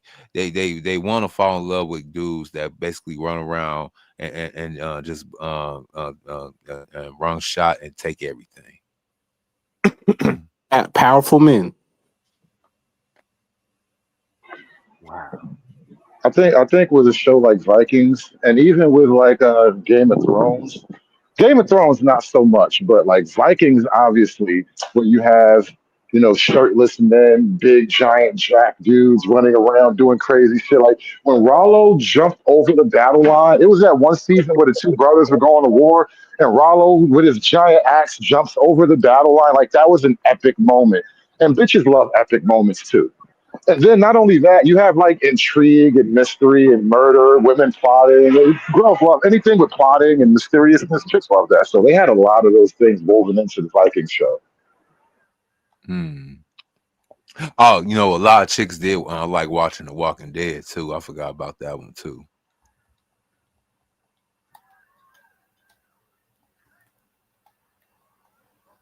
Yeah. So they love when the old ancient days, when women they had no rights, they had to fall under a man.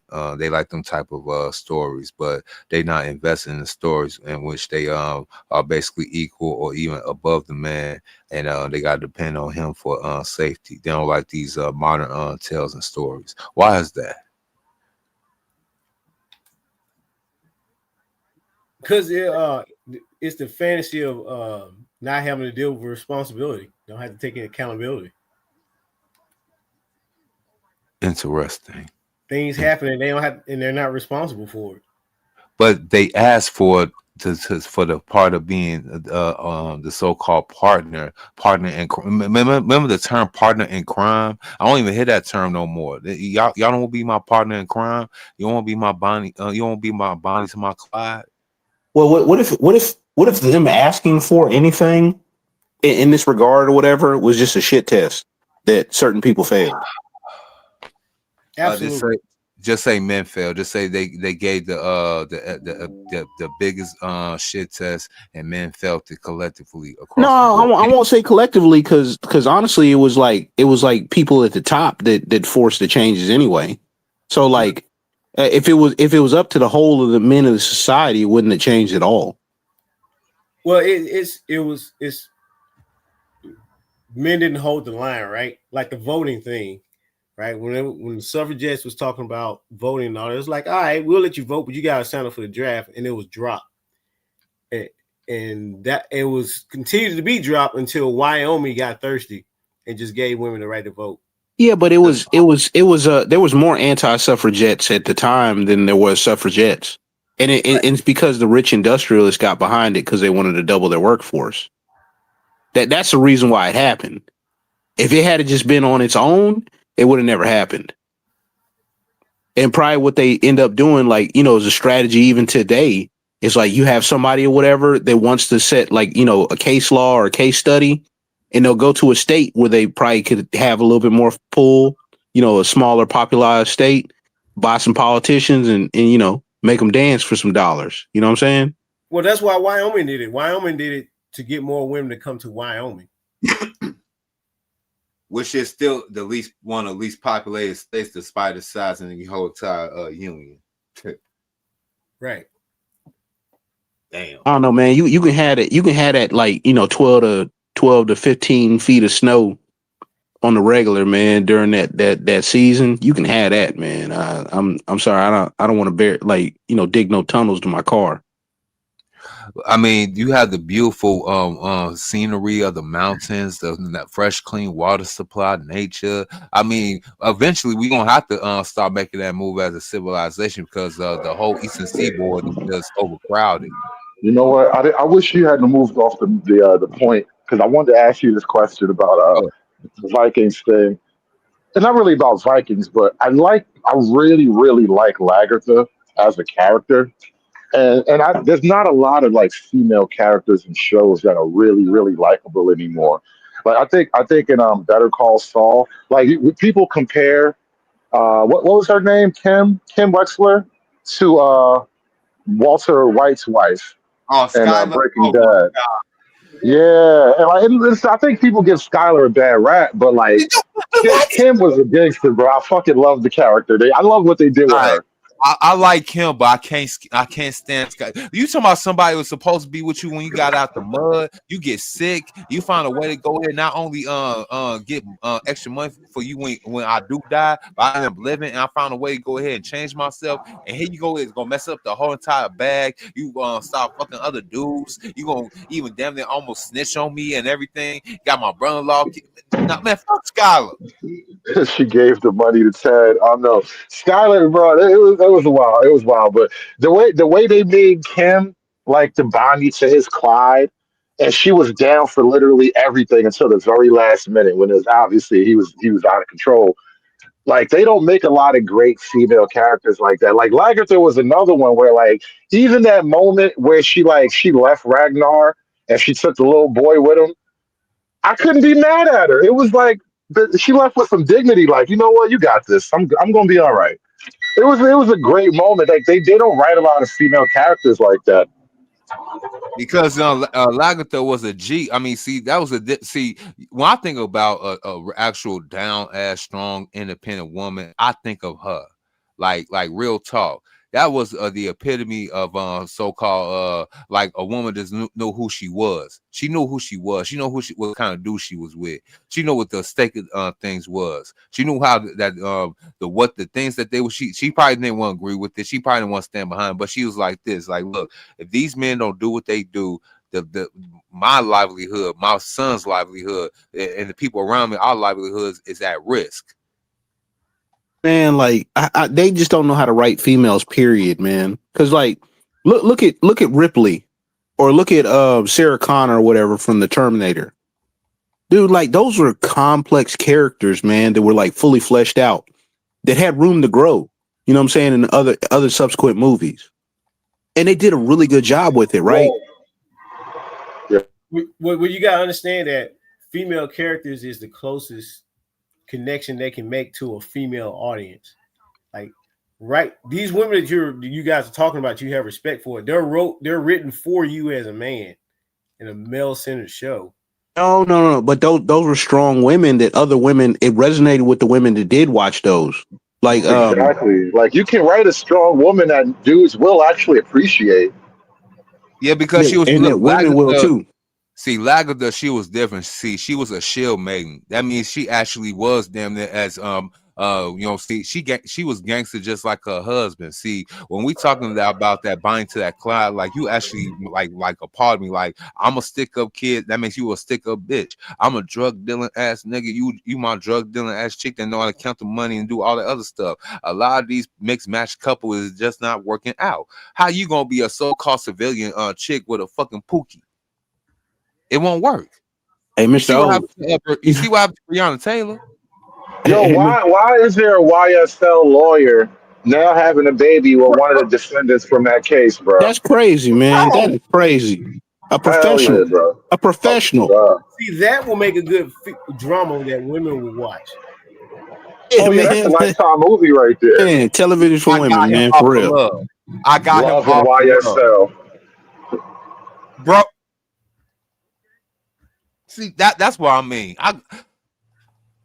That shit pissed me off this week too. I was like, so you got this nigga off, so you go ahead and get married and have a baby by him. But all them so-called, all the other other lawyers around you, all the professional niggas that you walk past down there and around that so-called region of Atlanta, you know what I'm saying, with all these business associates. You mean tell me you can't even find a fucking ghost in a suit down there? That could actually.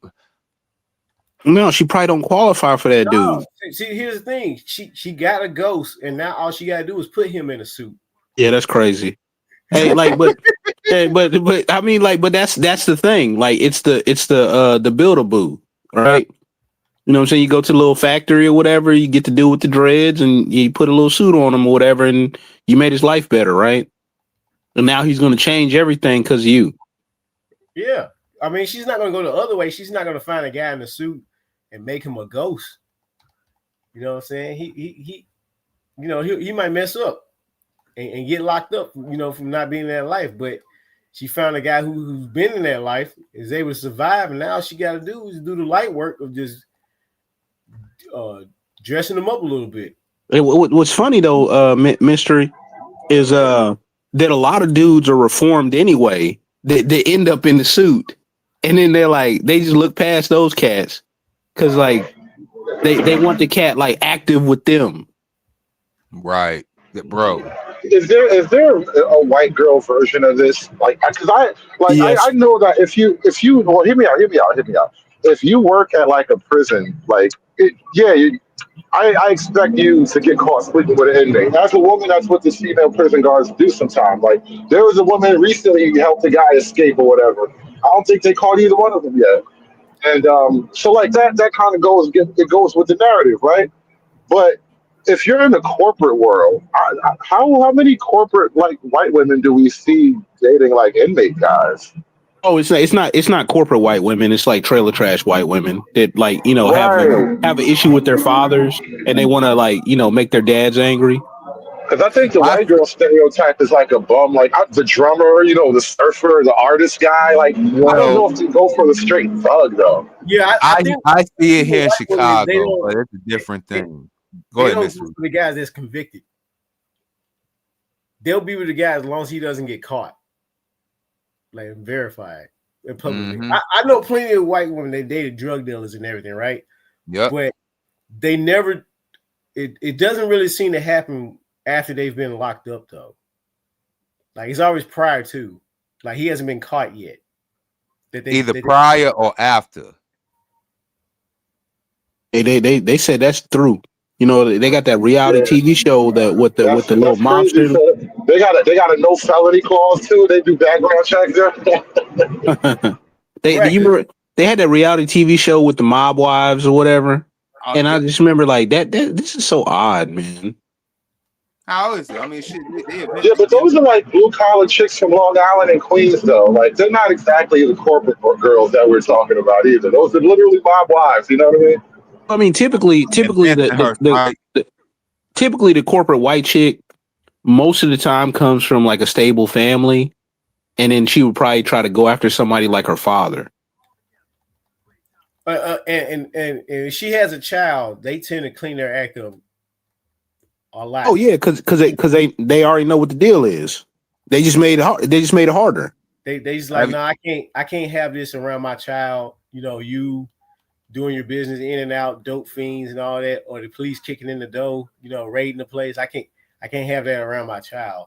That's why when liberal Becky gets married, she becomes a conservative to a degree. And when she had that baby, and then she starts looking for a conservative Chad to love her forever. Yeah, it's the whole thing. It's literally memes about that and the beige kid. Bro, it's literally memes, bro. It's a crazy work, bro. It's crazy work. Look. I got cheddar. Hold on, I got as long as she ain't got that septum ring, you might be. Nah, they take the ring out at that point.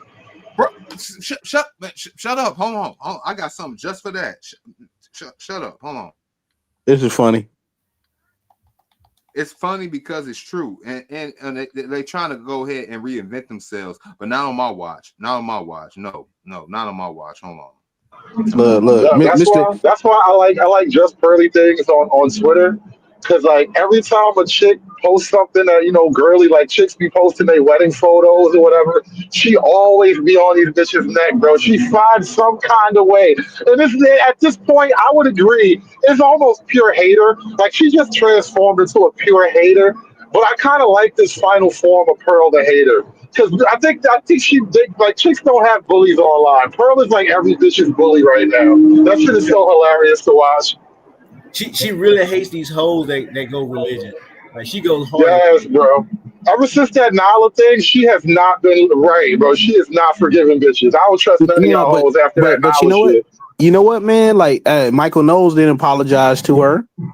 Like hey, or any of these other cats, or whatever. And they was even going after Andrew Wilson over that, man. Because let me share my screen real quick. I don't have a ministry, but I have a ministry. You know what I'm saying? Come on, man. No, Andrew Wilson's wife is another one. She's not as like voiced, like as opinionated. She's not as big as Pearl, but she's another one. She's actually pretty solid. Yeah, yeah. Now look at Rebecca, this. what's her name? Rebecca? I forget the whole name. Now look at this. Look what it says on the caption. Look what she says. Retiring deception so people stop assuming I'm a liberal. Watch this.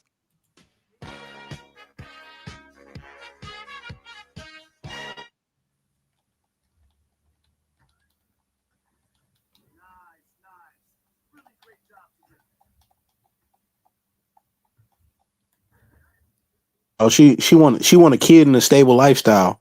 That's what happened. She feels. Look, Also, a lot of the money is drying up too, man. Landscapes are changing.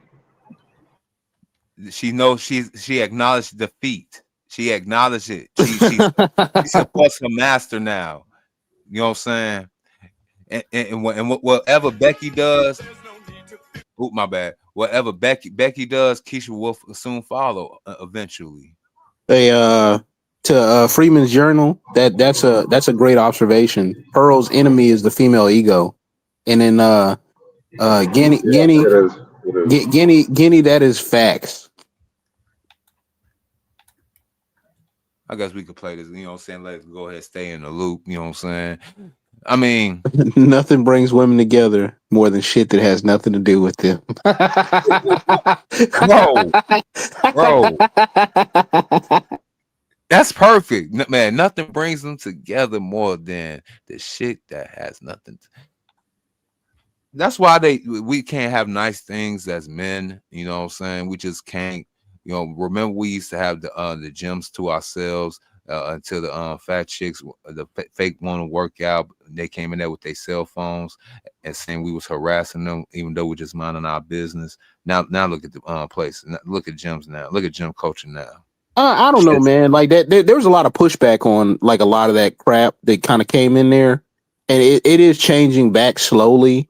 And then you got people like Joey Swole or whatever, right? That highlights all the negative on that side of the house.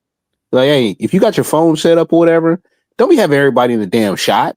You know what I'm saying? And then be talking crazy online about people just doing their thing. I'm saying leave people alone, man. Just do your business and get the hell out. And the girls are getting hurt in the gym. Like, oh yeah. They be maxing out and nobody will help them. First and foremost, if you're gonna do that, like a max attempt, you better just like tap somebody on the shoulder to make sure you got a safety. Like I ain't no way in the world I'm gonna get under a bench or anything like that trying to attempt a max and not tap the dude next to me or something like that. But like, hey man, I need a spot. Wait. I'm confused. I thought free weights were for boys. You said what? Say again. I thought the free weights were for the boys. What are they doing over there? They'll be in the squat rack though. Yep. Like trying to max out. And they think they can do everything a man can do. So like we literally make an exercise Rube Goldberg contraction just so you can do the thigh master shit. What are you over here with the free weights for? Even that, they could do the Smith machine, right? And it wouldn't hurt them if something happened. But like, no, they can't. They don't want to do the Smith machine. I don't need your help. I can lift all this 200 some pounds in the squat. I can do it. Yeah, that too. All right, go ahead. I'm like, hey, look, and if somebody does help you or whatever, maybe they don't drop everything and run over. You know what I'm saying? Like, cause like case in point, right? I was in the gym last week and I was doing a bench, and you know I'm not working out with too much, man. I'm throwing up like maybe 140 something or whatever, like multiple times. I'm just doing high reps or whatever, and just trying to get my reps up so I can move up in weight. And then I was sitting down, like kind of resting, listening to my music, and I turn over and I see this guy, right? And he looked like, you know, like, hey, he might have a little bit too much weight on it, man. He's doing like incline, and he started struggling like to get it reset, just like to put it away. And I for a split second, man, I was about to run over there, man, and try to save him, but he got it though. But I was just like, yo, like, I'm not necessarily paying attention to the other people in the gym like that. So, like, even if it's a woman, hey, even if I wanted to help you or whatever, you know what I'm saying? It might take me a little bit longer because I'm doing my thing. You know what I'm saying? So to expect that somebody to drop everything they got going on and pay specific attention to you, everybody's in their own little world. See, here's the problem. You're making too much sense. All right. So they think that we're supposed to come to their rescue regardless, no matter the situation. Like the chick with the video with the TV, you know, she went out, she just went out and bought a TV knowing the kind of car she has. Yeah, with no planning. Yeah, no planning. She just went out. That was funny. That was you know, and she just assumed that some man is going to help her. And that's just the way it is. They assume that some man is just going to come to the rescue. Just cause. Well, I mean, she hasn't been wrong up until recently, though. But it's still ignorant. That's still being ignorant or playing ignorant of the rhetoric that's out there. If you're posting videos about what you expect out of guys, there's no way you can avoid what has been out there about don't approach us, don't talk to us, and all that. You know, all the male avoidance rhetoric that's out there. I think she's ran into like smaller versions of that before that TV incident and just brushed it off like, oh, you know, he's just dusty or something like that, right? Right. So like she's run into it. I almost guarantee she has. Mm-hmm. I mean, remember that I think it's a post or something like that. A chick said that dude was in her building trying to talk to her, you know what I'm saying? But she wouldn't give him the time of day and whatnot. And she was moving some groceries inside. She had some water that she couldn't live. And she thought he was gonna basically help her and whatnot. But he's like, man, I ain't your man. Yep. And I'm like, I mean, hey, look, that's how it's gonna be for some. They come down to bread or buns. Exactly. At the end of the day, see, and shout out to Gen Z, shout out to us and millennials. We got time of the malarkey. We not like our boomer and older Gen X brethren. We came down to the math, the conclusion, the real true schematics, because these bitches love schematics. Yo, look, shorty, it's bread or buns. Back in the 90s, Big L has some song with no ends, no skins. So yeah, bread or buns. Sporty Thieves had no pigeons too. That's right. Thought I mentioned that. That was a great audible bet you. And can I talk about profile? They try to ward us with the song, you're a liar, a cheater, a deceiver, a heartbreaker. But y'all still love and trust these stuff real. I was talking about this on a different panel. How every relationship is transactional to some degree, but the problem with like the men and women part of it is that the transactions were supposed to be relatively soft and unspoken. We just do it because we love each other, right? And now that that veil has been lifted, now it's like, listen, you're going to do something for me and I'm going to do something for you, or there's going to be nothing in between. Because, like, I think too many people have been abused by the lies. So now it's just pure, open, raw, naked transaction. And it feels ugly, but I don't know a better way at that point. Well, as men in a heterosexual relationship, we're supposed to take the bigger L than a woman does. And so by trying to make it equivalent, make it a fair exchange, that it's like they say equality feels like oppression to somebody that's entitled. It's along that same line. Like now that we're trying to make it fair, it seems like we're making it. It's perceived as unfair to them. Yeah, because it's been so out of balance. The thing is, like, the husband or the man was supposed to be doing all these acts of service and devotion in order to make up for the general unfairness of it. Like, it wasn't like it was just totally left on its own. Like, there was a balance to the equation. And once again, it's like the toddlers, like I have small children. Anytime they don't get their way, it's like, oh, it's not fair. It's like, you don't know what fair is. And it's like the same thing with them. Like now we're trying to go for a fair exchange. It's somehow a huge problem now. Hey, you know what? This is a little bit of a segue, but I'm still thinking about because I'm going to try and make this video with a master slave thing, but like because we're talking about master slave morality, let me pose a philosophical question to you. How can a slave know what's truly fair? They can't.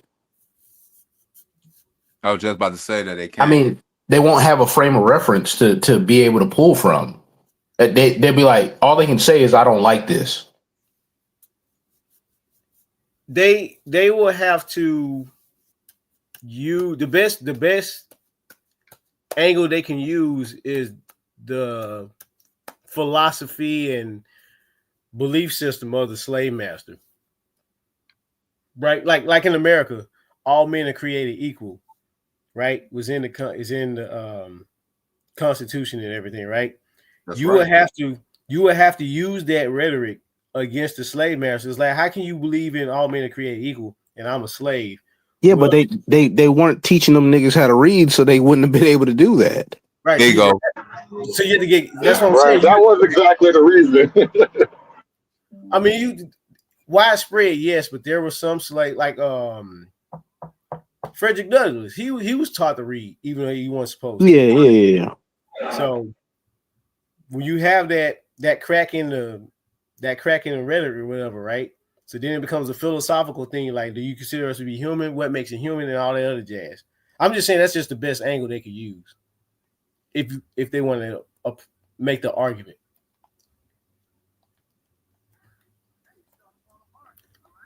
Hey, was it Vision 9909? Scrubs was a great female anthem. Was it? Was it really? I think ultimately, I think it did more damage than help. They were broke. Let's not. We're not putting a moral weight on grade. It was a big song. I'll give them that. But yeah, most of those female anthems are fuck some nigga empowerment type shit. It's always that type of thing. I don't think I've heard a female anthem where like, I love my husband and we're gonna stay together. All the best woman songs are like, that nigga hurt me. He gonna die. I bust the windows out your car. Hey, Hood, clean up woman. How long ago was that? Or As We Lay, how long ago was that? I like to make an honorable mention because of Patrice O'Neal. Just Be Good to Me. Damn. Because he said that was a sad bitch anthem. Man, wasn't it though? Hey, people always talk about reputation. En Vogue killed it. En Vogue giving him something he can feel. Yo, those is my girls. In that moment, that video, to this day, it is one of the sexiest videos that has ever been done without being trashy, without twerking, without shaking your titties on the camera. It was just 4 women in nice evening gowns singing a beautiful song. And like it was like in a club scene. The guys on stage were like getting all hot and bothered. It was a beautiful, perfect shot. And now all bitches do is twerk and give microphones blowjobs, bro. Man, I don't know about. I mean, En Vogue. You talking about the same ones? Talking about you never gonna get it. You know what I'm saying? The same ones. Yeah, but they also did Don't Let Go, Mr. O. I was about to say that too. I was just about to say that they was the man. Shout out to the '90s chicks. They was the real pimps of the. Let's be real. Look, they said, don't you want to be more than friends? Man. Hey, that dude he put them in the friend zone, and they're like, come on, get me up out of here. Ain't that a compelling question? Man, what's it going to be? Because I can't pretend. You know, so we're gonna be more than friends. And hold on tight and don't let go. Man. Yeah, so you get real emotional when you're deep in that friend zone. See, they usually look. That's the thing about it. See, a lot of dudes are scared to put a woman in the friend zone. See, Escape, SWV, TLC, especially TLC. They all they talked about was being another nigga's side chick. Yeah, that's wild. They trained a generation of side chicks, man.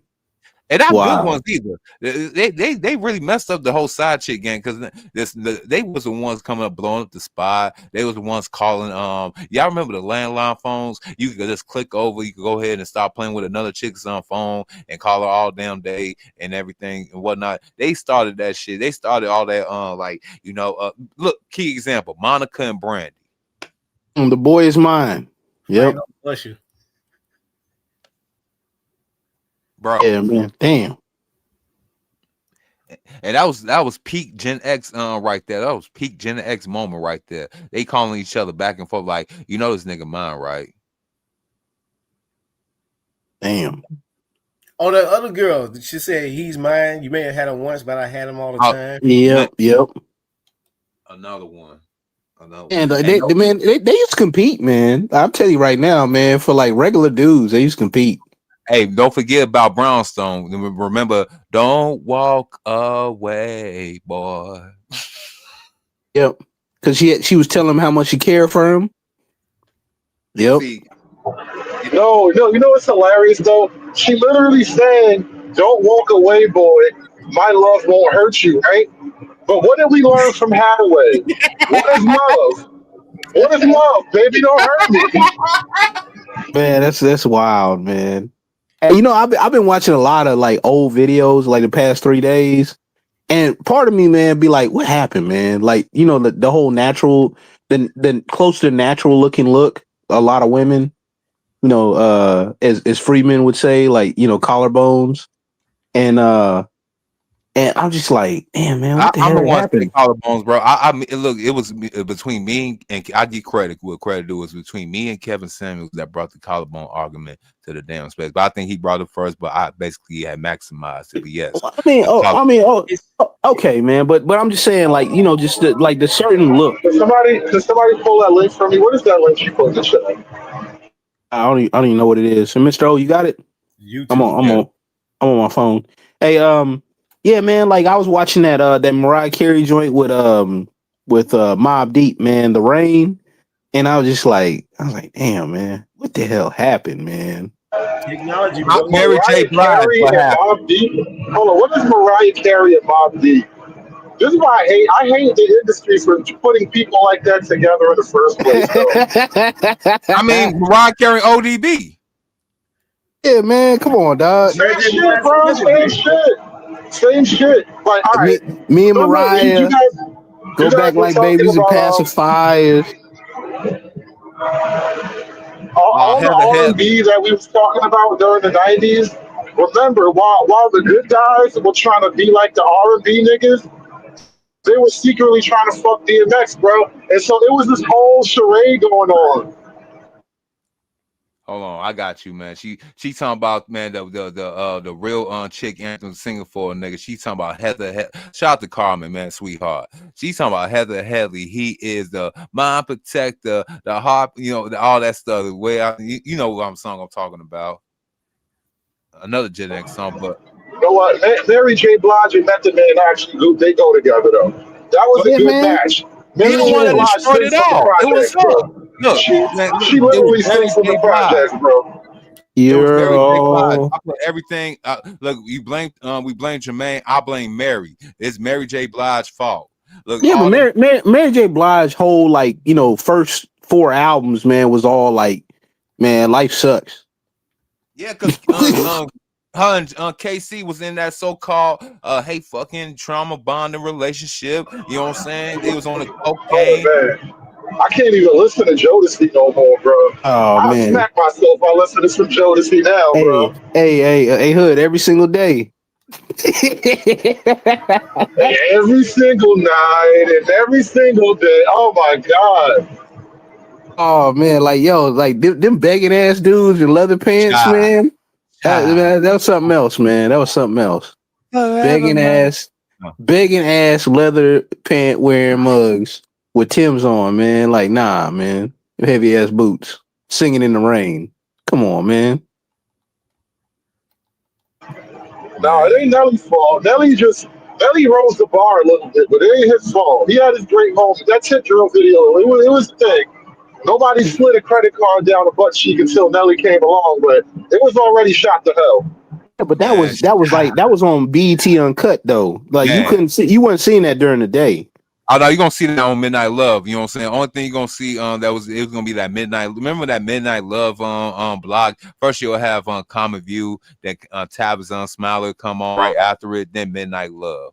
Then after that, another round of Common View, then you get the BET Uncut.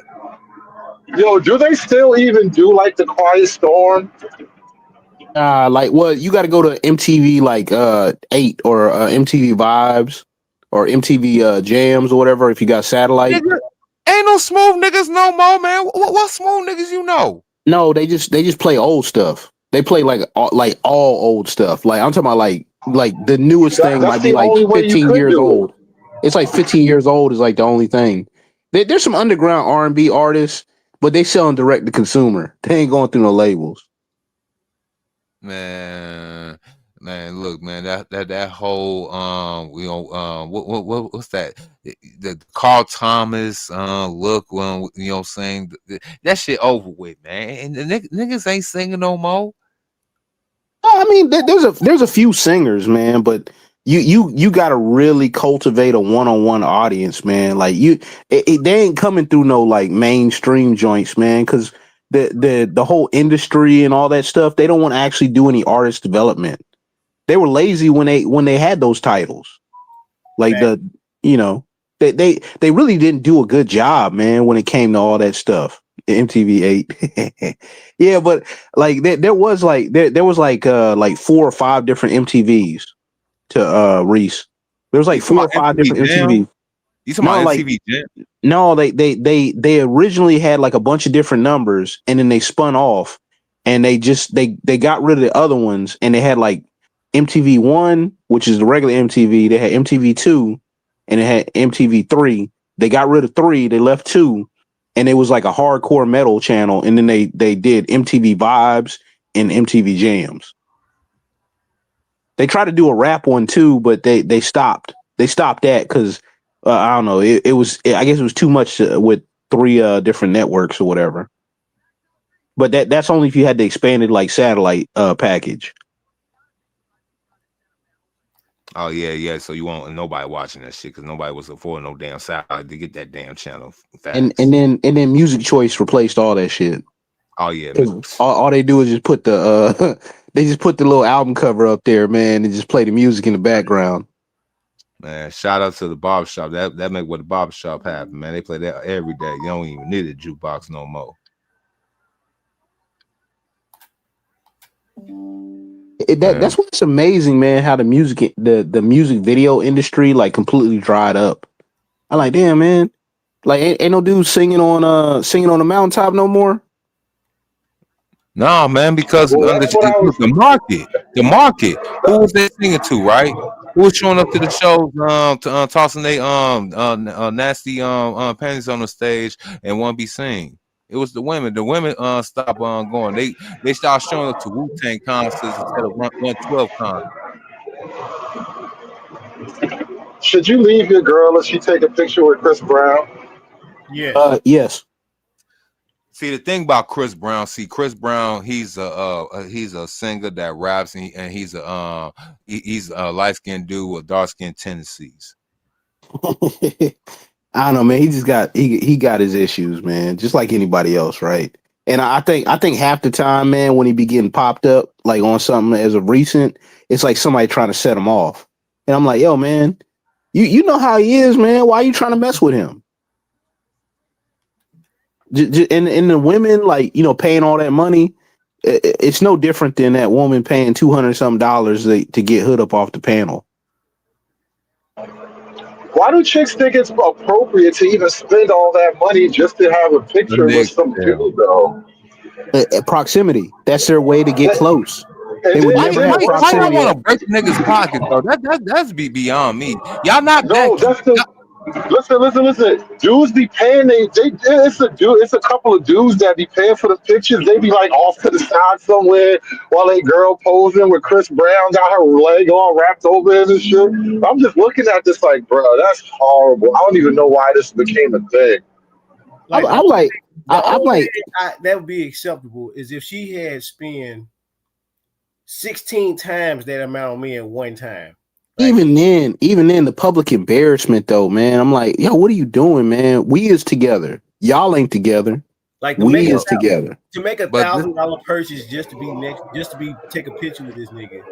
That's like a couple months ago, there was a show, like, I don't know, some African thing, but there was a guy at a show and his girl got called up on stage. Remember we talked about that shit? Yeah, the Afrobeat joint, and then she had the nerve to be like looking for him afterwards. Dude kind of blew up a little bit. He had, did the podcast tours or whatever. The Cosnot dating joint.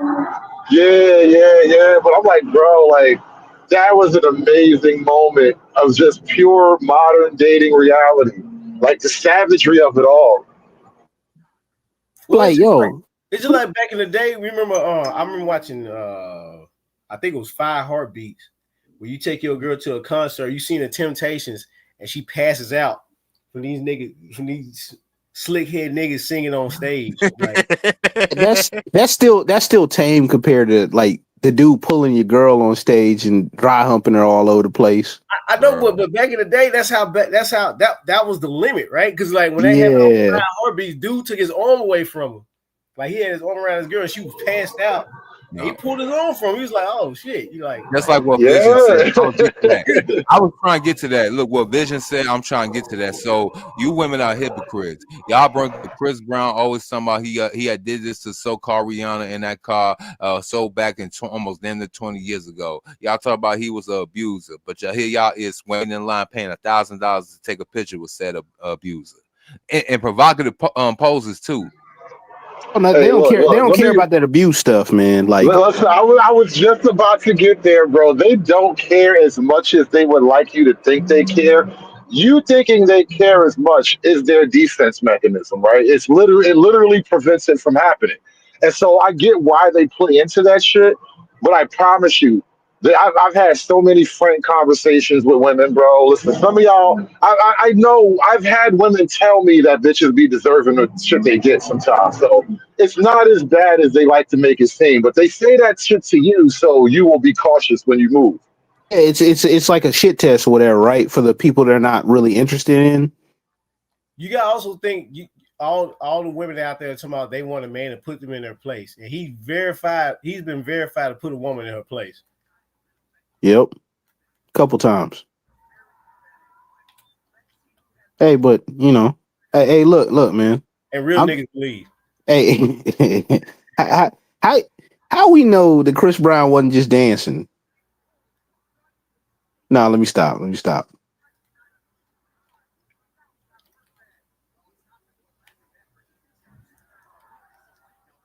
You know what the equivalent to that is? That's like if dudes line up to pay Cardi B $1,000, even though she knows the drug niggas. Yeah, but most Negroes aren't going to pay that kind of money. You got to be down real bad to do that kind of stuff, and you ain't talking about the same type of dude. Because dudes like be like, hey, like if you were willing to pay, like give her that money, why not just go to like one of them gentlemen's clubs? Or better yet, just go like, hey, like say if you in Cali or whatever, where they didn't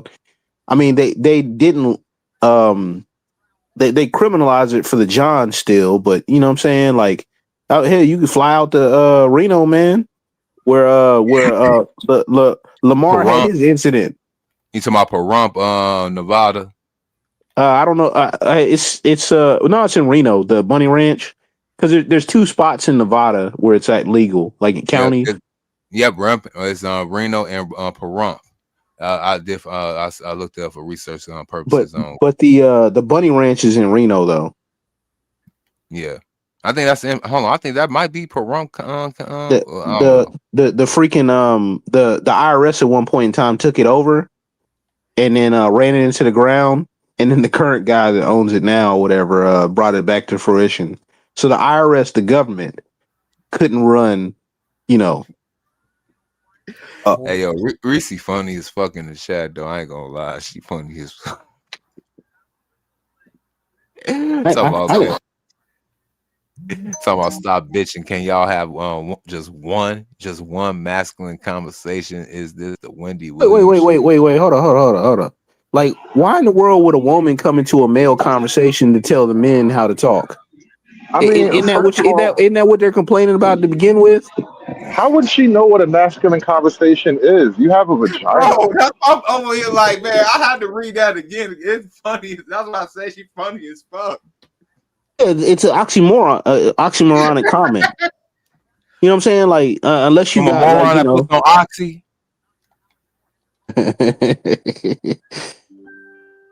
Yeah, I can't help it. I'm sorry. It was too easy, but yeah, the oxy unclean. But yeah, go ahead. I don't think you understand, Reese. Reese. When I wake up in the morning and I take that first piss, I'm having a masculine conversation with the toilet. I don't think you understand what masculine conversations sound like. Yeah, like I mean, most of it's like, you know, kind of just BS anyway. But I mean, we'll get into some philosophy. We'll like riff about like like would you do X amount of dollars for like $1 million? Would you do X amount of things for $1 million? Would you slap Superman? You know, like all kinds of silly stuff, whatever. And then you'll get into some real stuff here and there. You know, Okay, depending on who you're talking to. Reese, are you telling me that you and your girlfriends have really sat down and debated who amongst you can or cannot fight a bear? That's what your girls talk about? That's crazy. Let me ask you a question. Which wild animal do you think you can fight barehanded?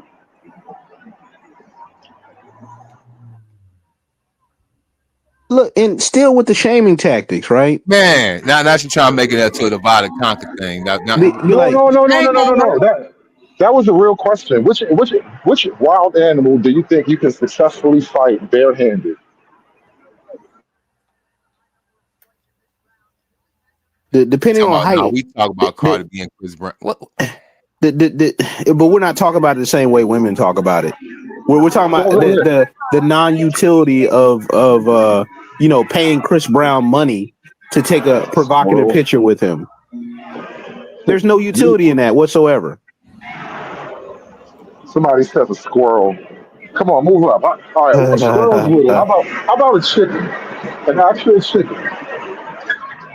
Y'all emotional? Wait, what?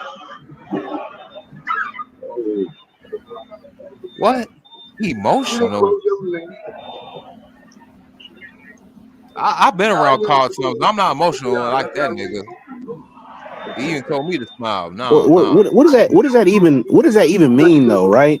So like if I had a family member that was near and dear to me and they passed, I'm not supposed to have any emotion. So you couldn't close the relay. I don't know why y'all just don't close the relay up when we first get it. And mute up. Because they tell me, I just got a conversation about when I came in, they like don't close the relay right away. You leave the barcode. Y'all leave the barcode open. You can't close the relay. You get uptown. If I forget it, you get uptown.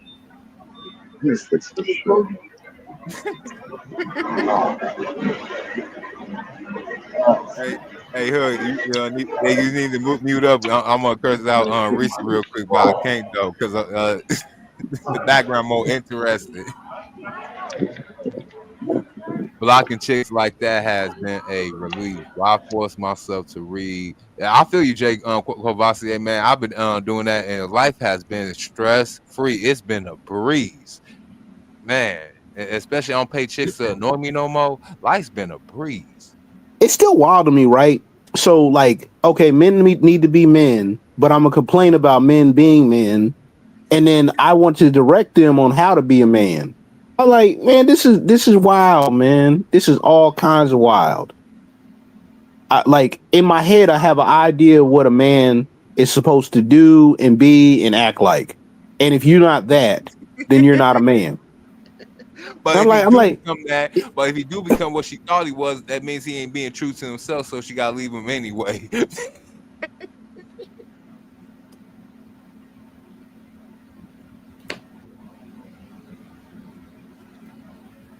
That's what I'm talking about. Disrespect. You can't win. You can't win. Man. Oh, see, is the end of the show? What happened? Obviously, she's a Chris Brown fan. We said something that triggered her. She wants to pay that $1,000. We was judging you. That's what it was. I was judging you. Because you want to go ahead and give your money to a known ass kicker. Yeah, she thinks that's a good investment, and we shitted all on her dreams of spending that $1,000. Don't get mad at us. I mean, y'all want to go ahead and take a picture with the light skinned Ike Turner? What I say to defend Chris Brown, don't defend degenerate black. She said, I don't defend degenerate black men. How many degenerate black men have you been around to know which one it is? Are you from the hood, Reese?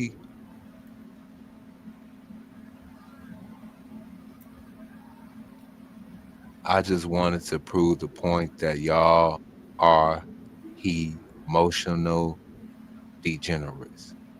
I mean, I am a douchebag. I ain't gonna lie to you. I got a whole company. How did you prove that? How was that proven? Interesting. What was it? My delivery that's something that I'm supposed to said or something. I mean, emotional damage. Yeah, emotional damage.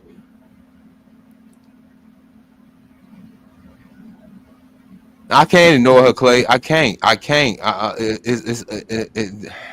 I have a spidey sense to go and try to put a chick in her place, but I'm trying to stop doing that. It became draining. It became tiresome, especially when I be trying to use logic. Logic just makes matters worse. Then now I become the fool. Now I become a fool. Nobody can tell who is who now.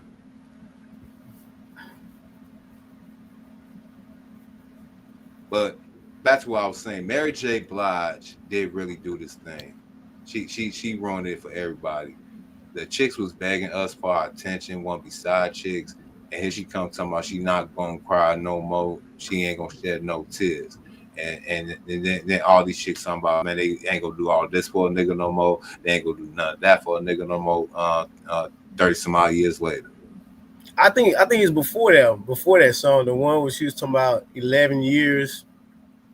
Yeah, that's what I'm talking about. I'm not gonna cry. I'm not gonna cry. I'm not gonna shed no. I know that song, bro. I had too many girlfriends that played that song because I drove their ass crazy.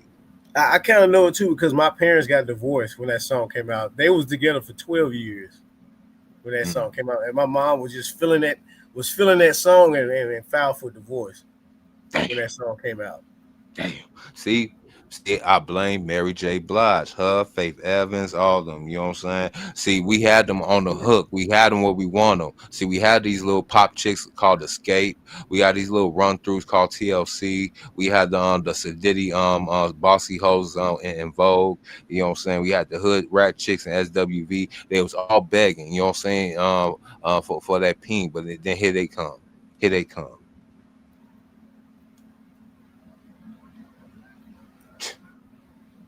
Hated here.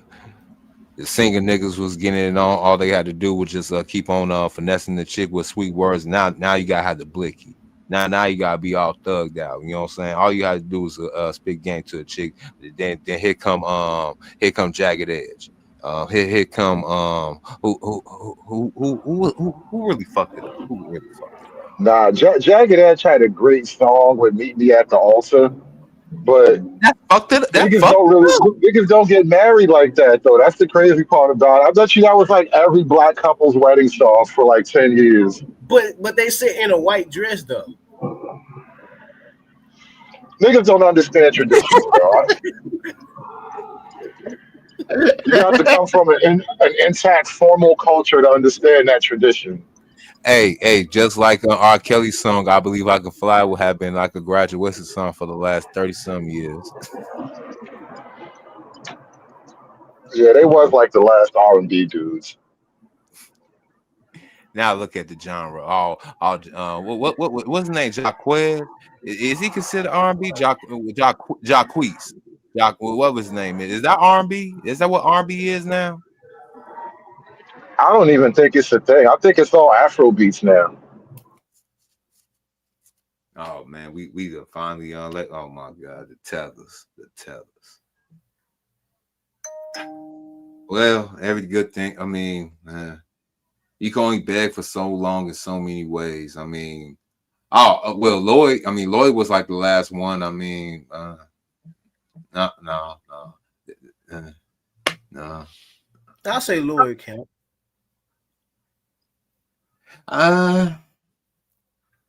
Yeah. I mean, Chris Brown is Chris Brown. I mean, he's up there. Him and Usher.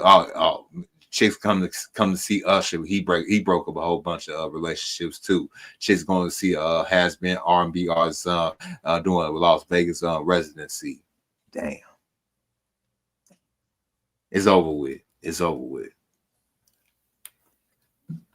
When once Usher became what was his name in Vegas before him, like Liberace and them. Once you become like Liberace, all that is over with. It's over with.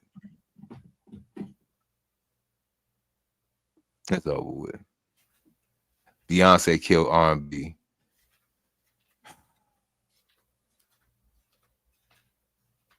Yeah, and that's why she's trying to go over there to the country right now and destroy that too. I mean, all good things must come to an end.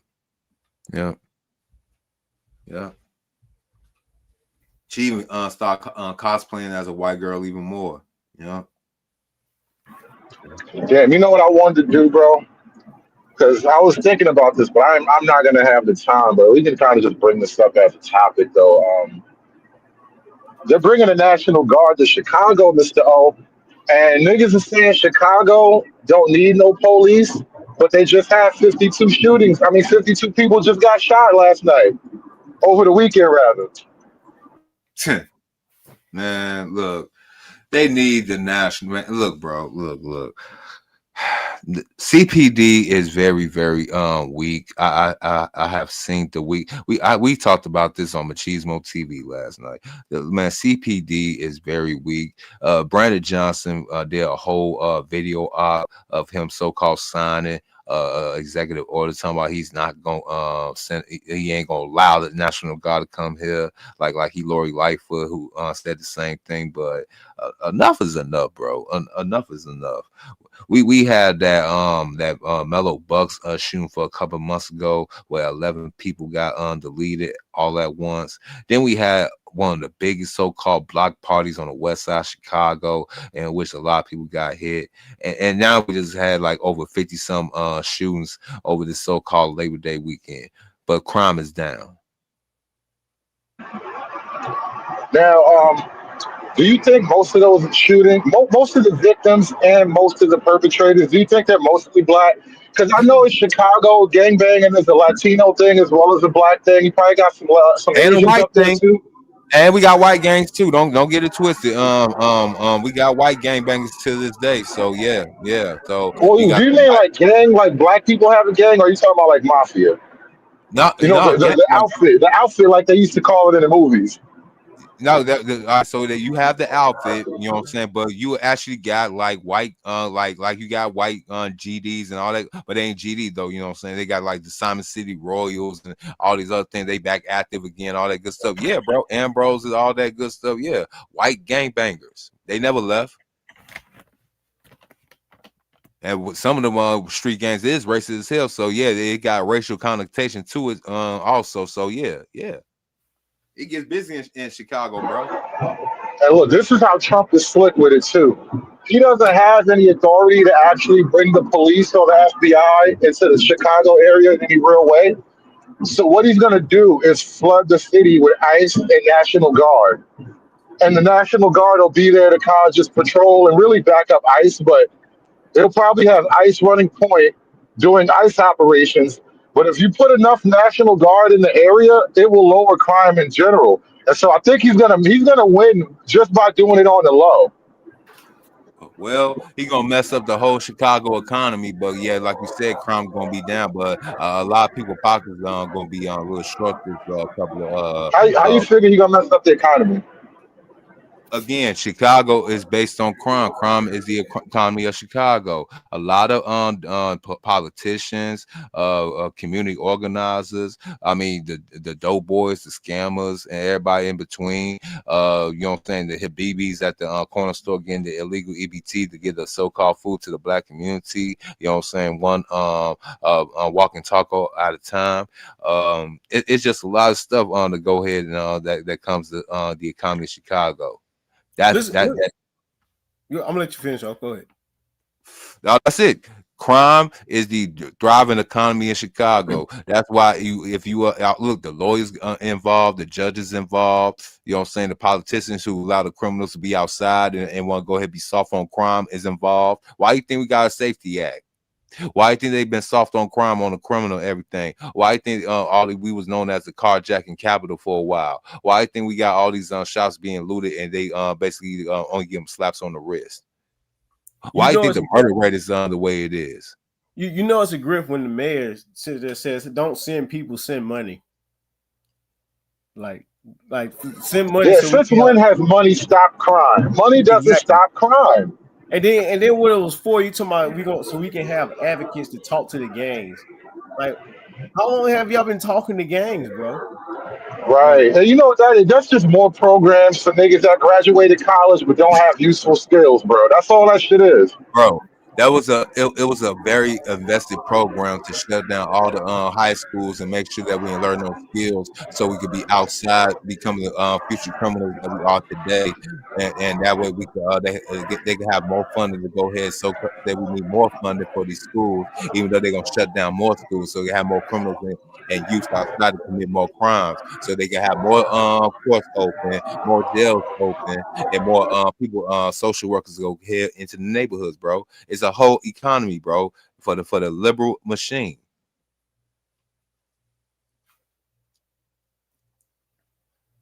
And y'all got the catch and release over there, don't you? Yep, the catch and release, the safety act. Yep. Yeah, just like DC had no bail, no cash bail. Right. So tell me how that's not part of some kind of economic feedback loop. You know, you get a criminal, he does a violent crime or something, you just let him back on the streets. How does that prevent crime? Logically. It prevents crime to the so-called the idiotic civilian who think that actually is a solution to crime, but the idiotic civilian doesn't know that they so-called people they vote for is actually in cahoots with the criminal, because they need the criminal to bring more anarchy, so police officers can have more things to do, so that they can keep their job. The police go arrest the criminal, so he can send him to the precinct so he can have a record, so the lawyer could go ahead and help him either get him out of jail or give him a lot of sentence, so the lawyer keeps his job. He got to go in front of a judge. The judge ain't y'all over $1 billion deficit for the city? Yep. All right, so tell me how your boy is $1 billion deficit, but yet if Trump steps out of pocket, he gonna be able to fight him in court. Well, this is a thing called property tax. It's a thing called sales tax. It's a thing called any tax they could actually conceive of tax here in Cook County. Well, think about that. He's going to actually go deeper into debt just to fight Trump. So why do you want to fight the government when they come here to actually fight crime? It really does give Democrats would rather keep crime than illegal immigrants, bro. Exactly. Because so you got money to fight the federal government, but not to fight the crime in your own city. Because he's an orange man. He represent the so-called deep state, and they want to go ahead and play by that so-called rules. He's a Republican, and this is a Democratic-led city for now. You know what I'm saying? They will die for the so-called blue, no matter who. They will go ahead and let the immigrants, the criminals, have the keys to the insane asylum and run ramshot before they go ahead and have orange men come and give them order. See, Chicago is like that disorderly, bad child, that bad kid like Junior from Problem Child. It's gonna take the white man to actually look past his bad behavior and actually gonna have to deal with him and try to go ahead and civilize these motherfuckers here in Chicago. The best way. And it's a bad look, but I really think it's something like that. It's basically going to take the white man. I think Freeman's Journal was asking me the other night, is there a black person enough, ruthless enough to actually fix the black community? And I don't think they are, because like all the solutions look like racism and white supremacy, but that's kind of what you niggas need to kind of be forced back into a certain set of behaviors until the habits forms, you know? If Chicago falls, just like our Midwest brethren, Detroit, that would be one of the biggest catastrophes in the United States history.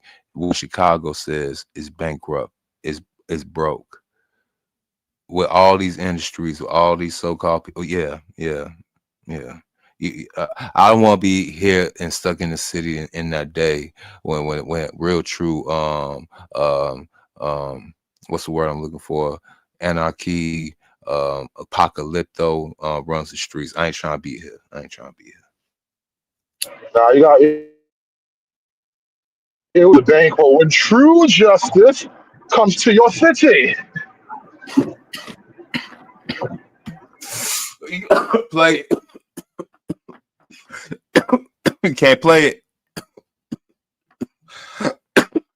Take control. Take control of your city. It's gotta be one nigga though. It's gotta be one real nigga left. And damn, Nick is here. Nick is here though. I mean, why Nick can't undo it? He's the last real nigga left, right? You know, I finally heard Nick Fuentes make a statement that I think was a complete fuck up. He said we could actually side with like the Muslims and all that. And I know, Mr. O, you Muslim and all, but I'm telling you, Christian white America and Islam are mortal enemies. They cannot join forces, bro. That is not going to save the white America like Nick wants it to happen. Because when you look at like Dearborn, all them Somalians or whatever, bro, those are not your allies. No, the Haitians, the Somalians, who else? The Nigerians? No.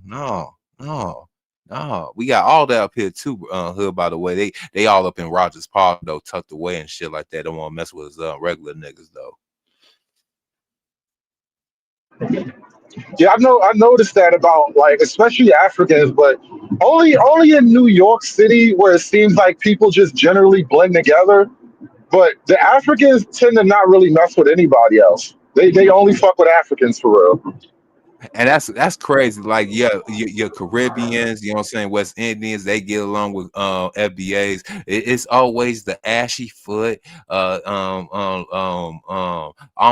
nigga type of motherfuckers that want to go ahead and mess up the whole entire flow. They want to call people Akatas, and it's them. It's them. Straight them. Mess up the whole entire steez of the thing. Like they stuck on the north side. They got their little African little restaurants and everything. They got the little Africanville and whatnot. As soon as they see your black ass coming walking around, only thing they gonna try to do is try and finesse you.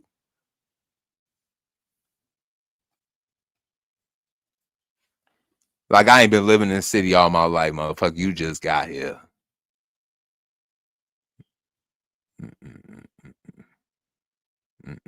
Oh, and by the way, yes, it's some good ganja Clue Studio, and I'll use my backwoods Everin, you know what I'm saying, backwood. I'm a typical nigga. I've been trying to do better. Think about going back to the raw papers, trying to smoke more healthier, if that's a thing. Hey, Dark Knight. Hey, man, that was a good film, man. Don't do that. Don't do that, Detroit 313. Don't do that. And especially the one with Heath Ledger, man. That's damn near classic. That's the most quotable thing. They use Chicago as Gotham City. So I guess they did a lot. They did a lot of the filming there. So because they had that big scene with the bridges and stuff. But technically, Gotham is supposed to be like fake New York. Yeah. Yeah. So what was Metropolis supposed to be like then? It's supposed to be, I think, like a city in Delaware or something like that. Like it's really an East Coast city, and it's like a coastal city too. So it is. I heard because I was looking up on comic book lore and shit. I think it's supposed to be like in Delaware, bro. Gotham City and Really? Metropolis are supposed to both be like in Delaware, not far from each other. Really? What the Yeah, I think I read that somewhere. Yeah. So what's Smallville at? I guess it would be somewhere maybe in Pennsylvania, you know, in farmland in southern Pennsylvania or southern Jersey, maybe. Because you got to figure Smallville isn't all that far from, what do you call it? What's the city? Metropolis. It's like they Yeah, all Metropolis. in the same Metropolis. universe, right? I mean, they supposed to be all in that same universe. So I guess DC didn't really think that through. I mean, Marvel, they kept all the characters in New York. Shout out to Stan Lee. Yeah, we got new guests up here. What's going on, King Rooster? Nothing much, just popping up. I've been hearing y'all conversation, man. I came up here to just you know what I'm saying, show my face. Cause it's like today was the first time it showed up in my little thing. It popped up and I saw Hood Server talking, and you started off talking about the bull crap that y'all been put through dealing with certain channels and everything. Hey, that's just the way it is, man. That ain't nothing gonna change about over in that space. You know what I'm saying? It is what it is. I've been seeing it for a long time. But y'all carry on I mean, with the conversation. it makes for great content. And we're not really talking about anything in particular. If you have something you want to bring up, feel free. No. I was listening to you all talk about the Chicago situation and everything, bro. With the Trump thing, bro. I was just laughing in the back, like I was laughing. I was like, man, if they deploy the National Guard to Chicago, I want to see if one of them foolish guys gonna pop a shot off at one of them folks to kick off the shot heard around the world, because that's what they doing. They going at all the blue states, all the states that kind of like went against him. They gonna put the National Guard in majority of the crime states or the high crime areas, and everybody that didn't vote for Trump or he felt like the last election it didn't go right. Yeah, it's just like regular police, bro. It's an intimidation tactic, and they want to see who's gonna buck. And you may notice the first round when they put the National Guard down, they was unarmed. Now they armed. They really want to see who's gonna buck up enough to start some stuff with one of them military members and watch what's gonna happen to that city. They're gonna regentrify it real quick. They're gonna regentrify it. So as for you city dwellers, you better get with your people, talk to your children and everything, because the only thing it takes is one foolish person to go at them folks, and it's gonna be over with. I think the Democrats are trying to churn up. They're trying to gin up that type of energy. Where the word for it is called stochastic terrorism. Where as a public figure, I will say the kind of things that will inspire maybe somebody who's a bit unstable to go out and actually commit that act on my behalf. And so what the Democrats are doing by, you know, all of this fascism and Trump's Hitler and all to put anybody in certain situations like the National Guard, bro, if they see fit, they will do it. I don't know what white folks y'all been raised around or been. They don't have to rewrite the laws, bro. That's kind of the thing I just laid out. They don't have to. You're not wrong. Like they'll do what they got to do, but the law already allows for this. Because here's the deal. Here's the deal. Under here's how it's gonna work. Under the guise of immigration enforcement, he can bring in as many ICE officials as he wants, right? He can bring in 1,000 ICE agents. He can also deploy the National Guard as he wants, right? Right. Yeah. Yeah. There it is. Simple as. And so, and I'm gonna tell you like this: some of those agents, when it comes down to like the struggle, the black man, the white man struggle, and everything, you know, majority of them have been sent to the military at a young age So they basically the same people. They your COs, they the correctional officers, they the actual people that been trained in tactical use of weapons, right? So only thing they got to do is basically deputize them on a lower level. That's the only thing they got to do. Like even if you work for the government or like work in your local city, right? You know your local law enforcement personnel can deputize you and you can be working alongside with the law. So that's all they got to do. They ain't got to Well, do nothing look, big and major. Brandon Johnson just passed the law. Well, like I guess an executive order maybe, because he can Yeah, do that's that why I as the talked that little Chicago quick executive, video right? out. Mm-hmm. He made it a law where Chicago law enforcement is not allowed to cooperate. Right. Sure. I don't know how Tell- I don't know how that's gonna work in practicality. Like say you're the National Guard and you call the police because you witnessed a crime, are you not gonna respond? Yeah, they're gonna respond. Just I mean, shit. They have overall jurisdiction on any what's the name? I don't know what the hell Brandon Johnson No, thought he was but gonna do. what can happen is if the officers do want to respond, they can flip the script. You know what they can say? Well, okay, come over here to this building, sign this paperwork or this legal document. Now you become part of the army. They can do that, man. This is United States. That's the only thing they got to do. All of these laws and everything, there's a loophole. If I'm Trump and then these states are saying that I cannot use this person, that, and the other. Only thing I can say, hey, quit your job. Get around some military personnel, sign these documents. Now you are part of the military. They say, oh well, there's stipulation to that. You have to take this or physical. You got to do this to get in. No, all the thing they got to do is sign you up, and you in there and swear you in. So it's ways around it. You see what I'm saying? It's ways around all of that right there. And then now you'll have the officers quitting their jobs and becoming military personnel that's been trained as officers. Mm-hmm. They can also give them rank. Man, it's a loophole to everything. See, black folks need this. Some of them wars, stay out of it because they playing their game.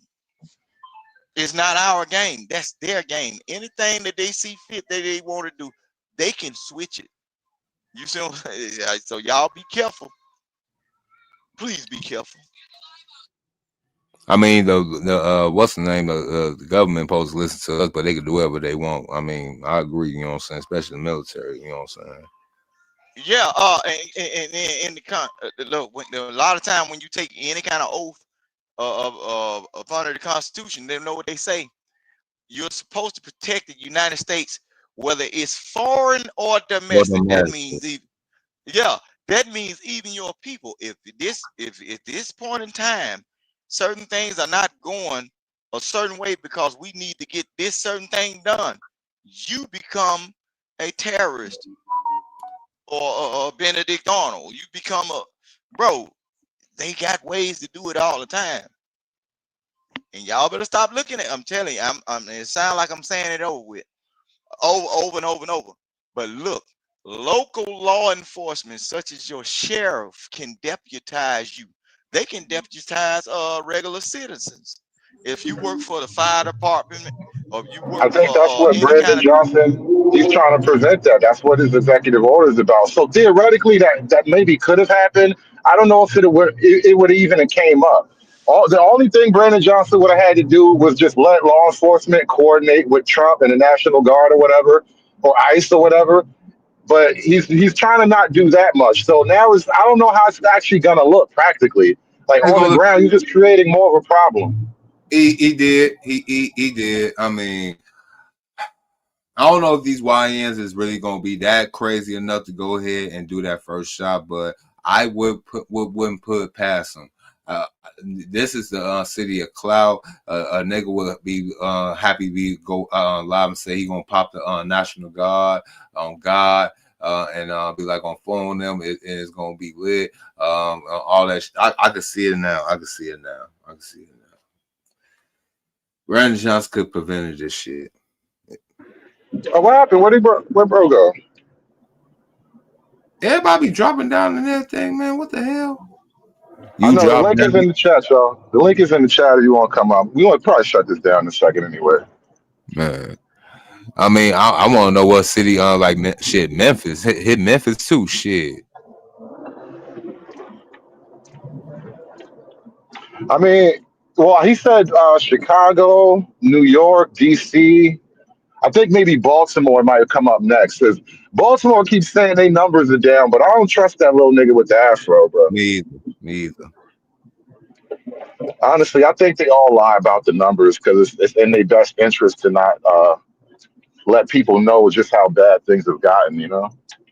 Yeah, my bad. I touched the wrong button on my phone. I ain't want to seem like I was just dropping off. But I'm just saying, man, everything, every law, man, every law that they have or everything that they say can and cannot be done is a loophole to it. And even certain people, like even in the black community, like certain people we vote for, they are appointed because they can get a certain thing done, or they got a certain amount of persuasiveness in the community. Bro, don't get too far off into this. Just look, pay attention to your family. You stock up on what you need to stock up on, and just wait for the storm. That's the only thing I can tell y'all. Why are you acting like it's some apocalyptic scenario? He was just going to Chicago for a couple of days. I don't know if it's all that, man. Shit, it's like pockets over here. No, but I'm saying you got to be careful because you don't know what some foolish persons are going to do, and that's all they ever need. They only need one foolish person to do something to set a certain thing off in order for them to play the victim and say, this is why we had to do whatever we are doing. Man, it can be one of them young foolish persons in Chicago, pop off one shot at one of them National Guard people, and guess what? They'll mow that whole place down. I just said that. And they'll mow it down, and guess what they'll do? They're going to build it back. They're going to regentrify and know it. They're going to, when y'all talking about redlining, well, I mean, that whole hold city on will be a gated community. Let's take the gambit. Let's take the gambit. All right, now let's say it's Chicago. They have the National Guard, and one of the Pookies, they go out to do some work, and they get shooting, and the National Guard is real close by, and the National Guard get involved, and so one of the niggas trade fire with the National Guard. What do you think happens right after that? Oh, you done start a war with the United States because you shot back at them. You become a terrorist right then. Why are you calling it war and not a simple criminal action? Like niggas shoot at the police every day, dude. Because they still have, but see, that's the difference between the military and the police, because they have status as the global warriors. They outside of the police. See, police is just regular. They poo regular. They just in your neighborhood. They know you. Even though they know you, they still treat you bad. But here's the thing: the National Guard isn't necessarily allowed to act like police, so they're not going to be running up on people. The only way they can get involved is if something happens where, like, if you shoot at them, they will shoot you back. Mm-hmm. Right, and yeah, that's the I forgot what my brother them call it. See, my brother ex-military, and then a lot of my folks. The rules of engagement. Rule of engagement. So once you actively fire upon a person of the United States military, you done created an act of war. You did the war. You done did the actual crime of attacking the United States defense mechanism. So I don't think most of them niggas really want to fire on the army, though. Whatever they decide to do after that. That Chicago nigga is crazy, Hood. I mean, we did have my man and shout out to Jeff Ford. He wanted to go to war with the military. He ain't care, you know what I'm saying? That Chicago spirit's in all of us. Yeah, man. It's bad. It's real bad.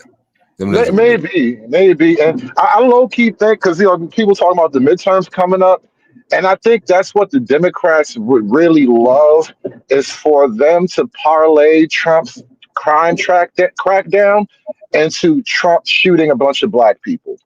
If they can get Trump, like if somehow a bunch of black folk get shot by the National Guard or whatever, and they can clearly blame it on Trump, that would be such a win for them. And here's the thing, though, they want that to be a win, but I don't know how much of a win it will ultimately be because, like, the sentiment in the country, a lot of things are changing right now. But that's really what they want is for Trump to like get into a situation where they have to shoot a couple of niggas. And now it's like this national news event. Oh my God, Chicago teens murdered by Trump's white supremacy soldiers, right? That's the gambit they're going for. And some illegals too. And some illegals too. You got to throw a couple of illegals. Well, they don't know if the illegals shoot at the National Guard, that's a win for Trump.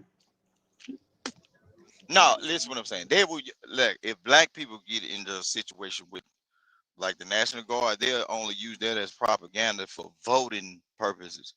And they'll say, well, this is what they do. They're capable of doing it. And it just make black people look bad. But bro, y'all got to look up Patriot Front, bro. Them folks is Democrat and Republican. So they just white people. They white nationalists. They believe in all people must go except their own kind or workers for them. Bro, they believe in basically trying to turn this world back into a space where black people got to step off the sidewalk, and anybody they deem unfit or whatever, they got to do the same thing. That's all it is. Y'all looking at I don't know how much of that I believe. I don't know how much of that I believe. I know there are some white nationalists who want to go all the way, but from what I've been talking to and from what I've been hearing, most of them want a white majority. So, like when I was born, and you sound a little older than me. When I was born in the 80s, America was like 80-some% white. When you were born, it was probably even whiter. And I don't know that it's gonna get better the less white it gets, bro. Well, now see the whole thing what's going on right now is a switch. See, it ain't so many racist white folks now because they got black babies in their family. If you go into all the northern states, you got majority mulattoes like Wisconsin, you got in Indiana, Chicago, well, especially when you go to like Wisconsin or Northeast, it's a lot of interracial dating going on, and then and especially out in the West. Iowa. You forgot about Iowa. Yeah, look at the little dirt mama, little baby mama. You know what I'm saying? Yeah, that's what they do. That's what Chicago go to get it. Okay, the Chicago dudes I know, in order to survive certain stuff and you get too far out of hand, you go to Iowa, get you a redhead white girl, you know what I'm saying?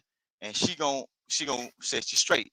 Or you go to Oshkosh ain't good for black folks unless you doing a certain thing. All that, you know what I'm saying? But that's what they doing, bro. It's a lot of black folks in these white folks' families. So now you got a different look upon life coming from certain white people.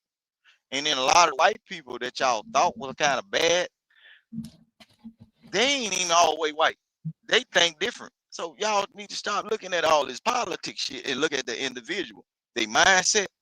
And if y'all start looking into their mindset, you'll know who is who. You'll know who's who. That's why I don't really get into the politics part of it, because I know they still a band of brothers though. They still a band of brothers. Black folk are too worried about going back in chains, bro. I don't think that's a healthy fear at this point. That ain't gonna never happen. That ain't gonna never happen, because I'm gonna tell you this. Black folks shouldn't even be worried about nothing when it comes to dealing with white folks unless you get cornered off in a violent situation with a white person. White people in the United States cannot separate from black people because we were the ones that was over here first with them. And we will be the ones that will help and defend them every time. Look at all the war stories in history. Every time they got in trouble, we was saving them. I wouldn't go as far.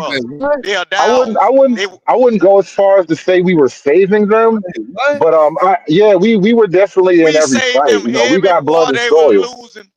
Every war they was losing, and every time they got beat up, they had to go back down to the slave quarters and get some Negroes and say, "Hey, we need more men and everything." And know what somebody said? Somebody black say, "Hey, I'll do it for you, and I'll show you how to do it." They know that. You and I probably would take the. we would take a different approach to this, but I think we're in agreement because I've been making a similar argument that America really belongs to black folk and white folk primarily. Oh yeah, no, I agree. I agree. You know what? From that angle, yeah, I agree. Yeah, it's our nation. For the exact same reason he was just saying, like as much as white folk, founded the nation and all that, black folk been here from day one, blood in the soil. I mean, you beat the slaves, that's how the blood got there.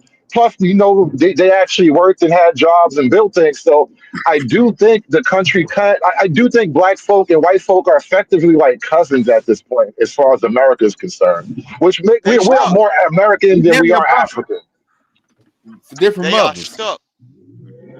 Well, I think we are stuck though. I wouldn't say they are stuck. I think we are We are both not. stuck together.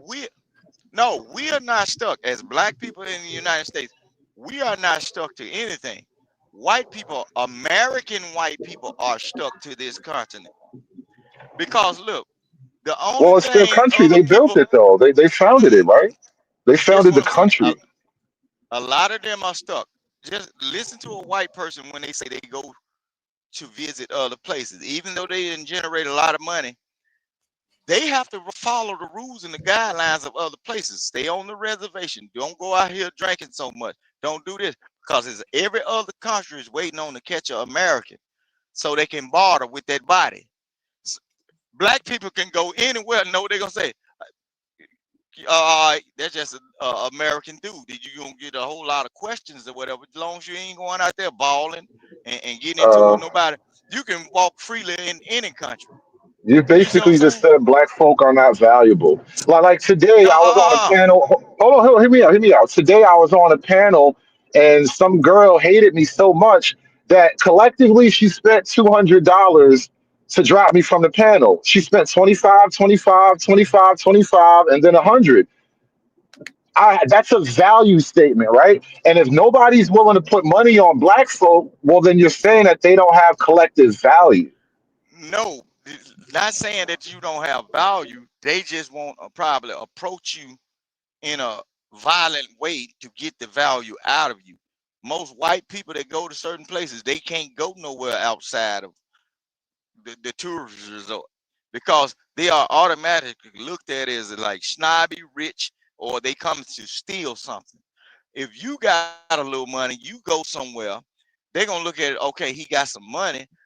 If they gonna trick you, they're gonna just try to overcharge you.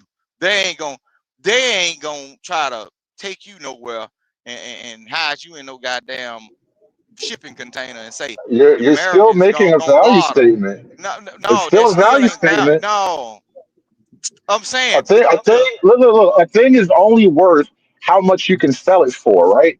And so if you're telling me that you can sell the white person more than you can sell the black person as far as like kidnap victims are concerned, then that's a value statement. You're saying that the white no, folk actually have more value in terms of kidnappers, which I agree. I agree. Look, go kidnap a white person before you kidnap me. I ain't got it, and nobody you call is gonna have it either. So I'm not disagreeing with you, but it just is what it is. no, it's not a value thing. It's just they know the system. They know that if they catch little pearly white things, they can get they can start a war with this, or they can get a certain thing going on with it. But with a black person, you free to move anywhere you want to move, and ain't nobody gonna bother you once they find out who you is. They ain't gonna really just bother you. White people, or white American, they are upset that you probably got more freedoms than they do, even though they have a lot more money or whatever. So they say, because I know a lot of poor white folk That's ain't a got shit. majority. I think this is sort of like when black folk be talking about the white European beauty standard or whatever. And it's like niggas are just upset at the way certain shit is. And it came to be that way, over time. Nobody made it that way on purpose. It just, it all we were born into the world as it is. And so there are just, things that can't be changed. Generally speaking, those white people that, the kidnapped victims you're talking about, they're more valuable on the market, bro. I don't know why bring that up as like a thing. It is what it is. It is But what it now, is. but it is okay. It is what it is. But I'm saying that don't mean they are more valuable. They valuable in the barter. system. Like if I can catch this right white person, I can make this person do this, or I can start this. You know what I'm saying, bro? But that means you more valuable. You more valuable to other countries with your resources you can bring without being bothered. Other countries look at white Americans like trash, bro. They if they wasn't coming over and dropping off money into these other spaces, bro, they probably wouldn't allow them to be there.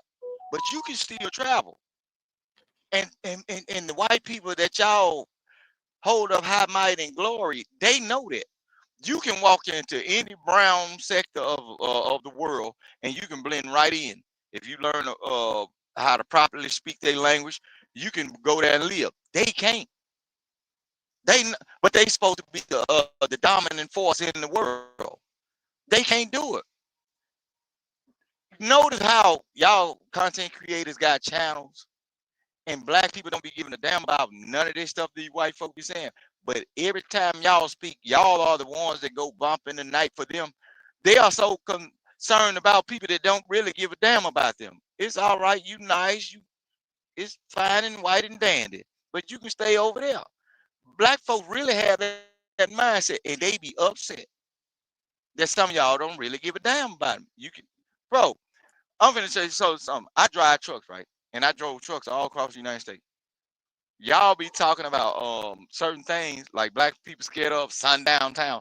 Don't you know the city of Chicago is like a sundown town to white people that first get their license to drive truck, and then some of them have not even been in Chicago, but everything is on them. Oh, Chicago, Chicago, but they ain't talking about the Italians. They ain't talking about the Russians that be violent. They ain't talking about nothing else, but they talking about the black little boys in the neighborhood minding their business that have not seen not one of them white folks. That's power. That's value. That's power and value to wake up every day not thinking about a person, but they on you on their mind every day. You the boogeyman to them. Boy, ain't that like a god-like type of power? I don't know you but ain't thought hold about on. you, Isn't that but you worrying about what I'm doing. Man, I'm isn't that God. really how white folk? Hold on, listen. Isn't that really how black folk really be kind of talking about white people though? Like thinking about them all day when they not even thinking about you, coming Black up with all folk these don't be thinking conspiracy about white theories folk. about white folk. Bro, listen. When most of black YouTube is talking about relationships and talking about white supremacy.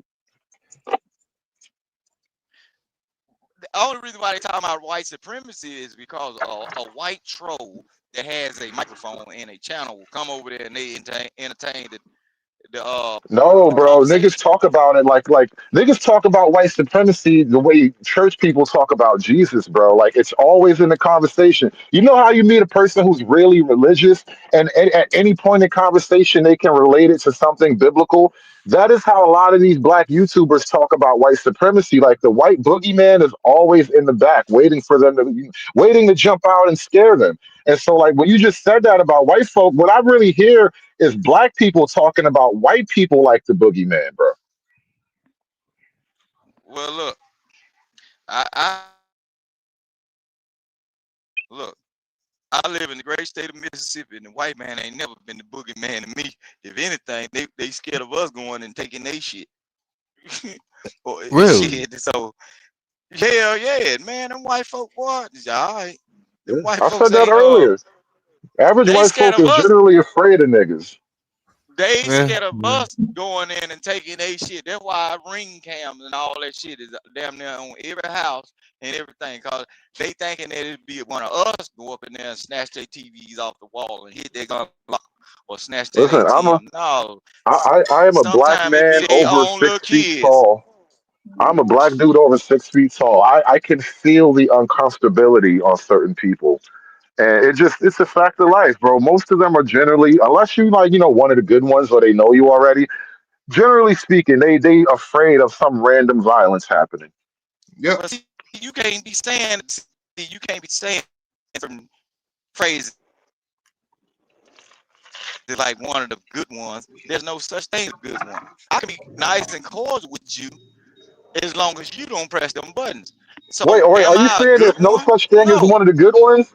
Hold on, are you Yes. really saying there's no such thing as one of the good ones? Now No, who ain't no. sounds like the white nationalist though? I don't know. I don't know what that good one. I don't know what that good one's phrase means because I'm gonna deal with you according to how you deal with me. You might not get struck unless you're trying to strike something or you doing something that I can see it gonna be a problem down the line. So we can't be saying the good ones and the bad ones when it comes down to blacks. With the whites, over a period of years, if you look up studies of the savagery of white people, they won't let a fish be a fish, a tiger be a tiger, a dog be a dog. They'll try to integrate it into another situation that ain't for them, and then when something happens, get what they say. Oh, it's the animal fault. No, you shouldn't have put it over there. That's what white folks been doing. White folks will go to the depths of the ocean, and something down there is living its regular life. They'll try to find a way to incorporate themselves into it and change it.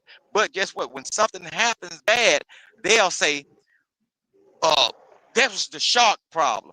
You Let ain't me had ask no you a business question. getting your white ass in that water. Let me What ask the you a hell? question. Let me ask you something. Do you know what a humpback whale is? Yeah, I know what a humpback whale is. How would you know what a humpback whale was if not for white people going to the bottom of the ocean with their cameras and their noses being all nosy and shit? But I'm gonna tell you this though. But How see, would you? No, I would when like us to talk about how would you know if they hadn't done that? Simply because but they just did it for the fuck of it. Mm-hmm. but I know, but I'm gonna tell you this though. In the Bible, when Jonah was swallowed by the whale was the goddamn problem though. But why was you out there? The whale Oh, ended up don't being the don't problem. don't hit me with that one now. No, no, no, no. But All right, we they was doing said the great. I whale, want to ask. and then even with the Moby Dick story, Moby Dick was supposed to be a vicious creature out living in his own environment, doing what a vicious creature was supposed to do for survival in his own needs, eat up shit, right? But Why are we not he went out there. conquering the world then? I mean, because Moby Dick is a tale of a man pursued by a quest, and at the heart of that quest is man versus nature, right? He's on a quest to conquer an element of nature. What is wrong with that? Okay, that's a man on a quest, right? And a lot of times, some of them journeys is not meant to be embarked on, right? A foolish Negro ain't got no business going into old block not knowing what's gonna happen, right? If you take I yourself do it all over the there time. playing with I them I people, go over there all if the they time get because on your ass, who fault it is? That's what white folks do now. If you go to old block and you done listen to all this old bullshit on TV and you go over there disrespecting them folks and they do something to you, who fault is it? It ain't their fault. Let's hold on. Let's get back. Let's get back to the journey thing. Because like, all right, O Block is a stupid thing, but I can relate to it, and here's how. Why is it stupid? Hold on. Let me explain my point. This is what I'm saying is stupid about it. All right, go Because and I'm making a point by saying it was a stupid thing. I'm leading up to something, but what I'm saying ahead. is I I got into boating because I wanted to actually pursue real adventure. And I made peace with the fact that I would rather die in a weird boating drowning accident than die on O Block. You feel me? Because that's a stupid death. Man versus nature is eternal. Yeah. So you mean to tell me your soul gonna go on in the belly of a mountain lion? Lord Jesus, help me. No, that's not. Well, I mean, mountain lion. We were talking about sailing, so it won't be no mountain lions. But either No, way, I'm just the saying. idea Either way, is to you put said, yourself against the test of nature. Like the test of niggas on O Block isn't really the eternal struggle of man. you've been raised around white. You one of the good Negroes because you've been raised around white folk with them mindsets right there. Look, Why does everybody call yeah, me white when I start talking no, about you heroic struggles and wanting to actually test heroic. a man against nature? All of a sudden, I become goddamn white. Look. You know White what's conservative. heroic? Hashtag white No, conservative. you know what's heroic. You know what's heroic in my eyes? Seeing a father on 4th of July, hearing fireworks go off, but he's triggered by a certain sound and say, family, that ain't fireworks. Get in the house. That's a heroic man. Instead of saying, That let's is see what it is. that That's a nigga is heroic man to me. traumatized. That man has been No. traumatized by the ghetto. When I I'm hear looking for real gunfire, I heroes. get curious. I ain't looking for Who's these shooting? mythological. I ain't Yeah, looking I for got these PTSD. I ain't mythological. gonna lie. I ain't looking for these mythological characters that kill giants with a sling and all that. I'm looking for like Why not? I honor real life Why can't we heroes. kill giants, bro? Why? No, and I know we're being like facetious a little bit, but and I'm being very mythological and telling what your You got to point. stop this. Why You got to can't stop we this. kill giants, bro? Why do Because niggas it's only want to kill the white man? The white man is the because it's fucking man. I want to okay. kill giants. My good sir, you got to be careful with what you are saying, because don't you know what you just said to me? You explain your height, and I'm pretty sure by the bass and tone in your voice, you got a little weight on you. You are a giant. You are not average height to a human in the United States. You are No, the I wasn't giant. born. So you mean to tell I me don't have the all sphere 6 foot tall physiognomy. niggas supposed to get shot up every No, time no, you no. run It's not aground even or that. scarce? It's not You the that. giant. You are I the am. I giant. am physically a giant, Okay. but hold on. Here's the question though. Why, when we're talking about like the ideas of black people, why is it that white folks seem to be the top of our mythological list instead of like imagining ourselves slaying dragons and fighting giants? Like we only fight white people. The white people is our monster. White people are the King Kong. He's Godzilla. He's Dracula. White people are the apocalypse. Like white black folk. You know, I made a joke about this before. How many times in a movie does a nigga actually save the world? Outside of Will Smith, niggas do not save the world. Will Smith does save the world like 3, 4, 5 times now because he's damn near a black man's version of white people or something like that. But But niggas don't we can generally think about big shit like saving the world. They only want to fight white people. but listen, okay. You said how many times that black people or save the world in Think about that. Like a we movie do where a it. We nigga do it really as a saves the group. world. We do it What? as a How you collective, say, bro. bro? How you say, Yeah, but bro? What you mean? I done saved the world a couple. Well, I done saved some people's world a couple times by What? influencing them not to do a certain thing. I might have saved other people not knowing, you Those know, were because lives, I think, though. I think, and respectfully, I think those are lives you're talking about, not the but world. We you talk got about to the think world, about. not the city, the world, Craig.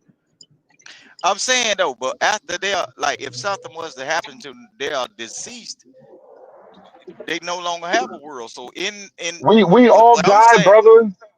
yeah, Life is light as a feather. Duty is man, heavy as I'm a like mountain. DMX, man. Man. I'm gonna live forever. I ain't gonna die.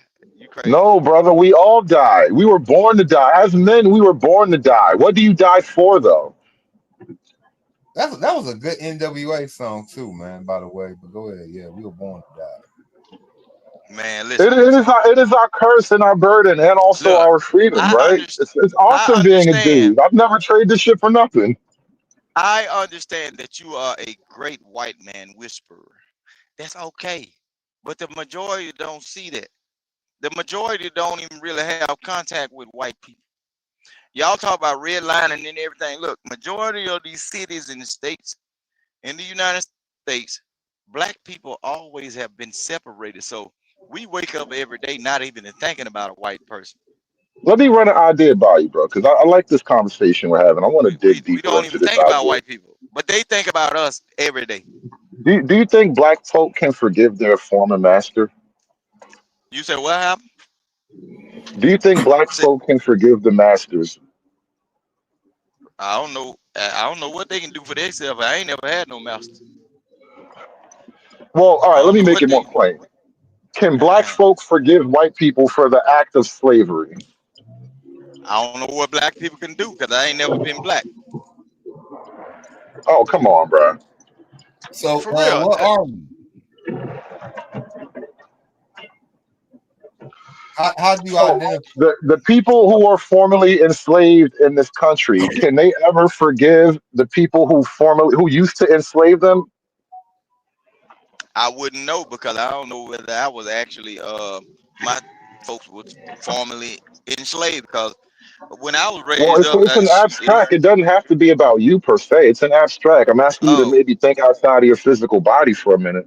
yeah, that might be up to them. If you wanna forgive somebody that slapped you in your face, stuck some up your rectum, and kicked you in your back, that's on you.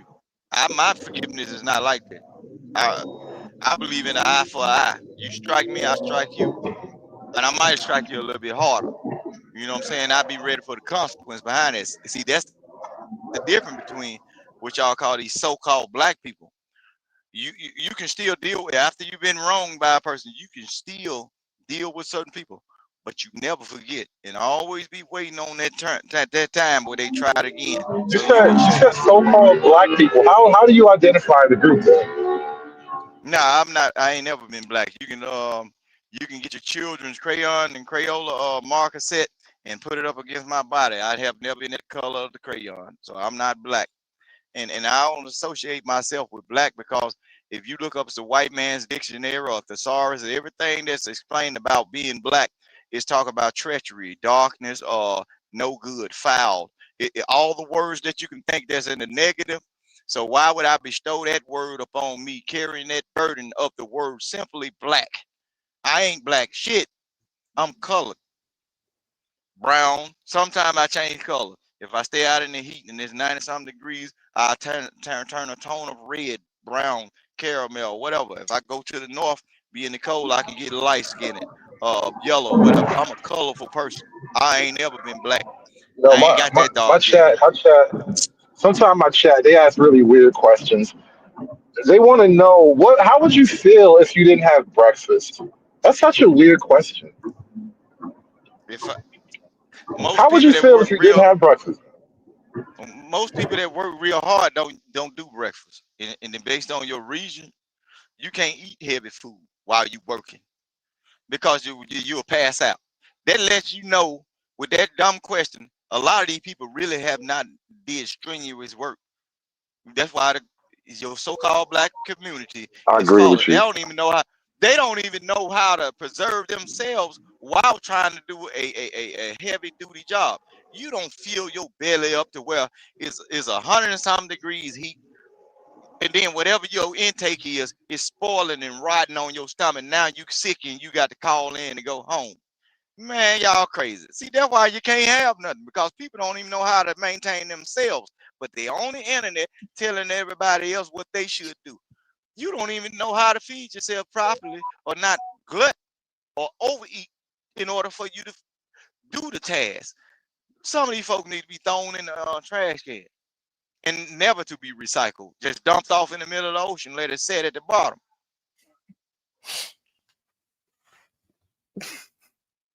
Bro, some people, I'm talking about, that's a fantasy. All that good bacon and eggs that grandmama done cooked in the morning and everything. You know what granddad probably used to do? When she cooked the bacon and eggs, she probably put it in a box because he wasn't finna eat that right then. People that used to work and really work, they used to get up around by 4 o'clock in the morning. Ain't nobody sitting at no table when you got to go on here, hurry up and I get up out think the house. I think Y'all that's actually crazy. the issue. Rooster, honestly, I eat bacon and eggs all the time, but I actually get up and I live an active life. I do things most of the day. So, like, if Yeah. you're going to eat bacon and eggs and go back to sleep, yeah, it's probably going to kill you. If you're going to eat bacon and eggs and go build a house, well, you might need some more bacon. Yep. But all at the same time, they done trained y'all black folks to drink milk. And then when that sun hits you, it's spoiling on your stomach. And a lot of places, when you do real work, you don't have no bathrooms. A lot of times it wasn't porta potties and everything. Y'all don't even, boy, y'all, we. But y'all talking about building the community, and a lot of y'all don't know what it takes to build anything. Y'all don't know So, the situation that y'all are be in while building anything. Y'all don't know what Rooster, situation y'all gonna be in. Go ahead. hey, so Rooster, how you feel about the idea and the conception of a Negro empire? Hell no. We don't need that. We need some other people. Because it look, grandmama's house was always the empire. And you see what happened when you invite all them Why? Negroes over there and you put a I'm deck of I'm cards in curious them. why you And immediately said no. no, because you need a melting pot of people, different ideas and different mindset, different food eating habits. No, we need a melting pot. It shouldn't be no total separation. You know what I'm saying? You can deal with your tribe, but it should never be no total separation. Come on, man. Are you saying you still need to keep some white people around? I guess if the ones with a good mindset that ain't starting no mess, yeah. But, you know what I'm saying? Why do we need them around for? Like for like color? Now, I wouldn't need them around, but as long as they are doing whatever they're doing and handling their business and being productive, they can stay around. But once they fall short of that, hey, you got to come to the congregation and we got to put your ass on the chopping block, because what you're doing is trying to start confusion amongst this colony of people that are trying to do certain things. Oh, congregation. That reminds me of something. Let me ask you, do you think it's better for black folk? Do you think black people need a king? I don't know. Okay, when it comes down to black people, Because you I saying like think you said the congregation, which implies like committee, right? Or democracy at the very least. But do right. you think it's better to have a king? No, the Why not? congregation is Why? the congregation is everybody sitting in a circle, looking at everybody facing and seeing the differences. Put it on the middle of the table. Everybody can see what everybody doing. The congregation is not a king. It's like minds getting together to say what will work for this group, what will work for this whole group, not you, and then his last word ain't the end all be all. No, we all sign off on what needs to be done. Until we can't come to no agreement, hey, Let me shit ask is, you a question. Name a country that's ever been built by committee. well, I ain't trying to name them countries. Look, I'm just from great state of Name it. Mississippi.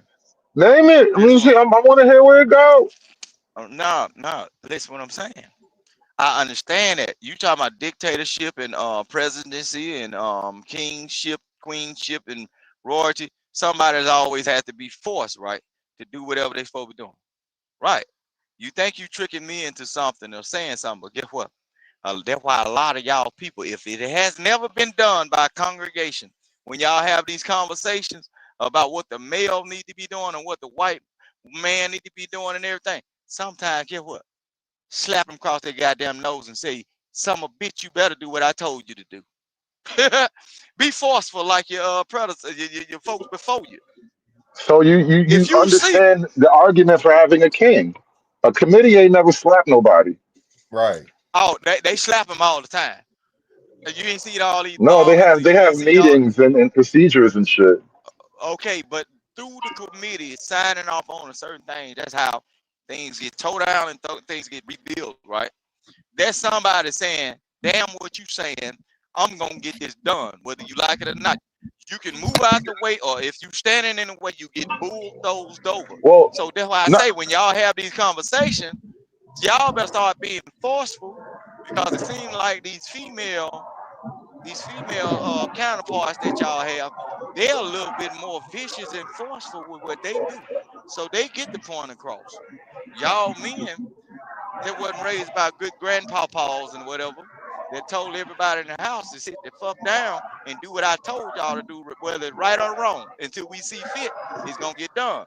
That's why do you y'all getting beat suppose in the war, do in you the little war suppose y'all you got. can do you suppose you can win a war by committee? Man, look, Like the they do it all the congregation is time. gonna make you think the congregation can like form up and execute battle plans? They do it all the time. And even when your so-called king, when your so-called king don't agree with the congregation, get what they do. What's their term? Because I don't be trying to remember all them words. I used to be like real good with words. When the congregation get together and they form up, right, and they vote off on a certain thing. Sometimes when their leader does not do what the majority want to do, and they do it on in his own, they will do a coup. They'll get rid of him, and it's oftentimes A violent. mutiny. Yeah, a mutiny. That's what it's called, a A mutiny. mutiny, mutiny. Yeah. So yeah, That's what it is. It's forceful actions all the way around the board. Ain't nobody sitting there and gonna keep telling you the same thing over and over. No, at one point in time in life, it comes a change, and the change is gonna be forceful. So that's why a lot of the time I be laughing, I be trolling in the chats and everything on some of these conversations. Just like your boy Sharon, he be over there. He's orchestrating like panel Sharon. where all them His name is Sharon, yeah. Sharon. Okay, I'm gonna tell you this, and I'm glad y'all letting me talk. He's orchestrating a channel to where he's brainwashing these women every day into thinking that they can actually go to men that don't care nothing about this internet way of living, right? Those women are if he loved them really, he would tell them the truth. Somebody's gonna get off this internet and think that they can run up or do a person a certain way, and bam, here we go. This is on the news. And what's going to happen is, where did this person get this ideology from? That person, they mama and dad are gonna say, we didn't raise this person like that. Key Well, word, Sharon is an influence. agent provocateur. I mean, you can't take him serious. He's an agent provocateur. No, but I And know, but all at the honestly, same time, I don't think he's trying to convince women of anything that they don't already believe. What he really is trying to do is convince these men, like the manosphere types. Right? Like, think of it like this, right? Over the last no. couple of years, guys like me and not even me. Let's talk about bigger names like the Andrew Tates and whatnot, or even like the Nick Fuentes, or however you want to put it. They've attracted an audience. They've attracted a following of men of all ages, and now he wants to raise his flag and draw those men away because we're the bad guys. We're doing it wrong. We make the women upset. So I think he's not trying to convince the women in We particular. scaring the He's trying to hoe. convince men. Yeah, We I scare the scaring the hoes, hoe. bro. But the whole thing is, for a woman is to be afraid.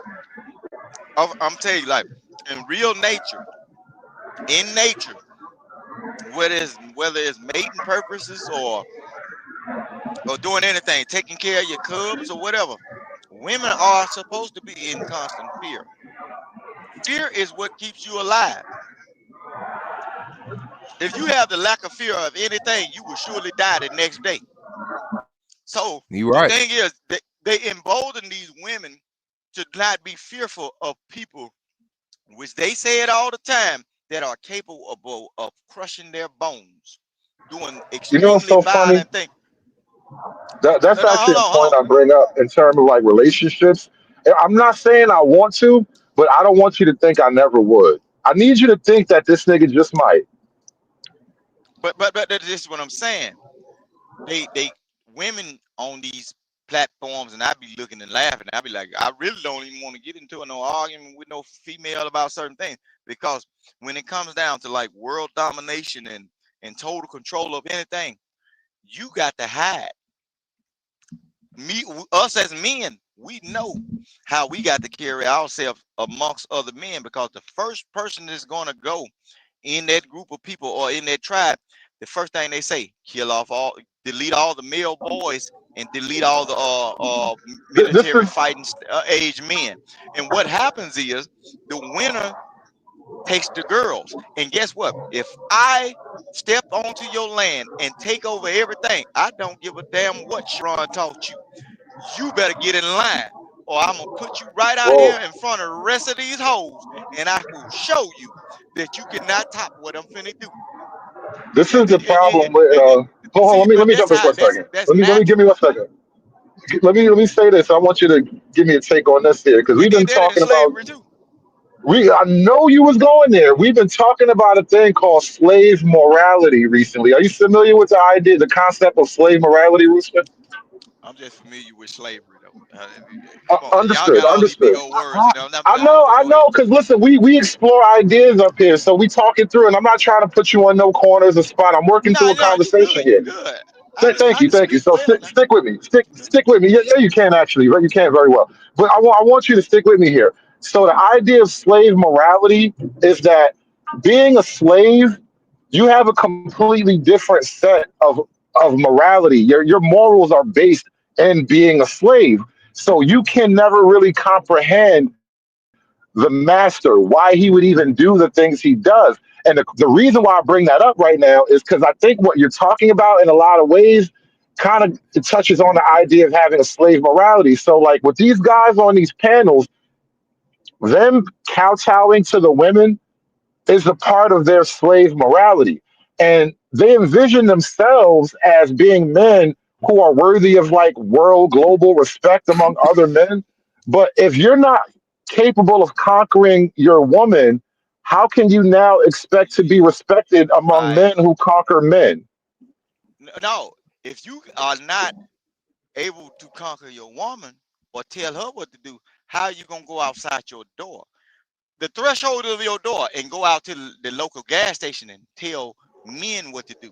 But Same argument, same thing. look, the thing is, if you can't sweep around your own back door and get your house in order, until your house in order, you are not deemed fit to talk nowhere in the world. If you Now, got a woman that's running rampant in the streets, doing this and doing that, know what she just done? She done told all the rest of the lions, you can come now in look, here and this is breed why with me at any goddamn time. Look, that's what I'm saying. These dudes, I don't know what's wrong with them. I ain't never had them problems. This is why I asked you earlier about forgiving the master, because here's how I looked at it. And I was thinking about this the last couple of days because it just occurred to me while I was on a panel talking it through like this. So now, I think in order to really properly become the masters, we have to forgive the master, right? Because right now we look at that master position, that dominant position, as inherently evil. Like any man with power is inherently bad. And so as black folk, we look at men with power as inherently bad. And so what does that mean? As a man, you cannot truly pursue or exercise any raw power because that makes you bad, like the white man. And so that's what I mean about forgiving the master. You have to actually get that idea of the white man is inherently forever evil out of your mind, because you know what? It is your job, just like it was the white man's job, it is your job to conquer as much of the world as you can possibly manage. And you can't do that feeling bad. You can't do that feeling sorry for yourself or hating yourself for what you have to do. I get what you're saying, but I didn't like the word you used. I ain't forgiving the master. Know what I'm gonna do? I'm gonna be quietly trying to elevate myself in the mind, body, and soul to snatch every damn thing that I supposed to be forgiving them for. I'm gonna cut his But goddamn head off. once you become the master, are you now wrong? No, So that'll you be a little forgive the bit. master, right? You have to forgive the No, master because now you're the evil you're supposed to hate. I ain't no. Well, look, You did it'll be a everything, circle. everything that he did to you, you did to get So, there. so you don't want to have a good Every nigga on your every thing, like everything Toby. that he did to you that you're upset with is what you have to do to get where you want to Well, be. And now once you're in that position and you're sitting on the fucking throne, do you hate yourself for what you had to do? No, see, the whole thing about me, that's why I'm telling you, I ain't with this black mindset. My thing is, I will be one of the ones that's You saying, sound a hey, little white I too, didn't my conquer. brother. No, I didn't conquer Welcome to I didn't fellow conquer the whiteness. Oh conqueror. shit, I you're ain't another forgiving white shit. man. There's I another ain't forget. Negroid white man. No, I mean, I I hate would just niggas be too. I would just be a Negro that done conquered the master. He was been whooping y'all asses, doing all this shit, and I done devised a plan to chop his head off. And once I become y'all rulers, the whole thing is by me seeing what he done. I done got something to hit some of his character traits, and by y'all being so far gone, and that's the only way y'all operate, I will carry on his same ways in order to keep you in line until I see your offspring, not you, because you too far gone, until I can train your offspring to be good. So I will separate your babies from you and have other people to raise them and train them up into the ways I want them to go. But as for you grown folk, I still be beating the shit out of y'all See, because you too and far then there gone. you have it. You Colonization still was not wrong. you There it is. well, because you would be too far gone. And because if I was in the slave quarters and I rose up to decapitate the master, don't you think it's some Negro that was down there and he saw I was eating a little bit more better than him all the time? He has the same jealousy and envy now, and know he gonna say, how he become my master? How did he think of the plan to get rid of this person that was abusing us and doing a certain thing? You know what? He'll never be in the living quarters. I'll Here's send him here, off. I send here's him off another to the problem Gators. for you. Here's another I problem send. for you though. And hear me out here. There's another problem on this. How can you Now I just become know the how to. master? I know how to run humans and slaves No, and I get mind you. I it. get you. This I ain't even disagree nothing. I'm asking though, how do you now become master if you don't actually know what master knows? You have to know what he knows in order to do what he does, right? But look, he ain't got to give me his full teachings. I can see the brutality, and I can, throughout seeing his brutality and living in the slave quarters with people, I can see what works. So when I get to that position, I can apply the same methods. I don't have to know the whole story, but even within my mind, I can say, hey, it's certain things that I can do that can make certain things a little bit better. I don't have to know his teachings fully. See, you never learn all the teachings of a Shaolin monk. You Why just only know want to you focus just on the know. quote brutality though? No, but see, because brutality and force, motion, friction, the shit that make things go boom, that usually what works with colored people.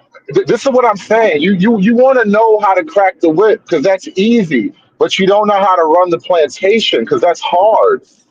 But no, but see, it's easy to run the plantation because through the first master, the slaves already know. They already know because they've been doing it. They've been doing it, and it's in their DNA to know. The only thing you got to do is step up and take position and say, hey, who is the one that was doing this? Come to me, sir. Do this, and I expect you to do this and nothing else but this. So what You happened in that understand me? turn? What happened in that Huh? turn then? What happened to Oh, that turn? they cooked them and ate them to get that power out of them. They try to get that You power. ever you ever read Animal Farm and George Orwell? Are you familiar with the story at all? No, I ain't read that. I try not to read Well, because it'll long cloud your story mind. short. Well, no, it'll uncloud your mind actually. Hold on, so run that back to me. You try not to what? Now I be trying not to read all that old stuff because guess what? See, the white man, if you go on the back of that book or you look at the table of contents, a lot of times it's gonna be a white person. Even if a black person write a book, the publishers or whatever, they gonna be some white folks, and they can go up in there. If you don't thoroughly read your book yourself, they can change some words and be clouding the minds of your audience. See, the trickery is always there. A lot of these people that publish books on the internet, they didn't go back and read their book. It's some words that have been changed. It's some other people that have been added in to make it look like something else. See, so I ain't finna get that old fake issue, right? I want to hear it from the horse's mouth. I'm talking to you right So I now. mean, but So you George tell me, go ahead. Orwell is long dead. Like, how am I supposed to get it from him? I guess I have to read the book, bro. So if you read that book, that means it didn't come from him. Somebody Okay, he wrote the created a book. Right. okay, he wrote it just like that Bible y'all be talking about, man. They told y'all that thing was changed up in different languages. It was one person, but it's a whole lot of stuff going on with this right here. Y'all look, y'all trying to see how smart I am. I ain't that damn smart. I'm telling you. Hell no. The first thing they ask you before you go in court, are you well aware of what's gonna happen to you? Hell no. I'm the slowest thing since a turtle's on a turtle on the back of a snail back riding around the country. No, hell no. I don't I want to don't be the one assume. that they say. I don't. No, I I don't don't want to assume be the to know one that. things. This is why I ask questions. I try to ask more questions. When I'm No, on a I don't panel want with to be the people, I one that like to ask considered it. questions. No, I'm not. I'm not the one that want to be considered as smart because all of the smart Negroes is in prison. All the Astronomically smart smart Negro. Negroes. All the smart Negroes in prison or went to prison. That's why they. That's why a lot of them. Why y'all crying for rent money? A lot of them got a green dot that'll break your back if you drop that card on your forehead. You want to know something? I actually agree with Green you. dot card? Being smart is Yeah, overrated. well, no. But I'm just saying, a lot of y'all hearing stuff, but y'all, well, you're hearing it, but y'all ain't really hearing. Y'all ain't really understanding. No, you asking me questions, try to see how far I can go and how smart I am. Like on the thinking, yeah, I can think real good, but look, I'm Continue not on with you. necessarily. I'm not necessarily trying to get a particular answer from you. I Yeah. would like you to just answer the question, and so I can go somewhere with Okay, the shoot answer. And so it's not shoot your shot necessarily then. me trying to make you look any type of way. It's not trying to probe how No, no, smart no, you no. are. Shoot your I'm shot just then. Shoot your shot then, Daddy. well, Yo, it's not. shoot your Well, shot then. I don't have a You know particular I'm shot trolling because you, right, man. You know in I don't care the about none of flow that. You in know the I'm flow messing of with you, right? conversation, different things come up. And so, like, you talking gives me ideas to ask more questions and we can talk more. And so, it's not necessarily me trying to see how smart you are, but No, it's no, me no, trying to no. see where the conversation and the ideas can take us. Because, look, you don't always know where the ideas can take you until you actually flesh them out. And sometimes thinking alone isn't enough to flesh ideas out. So, if you can say it out loud, I have something to bounce off of. And if I say it out loud, Yeah, you have sure, man. something to bounce off of. You got me? Yeah, I got you. Look, you know I'm messing with you now. Look, I don't care nothing about what you asked me. I'm just saying that if I had to go before the grand Because jury like, and look, everything, I was asking you about yeah, Orwell, right? The reason why I was bringing up Orwell on in the story Animal Farm, they run like a little mini revolution where they chase the white man, the old man off the farm. They chase the farmer away, and then they gas up all the animals to tell them, "Hey, we actually equals. We all brothers."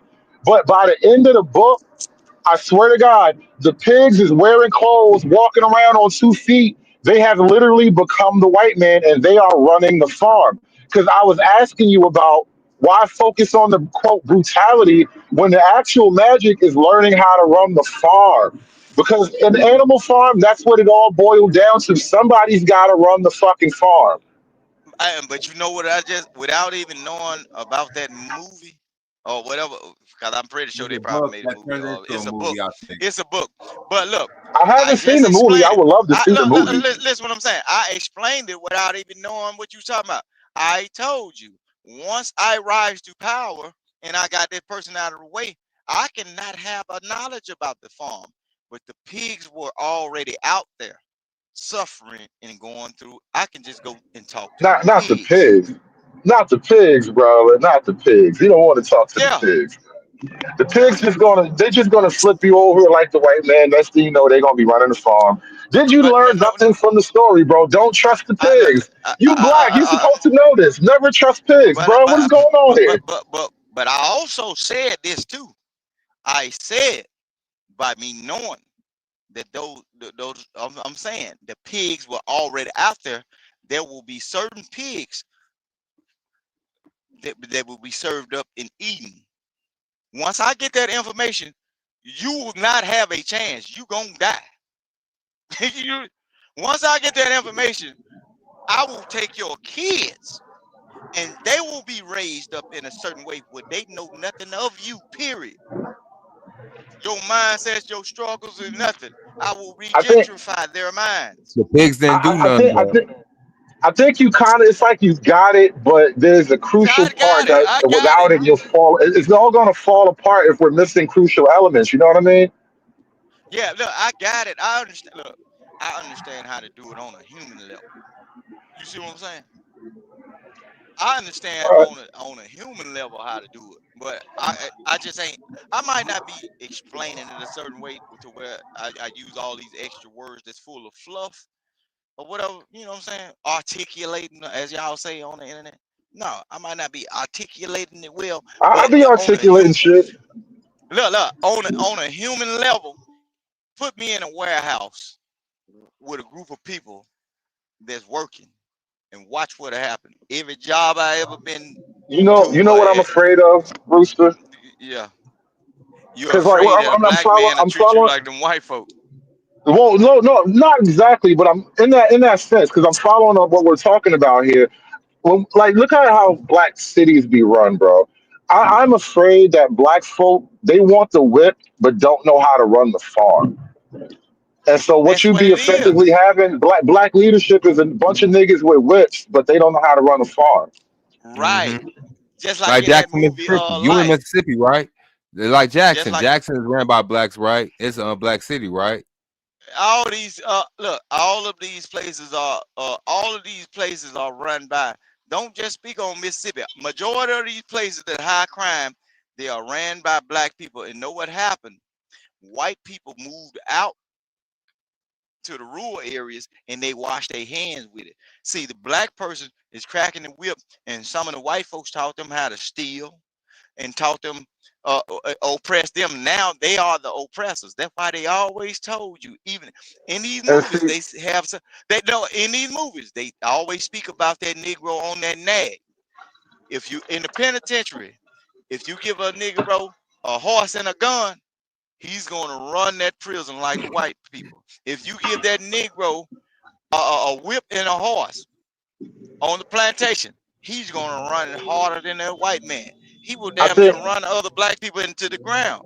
I think understand what you're trying to say though, and not even disagreeing. I think we're both seeing the same thing, but just describing it differently. different. I I'm just think describing it in a southern way. right, and I'm from Brooklyn, so I can't talk like you. But I think what you're describing is basically like I was saying earlier, black folk. It's like they've only learned slavery from slavery. And that's the problem with slave morality. You only learn how to whip the slaves, bro. Everything that the master, everything that maybe you could have learned from observing the master, all you really learn is how to beat the slaves. But that's the same. Look, you notice how you that's the same thing as children playing teacher or doctor. You notice when kids play teacher, the first thing they want to do is paddle the other kid, be abusive. That's the same thing. Y'all been taught that way. So if y'all been taught that way, I know once I get a hold to the grown people or the children of a certain age, you are the ones that I have to separate from the new offspring. Every new baby that's born, I will separate that. If I was a plantation runner, I will separate that new baby and give them mammies that don't come from y'all mindset, ideas, and everything. They'll suckle and train those children up under the ways I You want know, them to go. Freeman's Like breaking Journal, the horse. that's a great point. That's a great point Freeman's Journal just typed in the chat. In my experience, like white cops, generally professional. Like I've had conversations with white cops and all that. And not that all black cops have treated me unprofessionally. No, not at all. But the few cops that I really hated were black. I got a different experience. I got hatred for both black and white cops in Chicago. It's a mutual thing. They all part of the same race, blue. Yeah, they rep the blue for real. Don't you never get that confused. They'll beat you down worse than white folks. The only thing you got to do to a white cop is don't say nothing to him.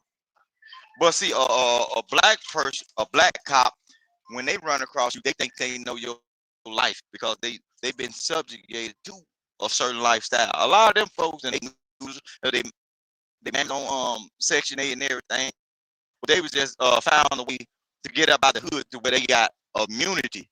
But I mean, they are not reformed. They still thugging, but they just got a covering over it.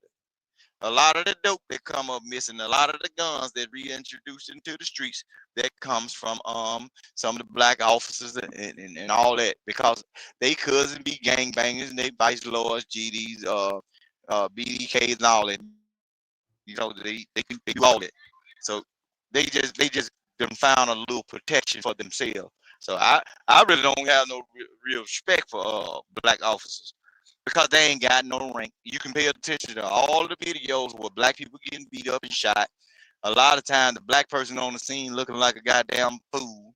He ain't nothing but a damn bird dog. He ain't got no rank. You really don't see them beating up white folks or taking them slick shots at them, punching them, or doing nothing. They can't do it. They can't even do a routine traffic stop without getting a call on their phone. Say, hey, that's such and such student right there. They go to school. What's his name? You know that her auntie is the one that worked down the hall. Let him go. Black officers should quit. You know what I'm saying? They only infiltrators. They look like you, and what they supposed to do. The only thing black officers are capable of doing is getting your heart level down to where you can calm down, and you think it's one of us on the scene. No, the first time that Negro let you get away with something or check one of his white officers, the next time he go out, they'll send him into a violent scene, and he'll be the tip of the arrow. Hey, you know what? Let me get your take on something else. Let me get another take on something else. Because I'm just coming up with random conversation points right now. I did a show recently about body cams, right? So here's the theme I'd like you to respond to. Ever since the George Floyd era, niggas was saying police be doing this, police be doing that, police brutality. You know, LeBron said they hunting us. Now, most police, especially in a major city, they have body cams. When they interact with you, they turn the camera on. Those cameras are making niggas look crazy, bro. And so the question is, do you think the body cams have actually helped black people or hurt black people? No, those body cams ain't making black folk look crazy.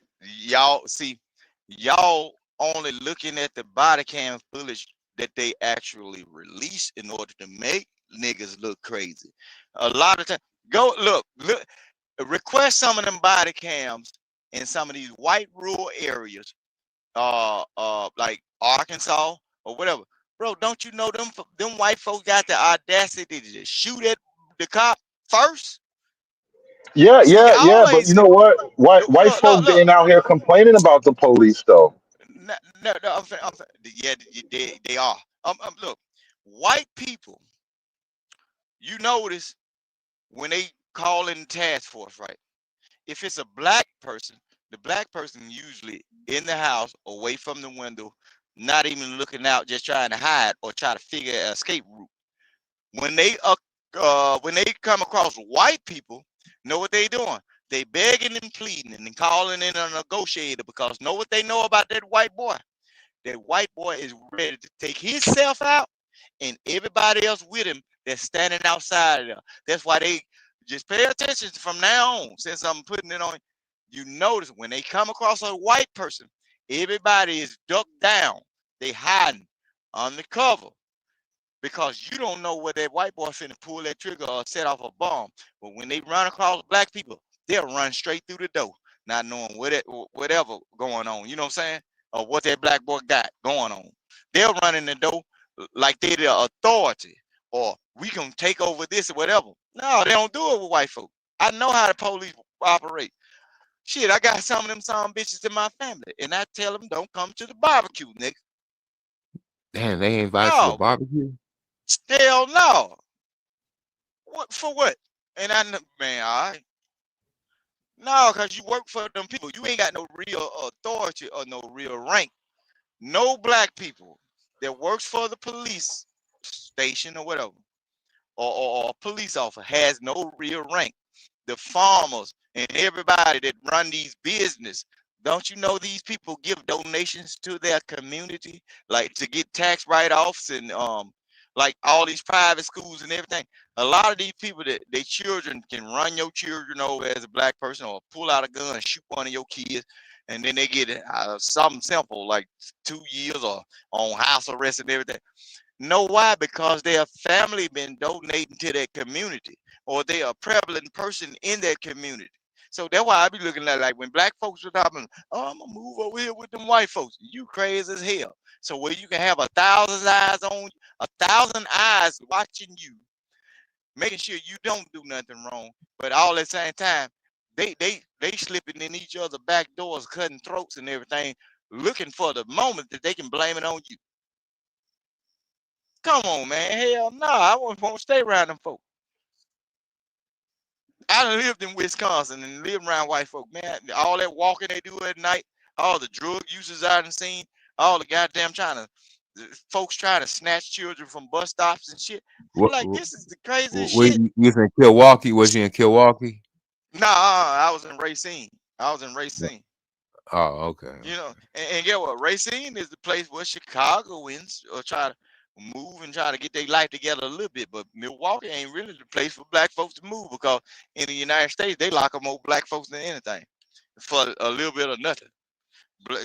Shit, and y'all be talking about racism is down in the South. Milwaukee, the state of Wisconsin lock up more black people, and then guess what?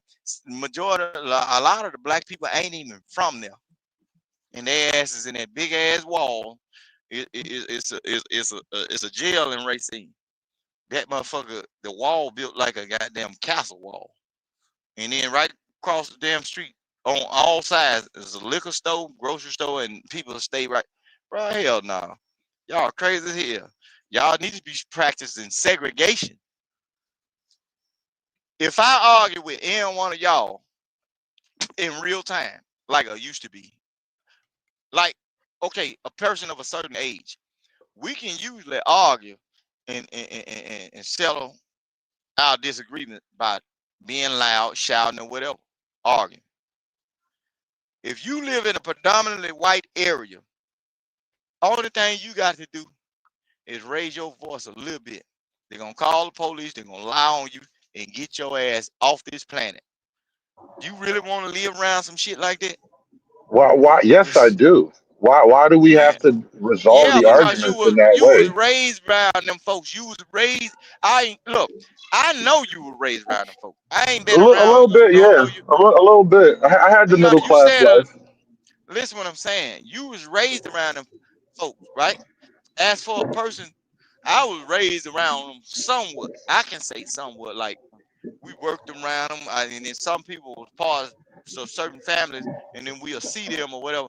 But we ain't wake up every morning with them folks on our mind like that. You know what I'm saying? Black people in Mississippi, they work with white folks all the time. But when we get our work, we ain't getting a damn about them. We don't give a damn. We got our area. We know who we know or whatever. A lot of times when major jobs, those little events, niggas don't show up when they be doing some job when they do workers appreciation.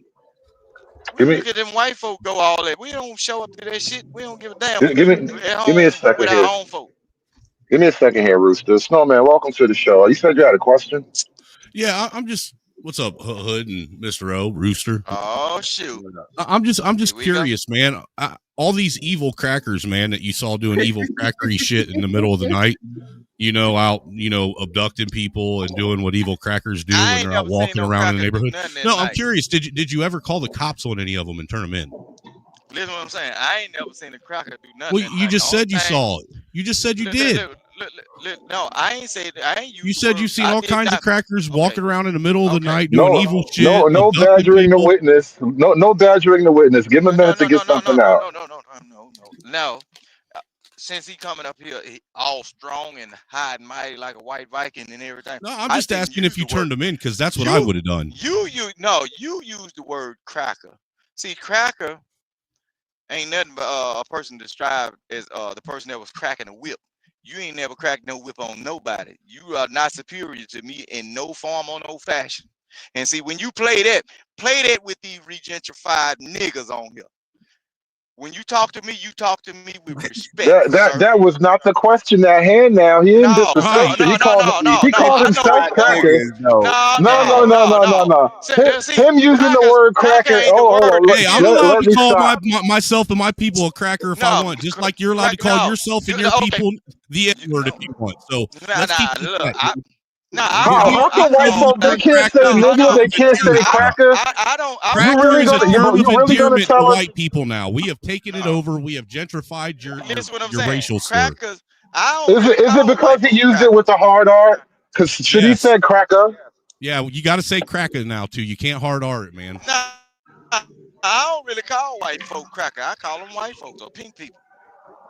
But no, the question is, how come you don't call the police on white folks if they doing all these things? Right. I mean, if that's my question is, if you guys are seeing white folks doing all this stuff, why don't you call the cops on them and turn them in for it? You know instead of just complaining about it. I'm telling them the difference between me and them. The reason why the question at hand, bro. Okay, all right. The reason why I don't have to call the police on white folks is because guess what? A lot of times I'm not around you. Don't care to be around you. I see well, white then how folks do you know so day, much? Then how do you know so much about people you're never around? Because I live in the great state of Mississippi. I tell you, I deal with you, but you're never around us. So how do you know anything about us? See, you just said out of your own mouth you're never around us. You don't deal with us. So how do you know so much about people you don't know? Snowman. I'm gonna tell you. I want to tell you something you don't know, Snowman.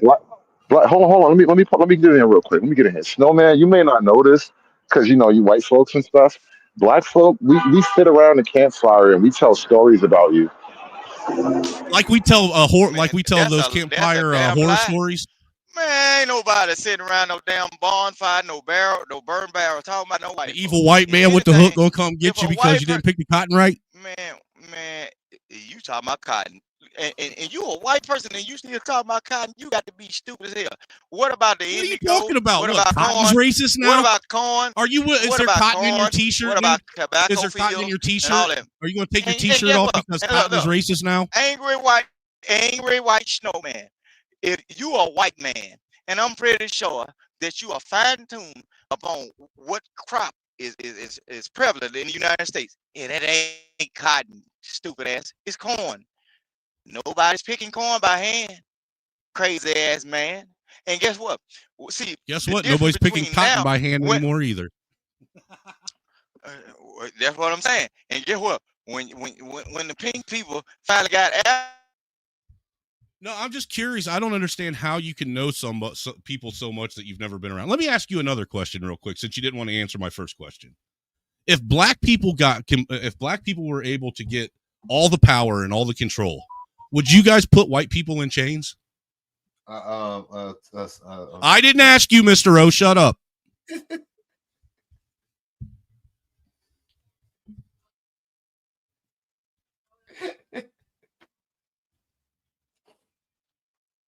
This is the most awkward I've ever been inside of a pause ever in my life.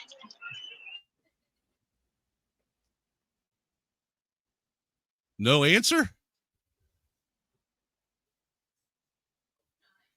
Did we lose him? Damn, we lost him. Damn, I'm sorry, man. I just came up and white manned your panel, dude. I apologize. It's all right. I was asking the wrong questions, I guess. He'll probably come back up, but man, I mean, maybe not chains. A snowman. I'm not gonna be that cruel, but we're definitely going in the field and we're picking your guys' fucking avocados, right?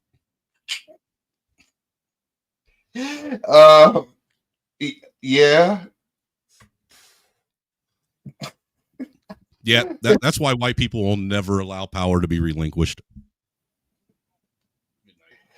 I mean, joke's on you. Niggas don't have one recipe that involves an avocado. Guacamole. Mexicans. I know, but and they're basically white. Look, we culture. Look, if you grew up in a neighborhood in any big city with a high Mexican population, you culturally appropriated the tacos, the burritos, the nachos. So yeah, we can go ahead and make some guacamole. So yeah, avocados. I like tortas too. I love tortas. It sounds like you want to just make the white people the Mexicans. That's what it sounds like to me too, man. I don't know how I feel about this. At least they put seasoning in their food.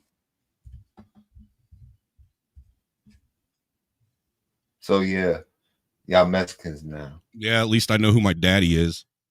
I do too. So you think? I look just like him. Yeah, that's what your mama told you.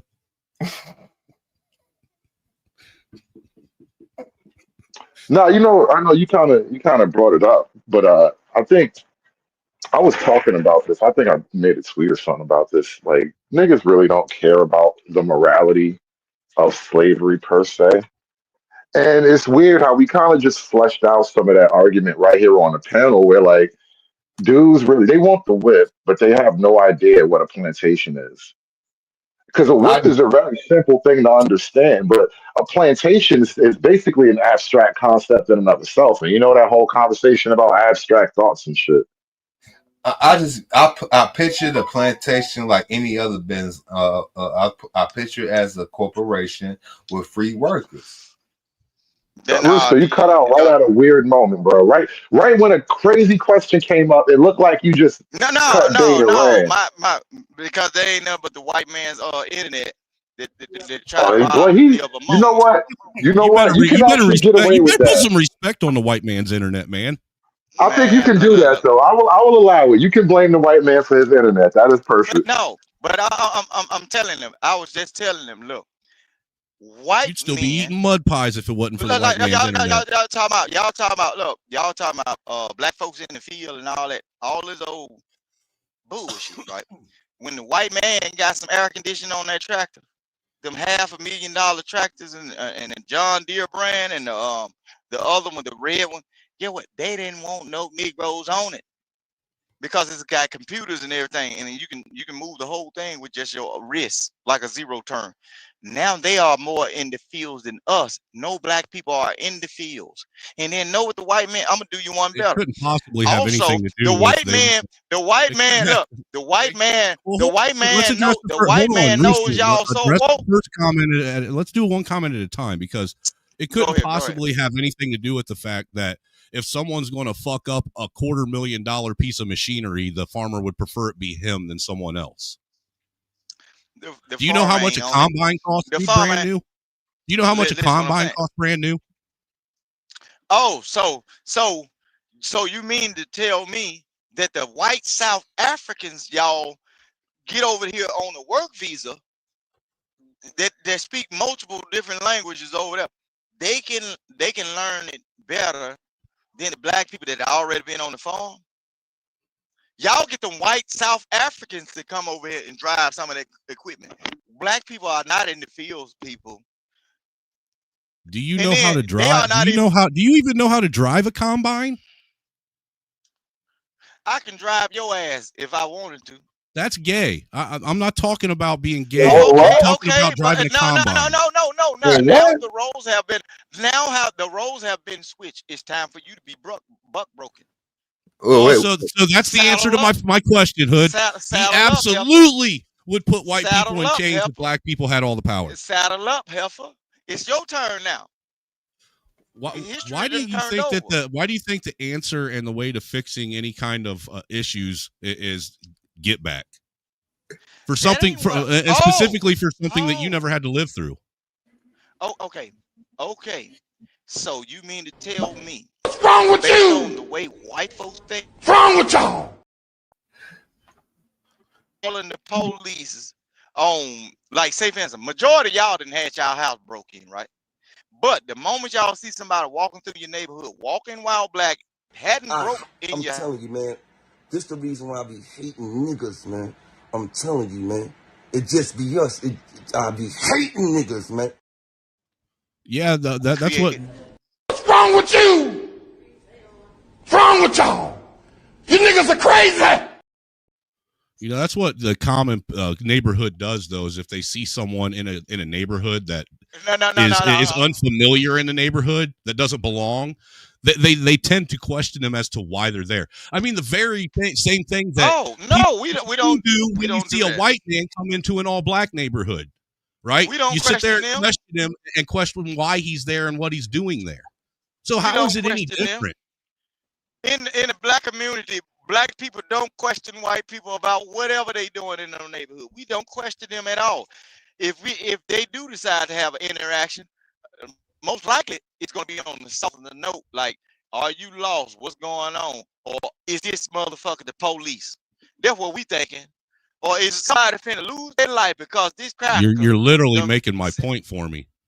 No, I mean, seriously, you literally just made my point. But we don't bother. We don't bother. Look, it's a lot of y'all white folks, poor dirt broke white folks will move in the neighborhood, and we find out. Look, we make it our business to make sure they straight and don't nothing happen to them. But no, black person. Well, I thought you just said that you don't care about white folks, that you don't bother with them.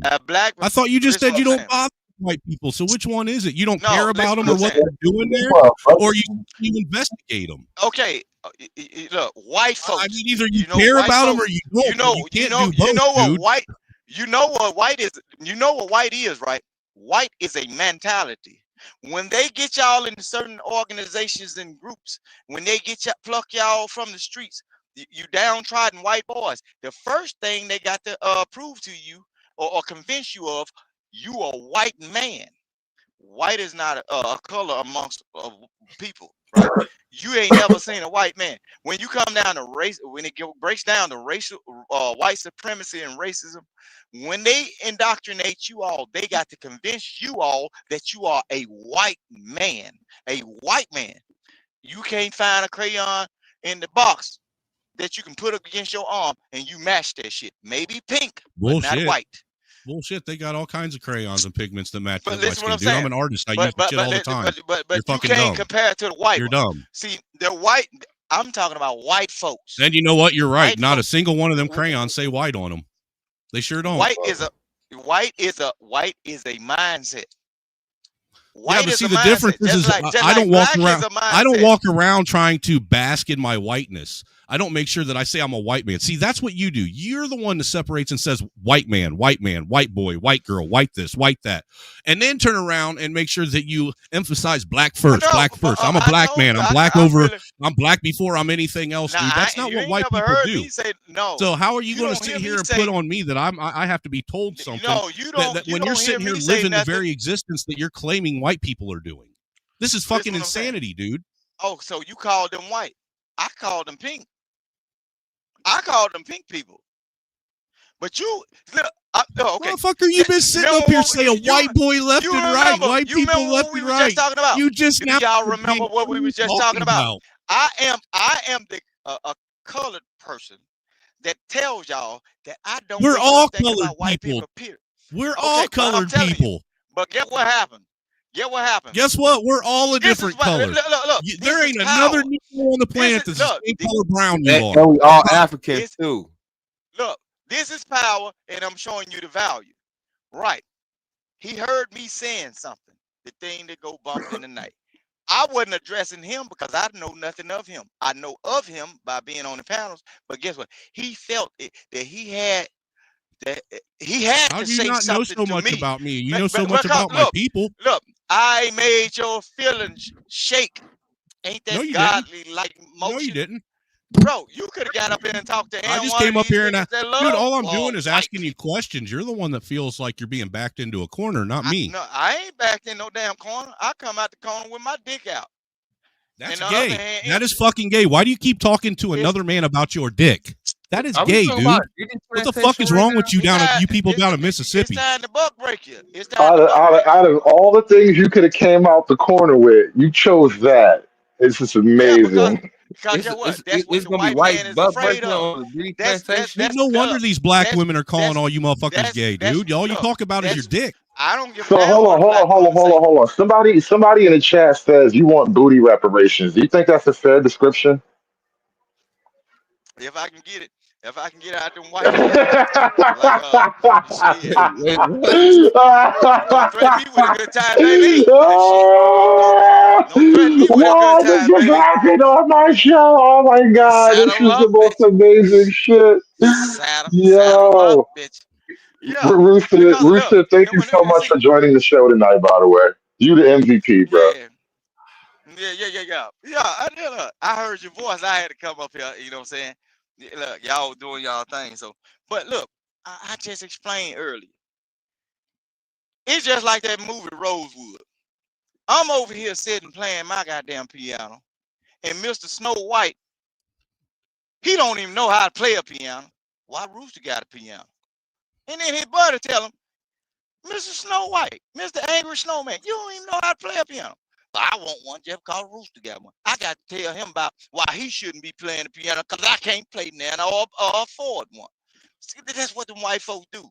I wasn't even talking to white people. It was all black people. But you were talking about white people and black people. No, you seem to have so. Okay. I'm just trying to figure out how you have so much information on people that you don't engage with, that you don't you don't want around, that you don't. I'm gonna tell you like this. So much about those people. I think when he's buck breaking, the secrets just spill out. But listen what I'm saying. Listen what I'm saying, fam. He felt it in his bones to get up here and try to put one of these so-called niggas in place. You can't do I ain't it. trying to put nobody in place, sir. That's a mischaracterization. All I did was come up and ask no, you no, questions. Angry Snowman. I'm sorry you gonna that have you to feel like being asked questions that you don't have the answers for. No, don't But be sorry. So do I have the white man bowing down to me and kissing the boots of his hold on, savior now? let me get this right. So you're saying that you resorted to like buck breaking out of defense? It's like a defensive breaking. That's even I mean, extra gay. I think it's a I didn't revenge. know you could use it out of defense. I didn't know that was a defensive move. I mean, a revenge tactic, a defense tactic, all that. You know that That must be that some black secret glizzy. ninja Mortal Kombat Look, fatality move or some you know shit. that Nah, black it's all the glizzy. war. It been striking fear into the plantation owners ever since they had wives with cane skirts on.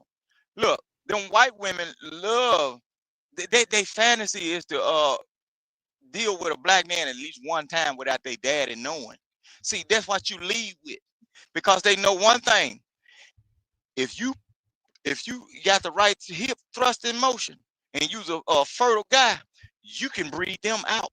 They know that. That's why a lot of times what they used to do back in slavery, they used to castrate males. They used to I'm not gonna let you castrate. do that, bro. Men are not fertile. You are the fertilization to the egg, bro. Come on, No, you don't we are sound. potent, not fertile. Right. Listen, what I'm Right. saying. You are the Right. fertilization to the egg. We potent though. The potency. Okay, That's why you can use whatever term you want to use.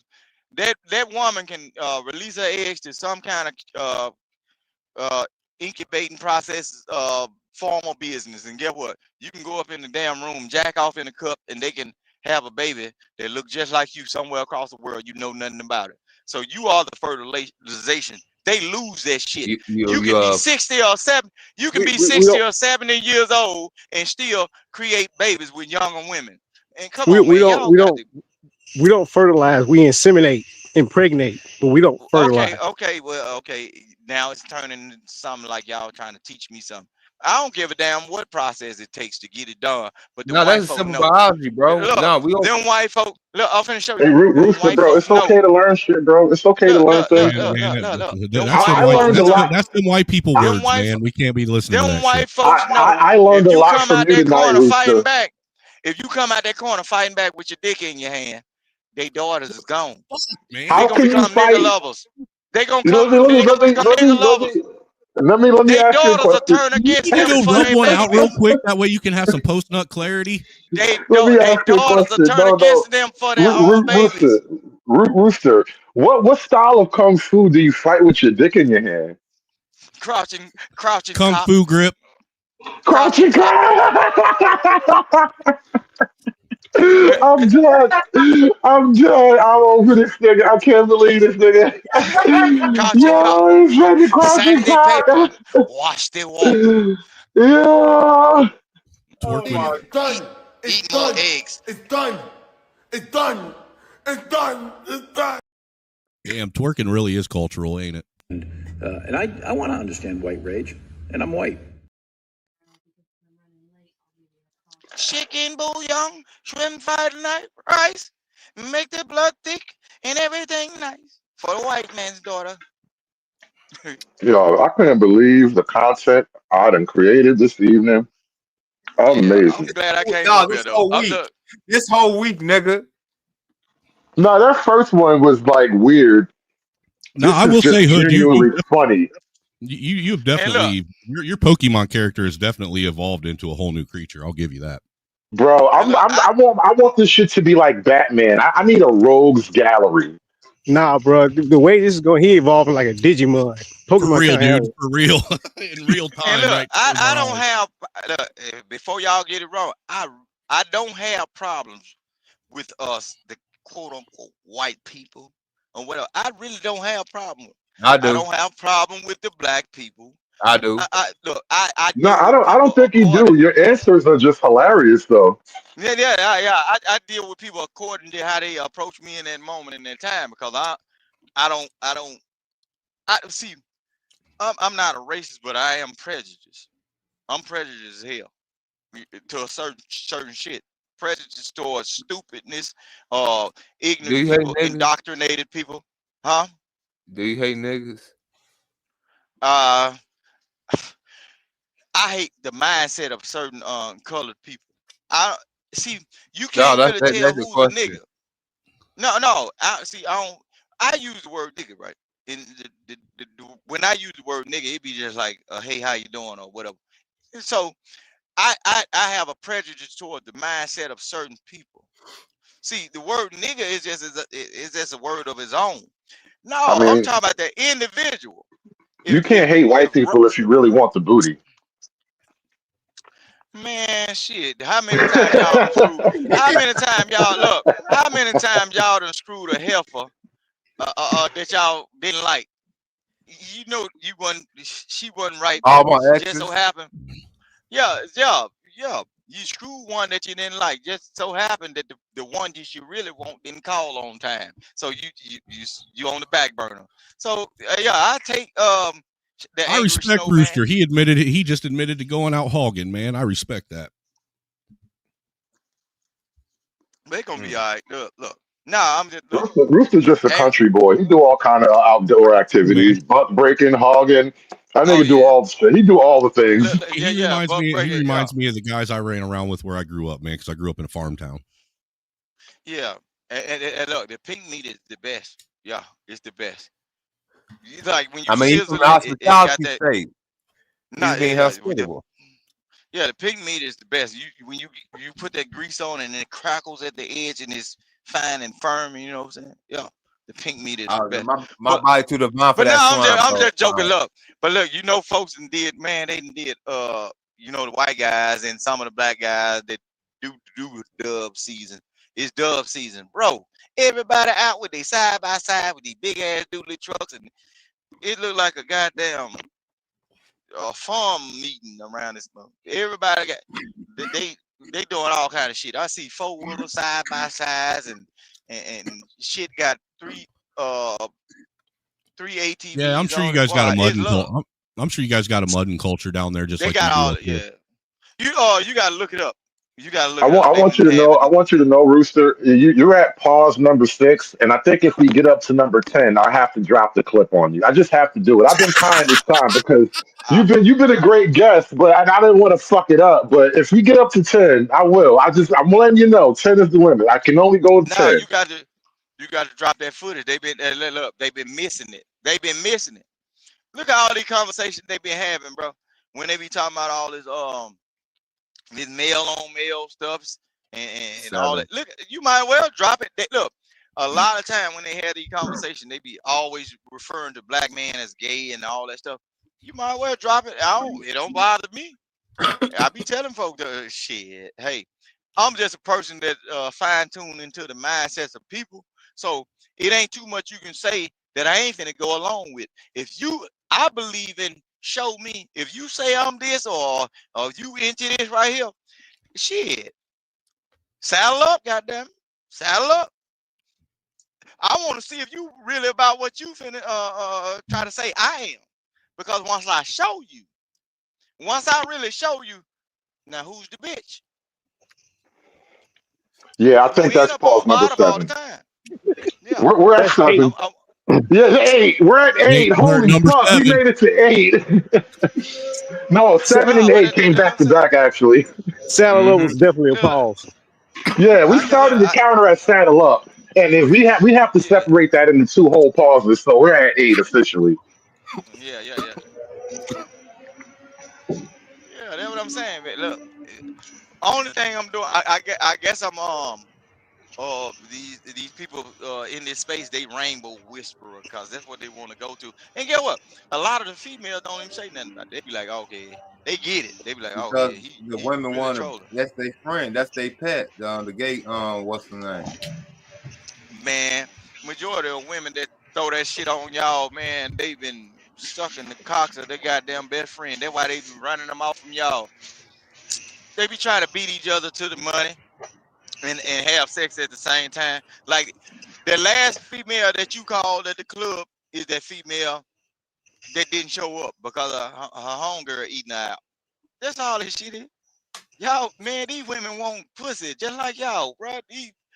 I don't know what they put in that damn water, them bottled water. Like everybody don't want to drink out the faucet no more. But that bottled water done turned y'all people into some sexual deviants. That bottled Nah, water, bro. them hoes want everything, bro. Man, But look, do you really think hoes drinking water though? Nope. man, And out the bottle? Nah, the only thing they drinking is Hennessy. Exactly. Man, they drinking do. the juice, all the juices. They drinking. I'm talking about like the high fructose, sugary juices. They drinking all the Alizé. pop, So they And drinking all all the their pop. Kool-Aid splashes and all that shit. and they be Yep, gay. Capri Look, Sun. these women be gay as hell. Oh, I'm finna show y'all something. Y'all, since we in the I don't know whether it's the manosphere section, but I'm gonna just say this. Since we are all men talk, start going on TikTok, right? And if you got an old lady or whatever, look at our TikTok content, right? Majority of the men on there, they gay.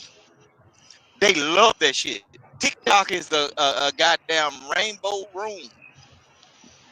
And how do you know And, they're and gay? majority Number the 9. majority of their moderators, majority of their moderators on TikTok is either a gay man or a gay female. I'm telling How you. do you know this? Look, You talking about the how I know TikTok it. panels? Look, Yeah. the TikTok panels, He ain't majority lying. of the Come on, dude. guys I on did there TikTok are gay. intellectuals for how long, dude? And that's all we ever got every time I got on. That's what I was finna say. That's the only They reference I have gay. to go off of. Yeah. No, So look, he see, said my wife, moderators. So she be usually showing. moderators are not in frame. No, but they moderators do also come up there and sometimes on other shows. See, you got to look at the pattern of people, just like on YouTube. I So didn't how you expose know certain things how on do you know they're on so how do you know they're on panels of other shows or other because some of them will slip up and say, "Hey, go watch," like how y'all got on YouTube. Y'all go refer somebody to a show or whatever you watch. The algorithm is gonna put somebody right in your face that has not talked to you, and that's gonna be the people that been in the chat, just so like you on saying Facebook. that so you Okay, saying I'm finna. you've done your research so hard that the TikTok algorithm is suggesting gay content to you? The TikTok algorithm is gonna suggest anything you watch, and if you tap that stream, it don't matter. It's gonna jumble it all up. Who's ever on that panel? But you It's said gonna that you give watch you. these It's but you gonna said hold you on. watch It's these gonna gay give guys you. on other panels. Hold on. You might want to fuck or something because I'm trying to explain to you. Pause See, number I'm 9. interested in. Pause Yeah, number 9. I was just No, trying to but get you to number I'm 9. That's all. explaining. I'm explaining it to this fool. I But know what can't. he's doing?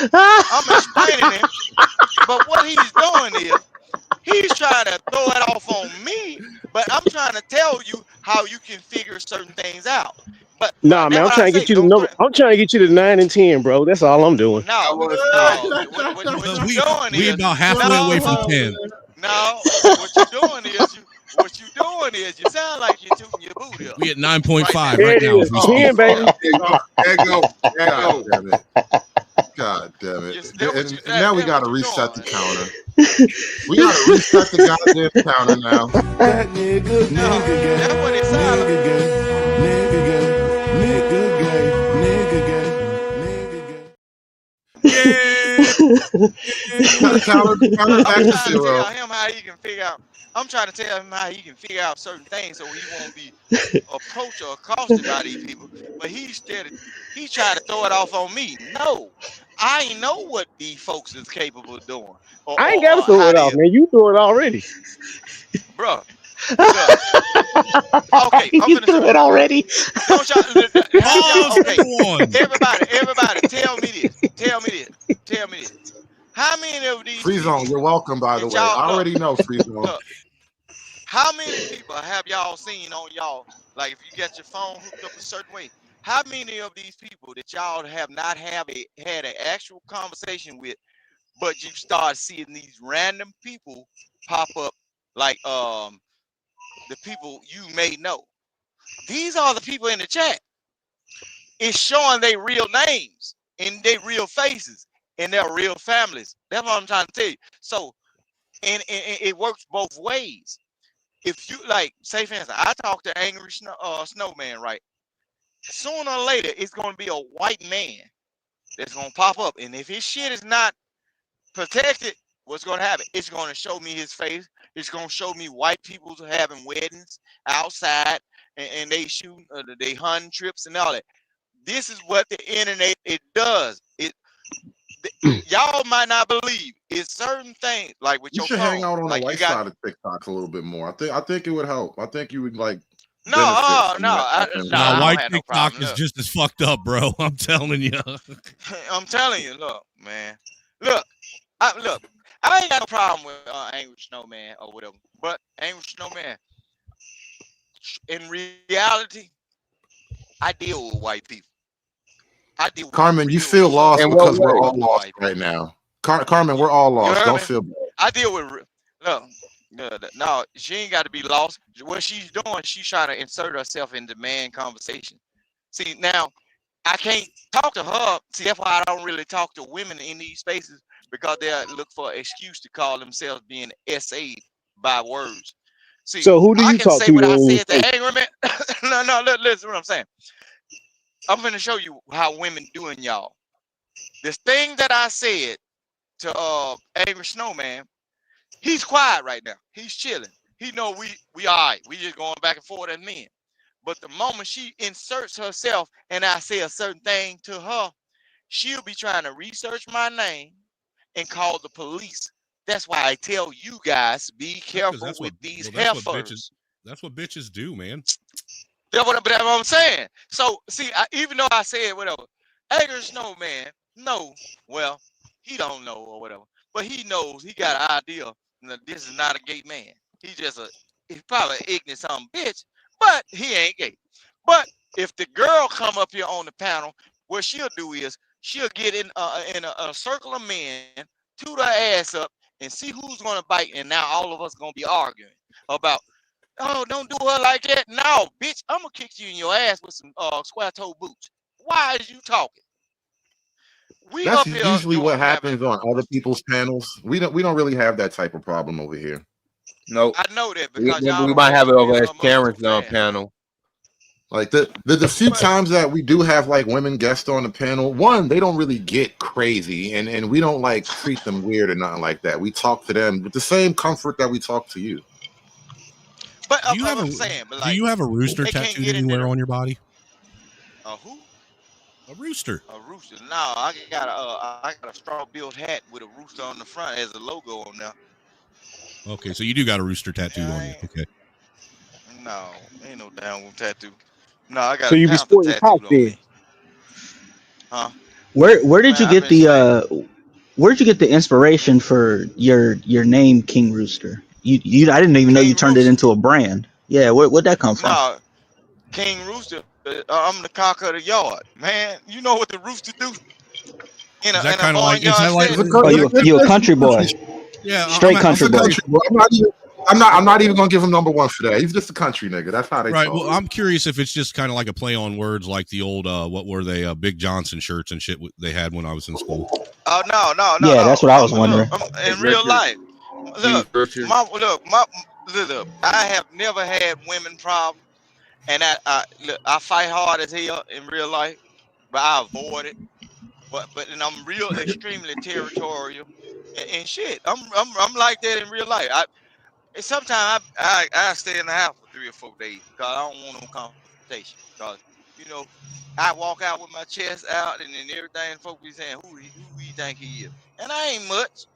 But all at the same time, they can smell the aroma of a king cock coming in space. There it is. So you know all the less dominant chickens. I gotta give you number one for that. All the less dominant one. They gonna cock aroma. We're starting the counter over again. Not cock aroma is officially number one.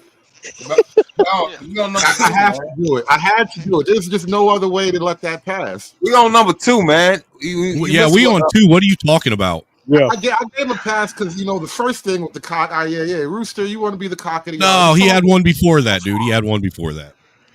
I must not have caught that one. I missed that too. Now, Well, let me if you want to Not stretch that it, I'm you can looking say, for it, but well, if you want to let me stretch it, you can say, let me explain to the white people. Okay, if you want to stretch it, ain't you we can say so man? he I'm follows gonna gay explain content that. creators on TikTok. Okay. No, no, I ain't say that. I said if you You say you sell scroll them on through panels. You say majority. they suggest watching a video and you follow it and you go see it. The No, gay I model. didn't say Yeah, the only follow. way to get gay shit in You your cannot algorithm is to search rewind it it out. and say, I'm just saying. no. You can and show you something. If you are attached to certain people that's around you, it's showing. It can be it can. The phones are intertwined with each other. I'm telling you, y'all better be careful. It's the just like algo is tap. God, bro. Who, The algo is whoever, God. whoever, It just good, sounds to me like your whoever y'all algorithm, your around with life y'all phone. algorithm might be gay. Well, hey, shit, put your saddle on and get your boots together. That's There it number is, baby. three. I usually don't ride. This is just turning into the worst drinking game ever. I'm puffing away. I'm smoking. I don't know what you talking about. I'm smoking.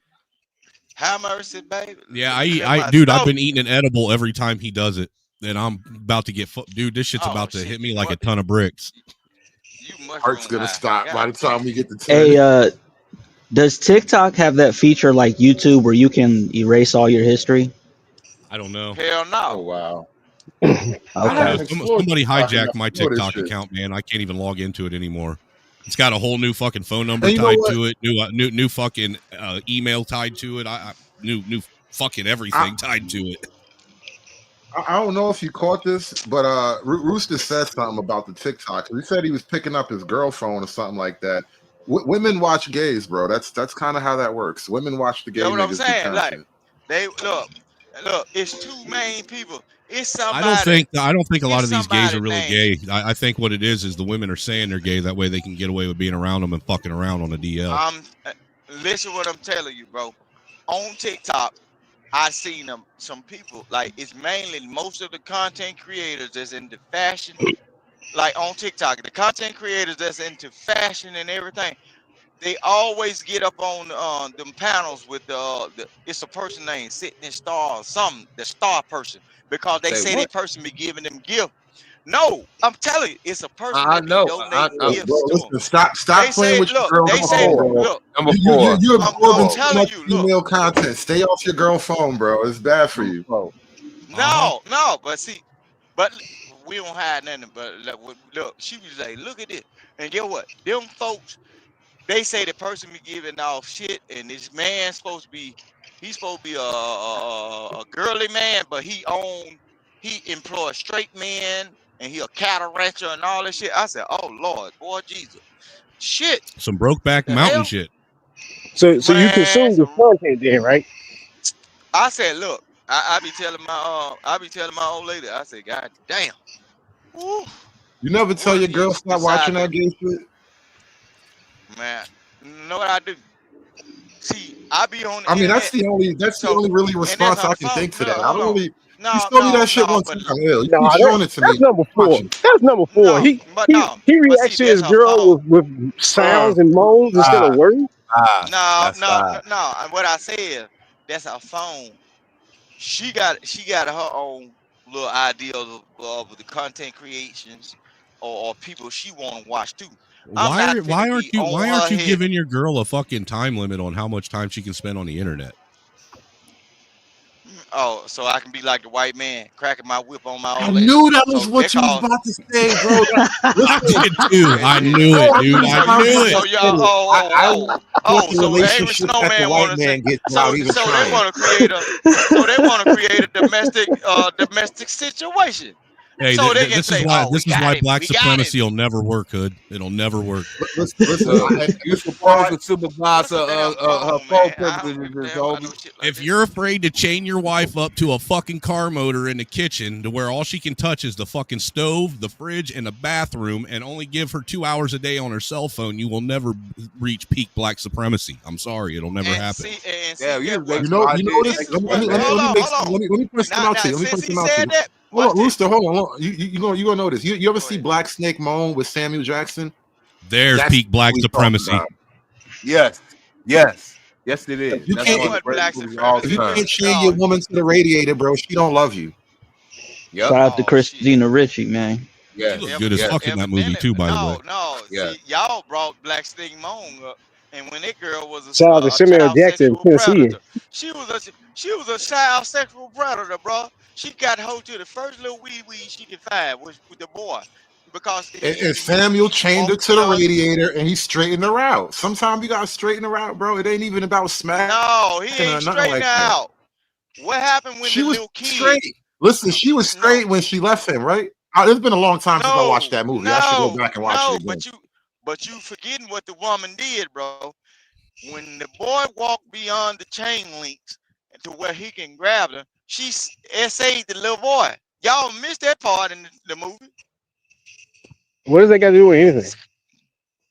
No, that's number 6. That's number 6. Y'all, I think she. That ain't that the reason why she was chained up anyway. Yes. She was chained up because she was a sexual deviant. She was a slut, bro. Right. That's why he chained her up. But all at the same time, though. But see, y'all trying to glass over the point that she was so deviant to where once the boy walked into her arms grasp, she grabbed the boy, took him into the house. They didn't show that part, but she essayed the boy. And what If they didn't show it, how do you know it happened?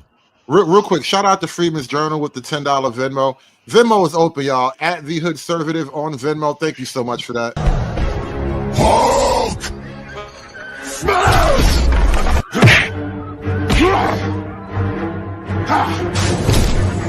Smash you! You make Hulk angry. You not like Hulk angry. Hulk no like fighting girls. Man, y'all gonna say that's number 7. Hold up. Red Illusion in the chat says the only answer for such deviancy is chains. Then question mark. Yes. Red, you listen. When the white man was on his ascension to world dominance, do you think it's a coincidence that is the same time where he used to literally lock the coochie up? You know what a chastity belt is? Those are medieval. They didn't make that shit up in 1900 when women were wearing cotton panties. They made them. They locked the pussy up, and then they conquered the world. Think about that for a minute. Iron panties. First, you lock the pussy up behind a steel cage, and then you conquer the world. This is the order to it. It's only ever been done that way. So well, that's the only way you can guarantee. Y'all want to be. So y'all want to become welders and smelters, so y'all can give them panties on their birthdays. We have to learn all the skills. Remember earlier I said you don't just grab the whip. The whip is nothing. You have to learn all the skills, bro. Yeah, I did a little bit of metallurgy in my younger years. So y'all want to do some iron draws for these females because the coochie is. Why not sell the coochie then? If it just no, we ain't supposed to. We're not pimp. No. We're not pimps. That's profitable, right? The white, hold on. The white man did it. What do you think all this saloon I'll have you know. Listen. We're not gonna take it there, but it wasn't the white man you think it was. Okay, it was the white woman that. No. It wasn't. It wasn't that. I'm telling you. In America, the flesh trade. Look, when you go back to like the 1900s, the mobster era, the Murder Inc. and all that. We watch these movies and we get this impression. Yeah, well, the mobsters, the gangsters back in the day, Al Capone and them, right? We get this impression. We get this impression that the Italianos ran all the organized crime, but from a historical perspective, no, it was another group who's famous for transporting all kind of people all over the world and a lot of women for a lot of sex. So I don't think it was the white guy the way he's saying it was. It's a mystery.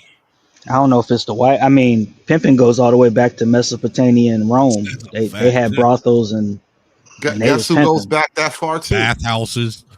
Yeah. Guess who goes back that far too? I'm trying to tell you. Are you talking about the small hat with this shit goes deep. Some other small head with the funny names like every Stein, Singleberg, Tomowitz. With Do the you know? Do you nose. know? Once upon a time. They Once had upon pimping a in time. Africa too. Pimping was low key some of the first forms of religion, and when you're going back to like Mesopotamia and whatnot, they had like the concept of like the temple priestess where she would have divine ritual sex, and you would pay like some money to come in and have sex with the women of the temple. And obviously, there were men of the temple. The men of the temple had to like manage it, keep the place clean, count the money, that stuff. Like those were technically the first pimps, you know. Yeah, if they you were think called about priests. it. They were called priesthood. The first pimps were the first pimps were priests, and the first priests were pimping. Hey, And I that's mean, why Circle. that's why if you want to maintain the mindset of a hefty whore, you need to study that Bible. Why does she got to Because be a you gonna hefty whore? Why can't she be a slender whore? because if she is slender whore, bro, she got some sickness going on with us. She I malnourished. disagree, man. Yeah, I'm we don't not. want that one. I'm not trying to fucking throw out a fucking hamstring just to. And I ain't trying to start a goddamn fire with all that friction when them bones grinding and shit. Ain't you snoring, man? It's poetic. He alliterated. Let him have it, bro. Hey, Rooster, I hear the streets be telling you only pimp fat hoes. Hold on. Rooster, Who the is streets this? say He you only said pimp fat hoes, illiterate. Rooster. That's true? Is that true? You only pimp fat hoes? I ain't never been in no pimping anyway, but I'm talking about this. Now this is a nigga. This is a with the ER on that don't know me from Adam's house cat, and he said a certain thing. Now who is this nigga talking to me? Damn. Do you know what alliterate Nigga means? with the ER hit different. That's different to No, me. no. You ain't hear me say it That was correct. crazy work. Who is this? Who is this dry-footed? Dry Heavy footed. crusted. Yeah. Go ahead, Bumps on your cook, back, bro, cook. ass nigga that don't know me. No, I Come on, ain't throw cooking biscuits in shit. there somewhere. Are you talking about me? Now let him let him cook. Go ahead, Rooster. You got it. Yeah. Rooster, you do know. Rooster, do you understand that I complimented you? No, you ain't no. Your confidence bit came off kind of sideways. You better line that No, shit up. you use a rhetorical device. That's advanced language. You You talking to a said king cock. hefty And whore. it That's sounded an alliteration. No. Rooster, you know what? I'm talking to I that feel like other this is a one with nigga that moment. soft voice. Rooster. Hold on, brother. Yeah, Hold go on. ahead. This is a nigga moment. I know. I I'm talking that recognize one this. with that I've seen soft this voice. before. That soft voice. Nah, That soft voice. brother. You That single heard mama raised nigga. illiterate. Rooster, chill. I'm trying to nigga this nigga moment away because I speak nigga and I know what just happened. You heard I ain't no nigga. illiterate. I speak nigga and I'm trying to explain this nigga moment. You heard illiterate, but the man said you alliterated, which is a different term entirely, meaning that you spoke with really great diction. You better That catch it you for you, actually nigga boy. used You better right, eat it that up you for you, actually nigga use a boy. Cause I linguistic flair. You know what I mean? I was finna claim a slave right then, cause he done wrong me, and I got the mind of a white. Look, he done made you a Hey, slave. look, Nigga made check you it a out. black man was gonna turn Because you're another using black so man many into a big slave. words, because you're using so many big words, I'm gonna take it as disrespect. Watch your mouth Exactly. and handle the Exactly. sale. Okay. He I got might you. be from I New got you, Jersey. Rooster. I got you, Rooster. He got to I'm be with you, from New bro. Jersey. Yeah. This is old soft voice. This one My right here. bad, bro. I used too many He's a syllables in one fine. word. I apologize. No. The one that was talking at first. Syllables are a white supremacy He's concept, bro. Syllables are a white fine supremacy, young. man. No, I'm talking. Does Look, that mean Michael I'm Eric talking Dyson about, practices white supremacy? bro. He does, and want he to loves talk to. white women. I want to talk to the soft voice one. That's a fine young specimen of a man. Now, I thought he That's was wrong Come seven. on, with that's me. number 8. Seven? Come on, Are we that's at number 8. 7? Oh god Nah, damn! that's 8, I'm bro. because the way he no. speaks, he like he can interpret certain stuff, and that I need to be spoke for. So you gonna just sit right here beside me, and when I get the words wrong, That's you can number correct 9, me bro. from now on. You got me, boy. You got me, boy. That's number 9, Yeah, that's bro. gonna be your job, Mister. So you like sitting next to boys? The That's got to corrector. be 10. Yeah, you gonna be the corrector. Yeah, I can do a job right now. You do the corrector.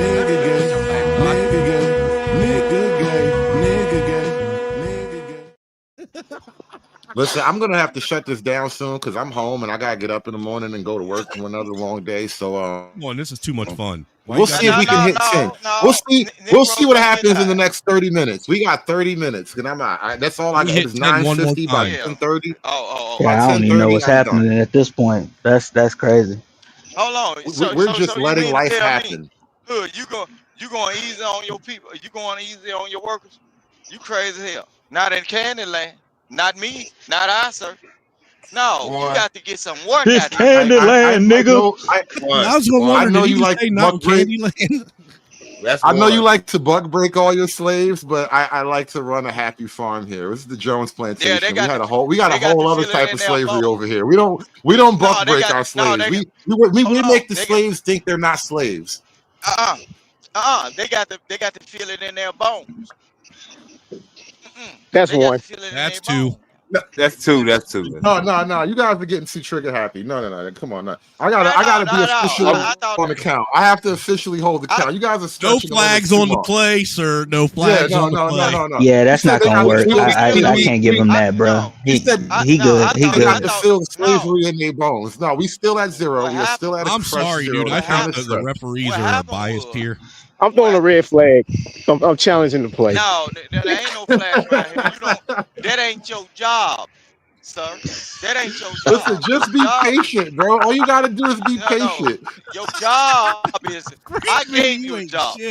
And see, you gonna be hold on, boy. You gonna be a problem. I gave you a specific duty, boy. And you gonna tell me you gonna be the flag holder? No. The flag holder, he got his job, you got your job. Do you understand me, boy? You supposed to be my recorrector. If I can't say a word, if I slip or stumble on a syllable, come on now, that's two. That's two. To correct me.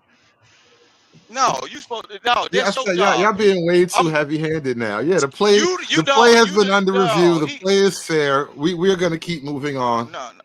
No. He's supposed to be the speech impediment guy.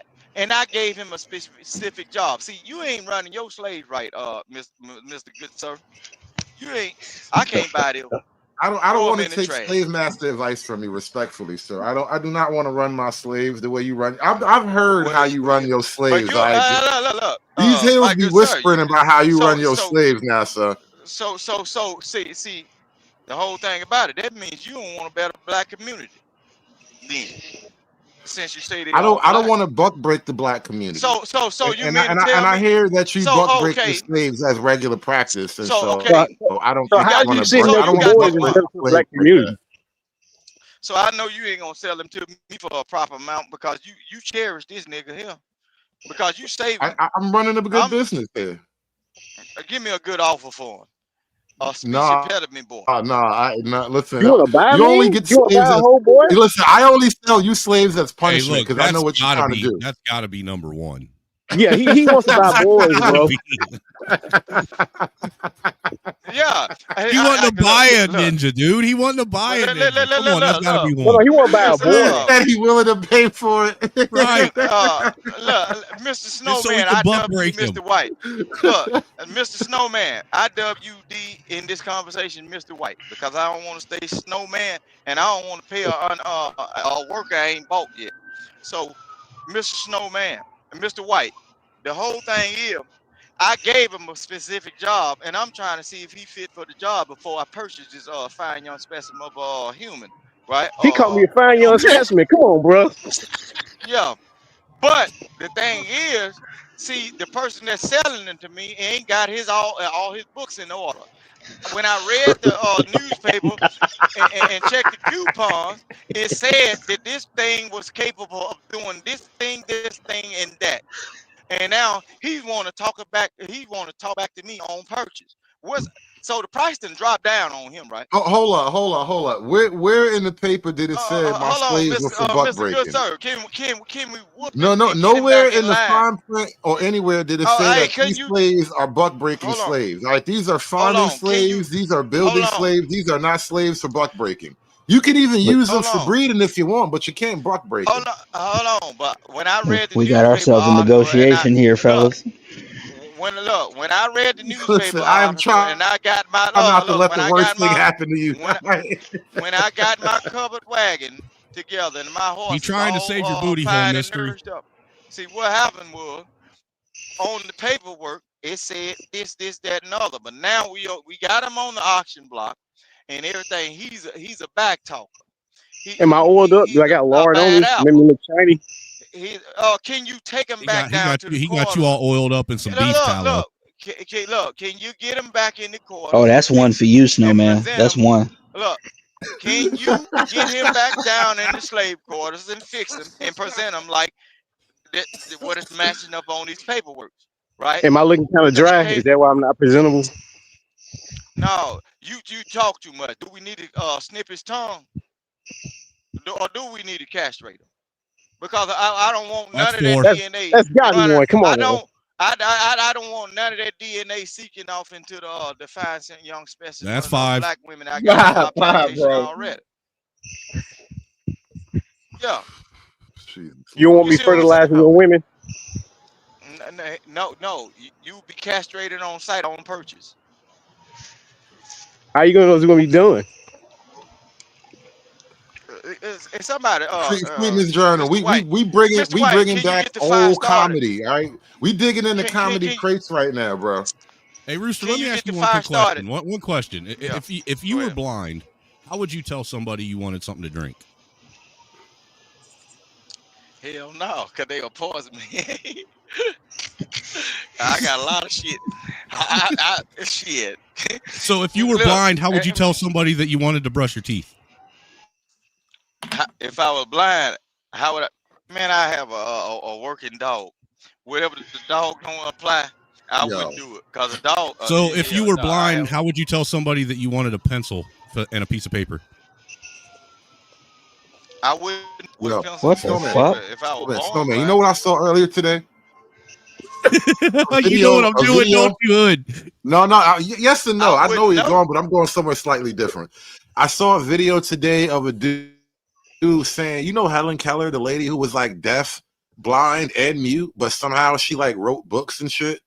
The nigga said, I call cap on the whole thing, bro. Ain't no way in hell. Dude, there ain't no way in hell, dude. I call cap on that shit too. Ain't no way in hell. Deaf, mute, and blind. Yeah, there's something fishy about that. In a world of darkness, silence, and some more shit. So if you were blind, how would you tell somebody you were hungry and wanted something to eat? Yeah, man, I wouldn't even know what food is unless somebody put it in my mouth. Well, you can smell food. I'm just saying. I'm sure you could. I'm sure you got heightened sense of hearing, so you could hear food. Brother. Right, I'm just saying you're blind. I don't understand why you wouldn't just use your mouth and say, "Hey." You can sound like biscuits. Like, hey, can I have something to drink? Where's the water? Can you guide me to a water fountain? I can't see. Can I get a pencil and a piece of paper so I can pretend like I'm writing something down since I can't see? Yo, that sound like chicken. Friend, yo. Me y'all hear and my chicken? Blind friend, we always have fun. We used to tell the best blind jokes. I said one day, bro, I'm gonna make you a ninja. I swear to God, I'm gonna train you as a ninja. That's crazy. That nigga Ray Charles said he was blind, but that nigga Stevie Wonder said he was blind, but that nigga was catching mics and all kind of shit. Parallel parking. You know what I'm saying? Is Stevie Wonder really blind? There ain't no way that motherfucker blind. I think he's legally played blind. the game. No, he Dude, probably I watched him game. nod at a fucking video awards ceremony when somebody pointed at him. Damn. Uh-oh. For real, dude. He was sitting right in the front row. Somebody pointed at him and he nodded. I was like, what the fuck? You know what that means? Stevie Wonder be giving you head nods and shit in the crowd. You know what that means? He was raised around Southern people. He was raised around Southern people then. Because you notice the difference between Southern and Northern people. Northern people are more open with their lifestyles and tell everybody everything they want. They want somebody to pat them on their goddamn back for every goddamn miss. Everything they fuck up on, they want somebody to pat them on the back. But Southern people, you wouldn't know that a person got $1 million because they ain't gonna tell you because they don't want your ass asking. It's a difference. He was raised around. We was always taught to play the game. You got to fake it to make it. That's the difference between like certain people in this world you're gonna run across, they want a pity party. And guess what? Some people, they'll show pity on you because you know what I'm saying, they done played that before. They just done played the game. Mm-hmm. Bro, I be listening. Look, I got people that's in these spaces, and I be like, man, that pity party shit. That's something I could never I was do. about to ask you, why do you That hang out with so victimhood many shit. pity party Negroes in the space? I don't, because it's YouTube. You can't control who's in it. The whole thing is you got to Control who decipher you and engage Nah, with. the pity party done gone global, bro. You got white pity parties now. Like that shit But crazy. it's Fuck them been lame ass it's been crackers white too. pity parties. No, stop saying Especially cracker with these because layoffs. look, hold on. Listen here, I'm gonna tell you. Negro. I I'm gonna will tell say you about. cracker all that I fucking want. You won't stop me. Listen what I'm saying. You can't say nothing about crackers because you defeating yourself, right? Because every time I have ever dealt with crackers is because I've been dipping it in a good bowl of brown chili with cayenne pepper, and I was devouring that some bitch. That's So are 7. you wanting to stay superior? He's talking about Do chili. you want to stay superior? Do you want to stay? Because if I'm devouring a Who wouldn't want to cracker stay every the time in winning? brown, Who wouldn't want to? Who wouldn't want to stay on the winning team? Come on. okay then. I like to No, point out that Nigga, earlier he said ain't he no don't use the winning term cracker. team, bro. I've Y'all been got devouring this crackers ever white since supremacy I shit was a baby. fucked up, bro. There ain't no fucking winning team. Whites are You keep not telling yourself supreme, that, bro. Free Zone. Supremacy Nigga, is these only whites in the is losing mindset, under though. white supremacy. Get up out of here, nigga. I mean that's why there is no white supremacy though, because how is it Yeah, that all the man. white countries are having the same immigration type of problems and people think white supremacy is a thing? Like the white countries are on the back foot right now. They was up for a long time, but right now, like right here, right now, nah, there's no white supremacy. White folk trying to get their shit You know together. why they was up? You know why they was up? Because people was reading their books that they published in all libraries, and they was holding back the information. Now that everybody is so Did you just say called reading woke, books that were published in your libraries? I honestly, I think the answer is as simple as gunpowder. Like, have guns and boats. You know how much you can do with guns and boats when the world don't have guns and boats yet? Big explosions do tend to Are you make part people of the think about NOI? things. I forgot to ask you. Are you part of the black NOI? people been had boats, bro. Black people do not sail. Black people been had boats, bro. Look, Where? come on, man. Where? Indigenous people, listen, they always had boats. Show me one boat that's been ever dug up in fucking Africa. Listen what I'm saying. Don't mention Egypt. Don't mention anything from North Africa. You ain't look. Hold on. If a boat is made from natural resources, you will not be able to dig up a boat, bro. Because the world is going to Fair enough. Some boats have survived. The ground some is boats going have to survived, but consume only whatever the you Egyptian build. ones. That's natural. Yeah, it's hard to make a fossil. I grant you that. It's hard to keep things around for 1,000 years. I'm gonna tell you like, you know what will survive. But listen. Africans couldn't make it to out of water, bro. Africans couldn't make it to America on a canoe, though. Listen, what I'm saying. That's not happening. You got white folks like the movie Castaway. Since y'all be like talking about that motherfucker made it to somewhere with a soccer ball on a goddamn on a damn little sailboat. So you know that was a movie, right? That was a movie. Okay, but Castaway. That wasn't real life. That was a movie. But you white people wrote it, so but that was a movie. I'm a Negro. It's real because white That's people called a hypothetical. Yeah, hypotheticals are. We don't know what that is. What's a hypothetical? But the white man wrote it, so we supposed to believe it as a white, as a black, brown group of people. We supposed to believe all white. You see what I mean? What's a hypothetical, Snowman? It's an idea of something. An example. That's what a hypothetical is. An example, not an actual. Not something that's actually happened in real life. It's an idea. Building up a premise to build a topic off of a hypothetical. Something that doesn't exist that we haven't seen yet. You mean like an abstract concept? Yeah, something like that. Yeah. We don't fuck with that. Movies really are. No, shut up. We don't do that. We don't fuck with abstracts over here. We don't. Yeah, no. Yeah, we're not doing that. Oh, I'm sorry. We only deal with raw numbers over here. What happens is per capita. White people will paint a picture. Or the percentages aren't real numbers. And develop a white people will paint a picture and develop a book that says they will conquer everything through all adversity or whatever and still come up on Sir, don't top, you whether it's the elements or whatever. But look? the moment a black Hold person on. get out in his neighborhood, Pause. the Hold on. moment a black person go to the gas station in his neighborhood, he can't conquer no adversity, no Rooster, don't you think it's single fair to say marriage. that all don't you think it's fair to say though that all people all groups of people make up their own history or whatever it is you're saying? Yeah, it isn't just that's white what they people. call I mean, make-believe. everybody kind of makes shit up, makes up their own My myths. bad for tickling your booty hole talking about white people. All right, that's number 8. That's number 8. Come on. I'm on a Is it really up to 8 that fast? Yes. He been kind of flying through the numbers, bro. Ever since we gave him that flag, he just accelerated, nigga. No. Look. Yeah. Like it's a fucking speedway. Yeah. All gas, no brakes. The gayest nigga in the gulag, bro. There you go. There you go. Oh man, look, we are diverse, bro. Look at the diversity, nigga. No, Not but what the I'm getting at gulag with gays. That's insane. Rooster, what I'm getting at with you, because I understand what you're saying. I can't roll with you on that, bro. Everything you say, anyone else could literally sit and say it also as well as about any other group of people. You know, so that's crazy.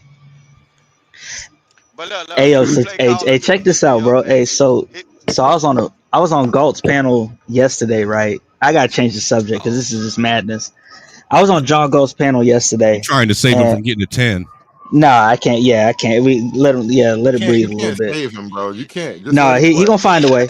But I'm on Galt's panel, right? It's gonna happen. No, but he sounds like he got slick hair. He sound no, I'm on Galt's. Yeah. I'm on Galt's panel. I'm on Galt's panel with JP, and I'm with JP and a dude. Right no. It's not about JP. JP.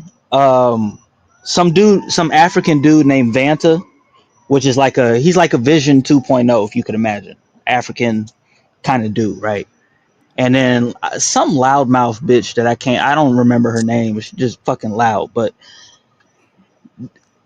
they're having a conversation. We're talking about reproduction, and they're like shaming this chick for being 50 with no kids. And I didn't know this until yesterday because I don't really talk with JP that much. But JP believes that he's better than everybody because he has kids. So his whole thing is like reproduction as a man is where your value lies. And then I found out that Vanta don't have kids. So I asked this African dude, Vanta, I'm like, okay, let me ask you a question, sir. Do you think that JP is better than you because you don't have kids? And he's apparently are like misogynist. Proud misogynist, right? Yeah, he said go against women. Yeah. And he said, and Vanta said, yeah, JP is better than me because he has kids and I don't, which I laugh hysterically at. So then I'm like, okay, let me say this real quick, right? I would never term it. I would never phrase it and like I'm better than you because I have kids, but I do recognize that me having 3 kids when most of my friends don't even have one, that does kind of mean something. Like, because in the grand scheme of things, my lineage will be here longer than me. And so that matters in some weird, it's a vanity though. It really is a vanity. But I think it's a vanity that matters because blood is, your blood living is the only real thing you can do as a biological thing. Is to keep your lineage alive. All right, you ready? Okay, you ready for this? So then I decided to up the ante, and I said, the loudmouth bitch got in the way. She started talking and ranting and stuff. So when it calmed down, I'm like, hey, Vanta, let me ask you another question. Do you think one of JP's baby mamas is better than you because she had kids and you didn't?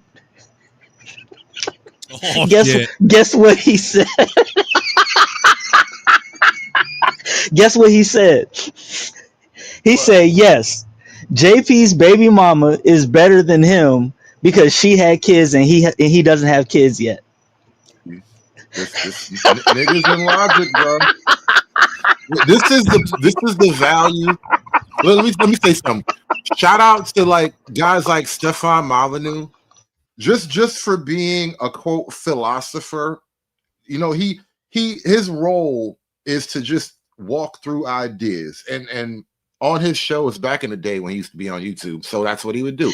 Anything come up, he would just walk through the idea point by point. And so I realized that dudes have ideas, dudes have positions that they haven't actually tried to walk through logically point by point. And so now when you get to a question like that, for me, the logic is simple. Women having children is a biological function, and it's a statistical norm for women. So you doing what normal women do doesn't make you, quote, better in any real measure of the word. So right away, it's an easy no for me. But for him, he hasn't thought it through yet, apparently. Does this bring shout out to Uncle Dave, RIP? Yeah, bro. He said, but niggas it's can't like connect dots. This almost but it's like, yo, once somebody sets a certain premise, I'm just that sick guy, bro. Like I'm gonna take the ball and run with it. Like, okay, is this the premise? Reproduction equals value. All right, cool. So you think you think one of JP's baby mamas is better than you because she had a kid and you didn't. And he said anybody who has a kid and has reproduced is better than him simply because they reproduced. I was like, all right. Why wouldn't he? I'm out the convo. This brings that whole concept of no concept of time back to full circle again. I mean, not only that, but there are philosophical questions. Like I was fucking with my son the other day. I'm asking him, do you think it's wrong that Batman doesn't kill the Joker? Because think about how many people will die because the Joker doesn't because he doesn't kill the Joker, right? Playing with it, I'm just trying to stretch his mind philosophically.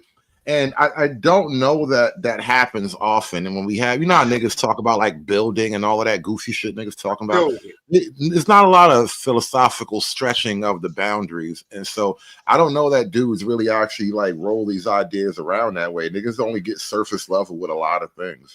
Hey, what if killing the Joker actually caused Batman actually caused more people to die because Batman didn't have nobody to take up his time anymore, so he lashed out on the people. Well, he had a bunch of other enemies. There's always things to do, but like, yeah, but the point of it was there was just no get him foe. to think about it at all, But there was no foe for Batman that was more formidable than the Joker.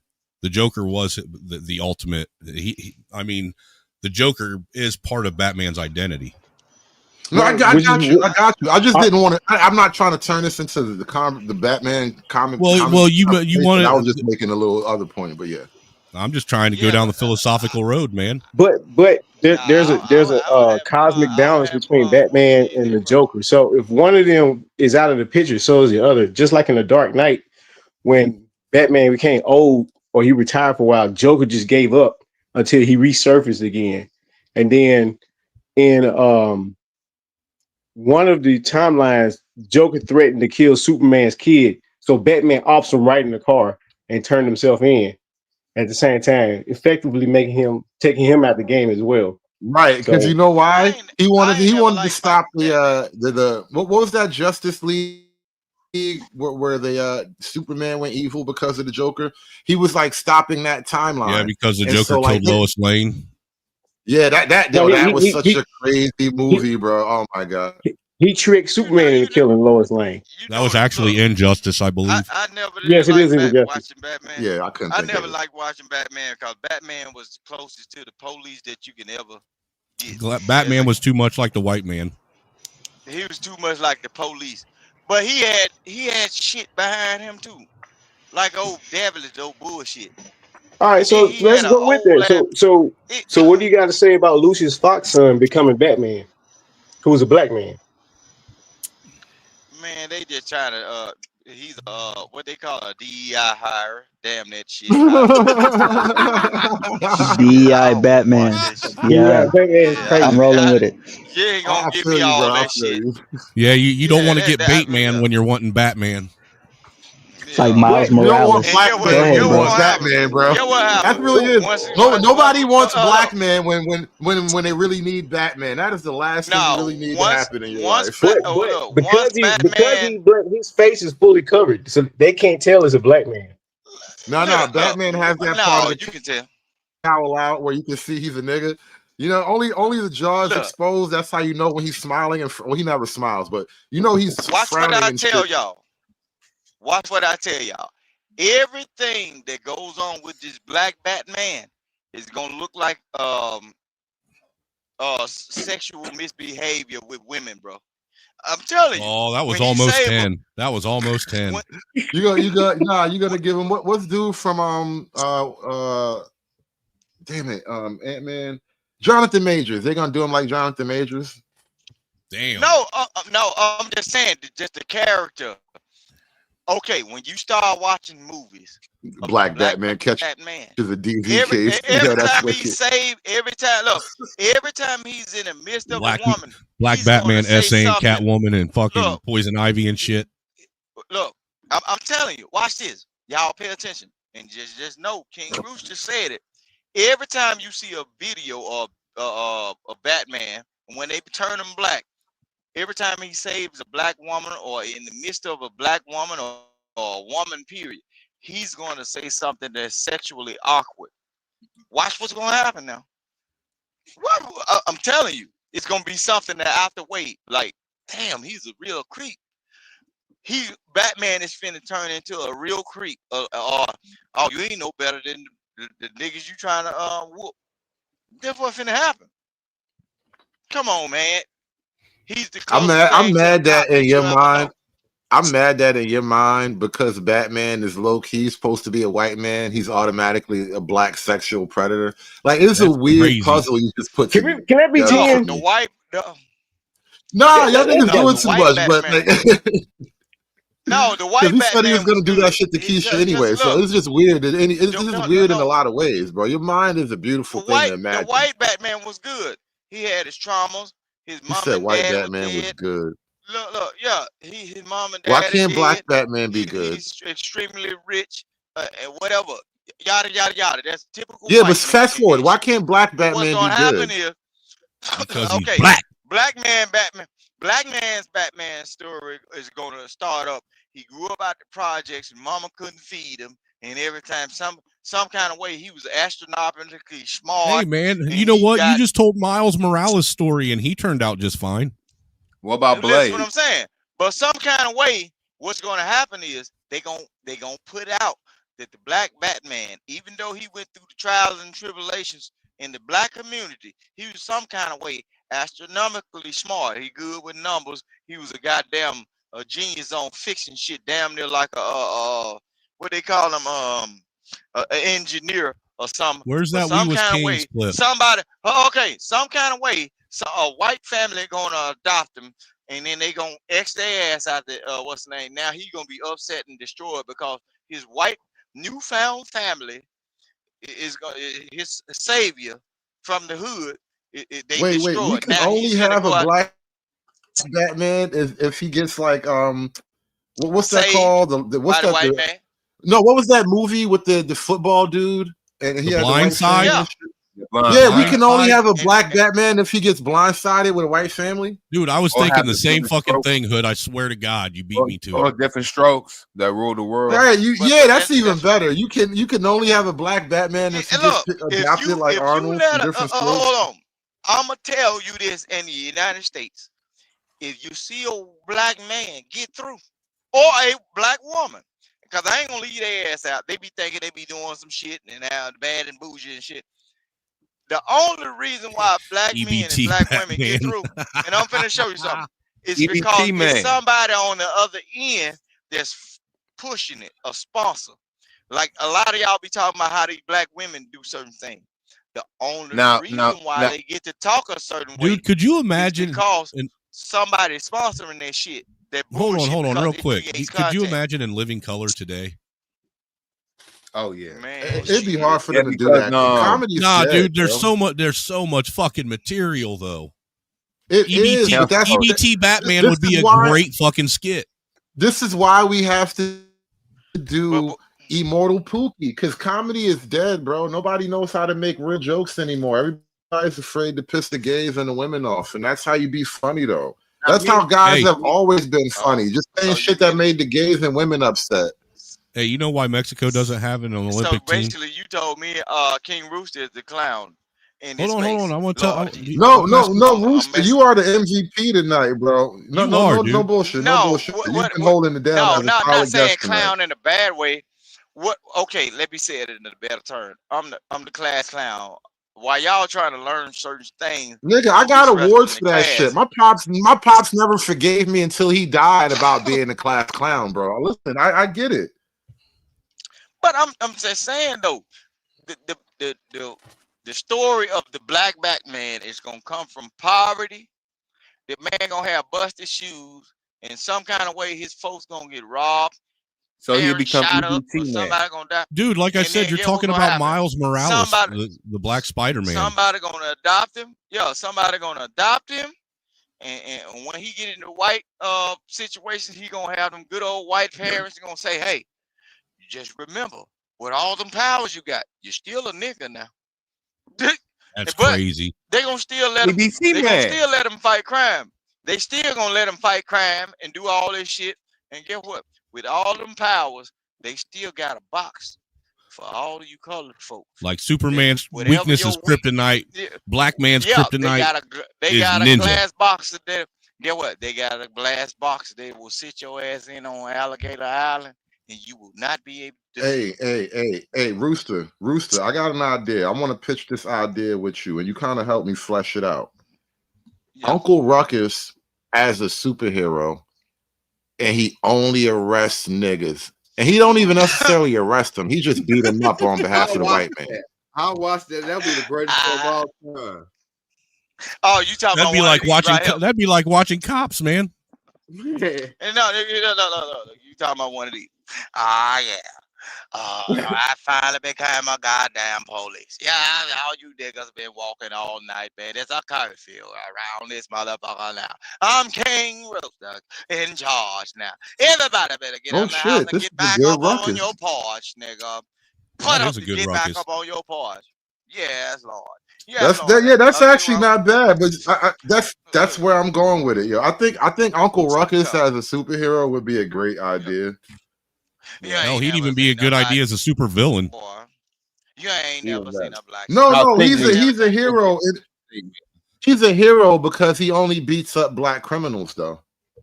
So he's a hero to the white community, but a villain to the black community.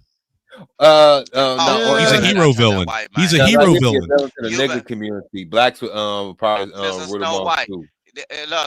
If I put anybody on the police street and they on the beach, you better not touch a white man or that little old sweet, cute Southern belle. If you put your hands on her, get what? 6 months off, no pay, nigga. You ain't got no business. But for the niggas and them colored boys and them folks that think they got it all together, boy, we gonna put them back right. You know what I'm saying? We gonna straighten them out. Yes, Lord. You know what I'm saying? Yeah, I'm just playing with you. No, you a good Ruckus. I actually think you did great with that, though. Yeah, it's off. Don't you blow smoke up my ass and look now. That's 10. No. That's a common phrase, but we just was like sitting around riffing and shit. That wasn't a bad job, actually. But I'm just because like earlier I was talking about Super Pookie and stuff, and I'm just thinking of like ideas of things to do. But that is a great concept, though. Ruckus as a superhero who only beats up niggas on behalf of the white man. They could have done that on the show. Let me tell you one thing: you ain't gonna never get no black superhero. You ain't gonna never, cause the white man done told you, look, he is reign superior. Supreme King. You think? See, that's why now because of you, I gotta go get into Eric July and his whole world of superheroes because he's one nigga who literally created his own superhero universe. I don't even know the names of none of his characters. What the fuck happened to him, man? Nothing. He's still good. Man, I'm over here tripping. I'm playing with y'all, boy. My goddamn building got short. Boy, I got that. Look, So the real police quick, man. outside Let at me. the Mexican house, boy, they looking for somebody running. I think they're ICE. I'm telling you, for real. I told my I wife, heard the man, look, sirens. I thought they was coming for you. no, hell no. Shit. I got my goddamn walking papers. Shit. I got my papers a long You got time ago. walking papers. Yeah. Shit. Yeah. I'm a prominent black man in my space, brown man. You know what I'm He saying? bona Shit. fide. You goddamn Nigga said, right. "White man Shit. respect me around here, boy." You got doggone right, man. Shit. One call, that's all. Shit. I tell you. I So do you make the know why police turn around. So do you know why Mexico doesn't have an Olympic team? They too short. The ankles are grind. No, that ain't it. Because everybody that can run, jump, or swim is already in America. Damn. The hell? This mother. Nah, Boy, you know what's ain't so that some funny? racist shit? That's Oh, why Lord. Africa. That's why Africa as a continent won't win an Olympic medal. Because all the niggas that can run, jump, or swim are in Europe. Yep. Because the Masani tribe, as tall as they is, you think that all of them can. You would think that all of them could dribble a basketball, but they have not been Americanized. But I believe they can throw that javelin though, if they will try them. But see that. See, You think they can win as Olympic spear chuckers? That's crazy. That's crazy. I bet you they can throw that javelin. I bet you they can throw that javelin. He said this shit. I mean, like, if you really think about it, why don't they just let it be Olympic spear chucking? If you they have to modify the javelin so it's for limp-wristed people like Lamar from Revenge of the Nerds now, since everybody's no. You have to keep the javelins on lock so the Africans don't try to steal them and take them back to Africa and shoot gazelles with them. Boy. Man, could you imagine an African on the plane with an actual Olympic javelin hunting a gazelle? Man, they'll be like blowing 3 holes football through fields away. It's like giving them a mythical weapon, bro. They'll be blowing holes through warthogs like a 50 cal on a soft finger, bro. I'm telling you. This is what I'm saying. Yeah. Imagine if you dropped off some of those, like, what do you call those bows with like the compound bow? It's got like all that extra gear on it. Imagine dropping one of those off to one of the. No, I was saying, imagine dropping one of those bows off to one of those African hunters in the village or whatever. Give him a bag full of arrows and shit. This is like a mythical weapon from the gods. They did it. I just saw it. Look, like I tell you about the YouTube algorithm, bro. I watch all kind of stuff, indigenous stuff on, and a lot of times, like when I get tired of these people talking about like the relationships of people and all that stuff, black folk, white folk. I watch the hunting channel all the time, bro. I saw that YouTube clip, by the way. That's exactly what I'm thinking about. They made handmade bows, right? And then the person that came over there to do a hunt, he showed them a compound bow. When them people saw that compound bow and how far he could shoot, I love, dude. But what he did was, my bad. But what he did was he gave the compound bow to one of them guys and told them where to shoot it, like which pin to watch. And when that boy shot, he said, "Ain't no way this." I bet you in the back he said, "Ain't no way this nigga shot that shit on the first time." Dead center. This an African tribe. Yeah, because they can hunt. They know how to shoot, but they never shot a mythical weapon before. I saw the same video, and so that's why I'm saying this, because the very first comment under it was literally, "Bro got a mythical weapon," and I never forgot that shit, because that's exactly how it must have felt to be that African guy and to shoot this type of bow and arrow. Like, these niggas literally carve bows and arrows out of the tree and maybe some parts of the animal or whatever. And here this white man come with a bow that you could never possibly make on your own. This is like Zeus gave me a bow. I like compound bows, dude. I like crossbows on the first shot. The young boy from the tribe, where they cluck and when they speak and squawk and shit, when he hit it on the first, I know that white boy said, "Oh hell, we ain't getting him this." We can't leave this shit over here in Africa because it can be some. Well, I mean, the It gonna be problem is you're gonna run out of arrows eventually, and that shit gonna be worth nothing. No, but the same thing. I'm finna show you something about the carbon fiber. They don't know how to make an arrow that can fit that bow. No, this is what I'm saying. Bamboo sticks is the same thing as the carbon They ain't fiber got no bamboo rod. in Africa, nigga. No, but this is what I'm saying. Yeah, you That thought about same it, old didn't you? rod. Yeah. This is what I'm saying. Some of those trees can hold the same strength or better, and then they're heavier. Look, the reason If why they a lot figure of out how North to make American arrows hunters, for that bow, bro, they're gonna try to conquer the whole continent. the reason why North American hunters choose carbon fiber because it's lighter. The fatigue of holding that bow or walking around with it. Them folks can make a arrow out of Dude, you certain can woods. compound bows. You don't have to hold back though. You can actually literally lock them in place. There's a clip that You you lock can. them, and yeah, and that's what see. Just a breakdown bow or take down bow. You have to put that string on there, and you got to hold it with physical force. Yeah, but that compound blow. Yeah, but there's a little clip that. It's setting.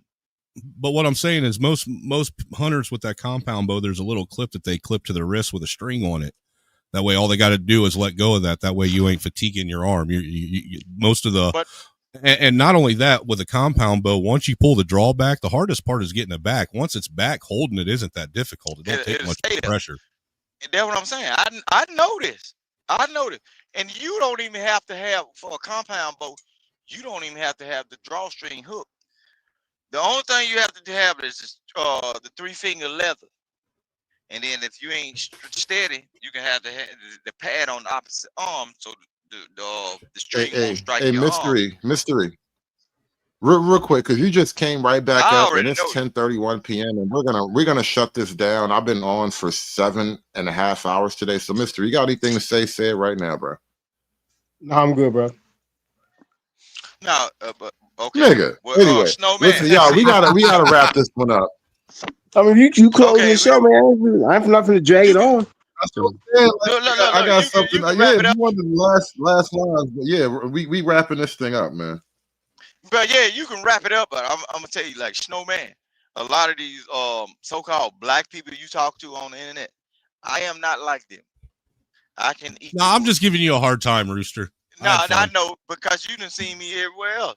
I know you do, but I know you have. But look, I eat the bush meat. I eat the squirrel. I eat the dove. Dove season is right now, and I'm waiting on one of them bacon wraps where I can. Sir, I grew up off of roadkill chili, so you ain't telling me nothing. Oh yeah. Okay, y'all put it like the grinder. Y'all grind the meat up and put it in there with the extra beans and a little flavor. Yeah, I like cayenne pepper with mine, but you know what I'm saying, a little sauce. Rooster, for what it's worth, bro. This is, I think, your first time really joining the panel today. You held a show for hours, so thank you for that.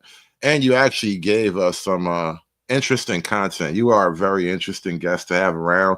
And I don't think so, but I'm gonna say it out loud anyway. Don't feel like anything that was said today was in evil or anger. We were just having a good time, and you made a great fucking guest. And so thank you so much. Yeah, nothing was done out of malice, sir. No, malice is the word I was looking for. Thank you. Yeah. Don't. No, as you can see on Hood's behalf, man, over here we don't do like other people do, man. We have panels and we sit here and we just chop it up, man. It gets a little heated and dicey at times, but we work it out like men. We don't let people control the flow of the show. You know what I'm saying? But guess what? I am a man. Whatever y'all say, I know what I signed up for when I come up on these panels. So don't think I take it to heart. I'm gonna go up in here and I'm gonna eat this catfish and spaghetti, take me a good shower, and hey, better days to all of us. Yo, what is it with country niggas and catfish and fish and spaghetti, bro? I have never had it, but niggas tell me it's nigga food. Dude, I grew up on that shit as a kid. Really? I didn't even know about fish and spaghetti until G-Dep put it in a song. Yeah, exactly. And I was already you on fish and spaghetti. I don't know what the fuck that's about, but apparently that's a nigga thing I have never tasted. Boy, y'all missing I out. hear forks on plates, man. Anyway, you guys have a good night. We about to wrap this up. Thank y'all so much for coming through tonight. It's been a crazy long day, and I'm gonna go to sleep, and I probably don't even talk to y'all niggas tomorrow. We'll see. I just might, because I can't quit you. Yeah, that was number 10. I did that for Ruthless. I shot number 10 just for you, bro. Anyway, we out of here, man. That nigga gay, nigga gay, nigga gay.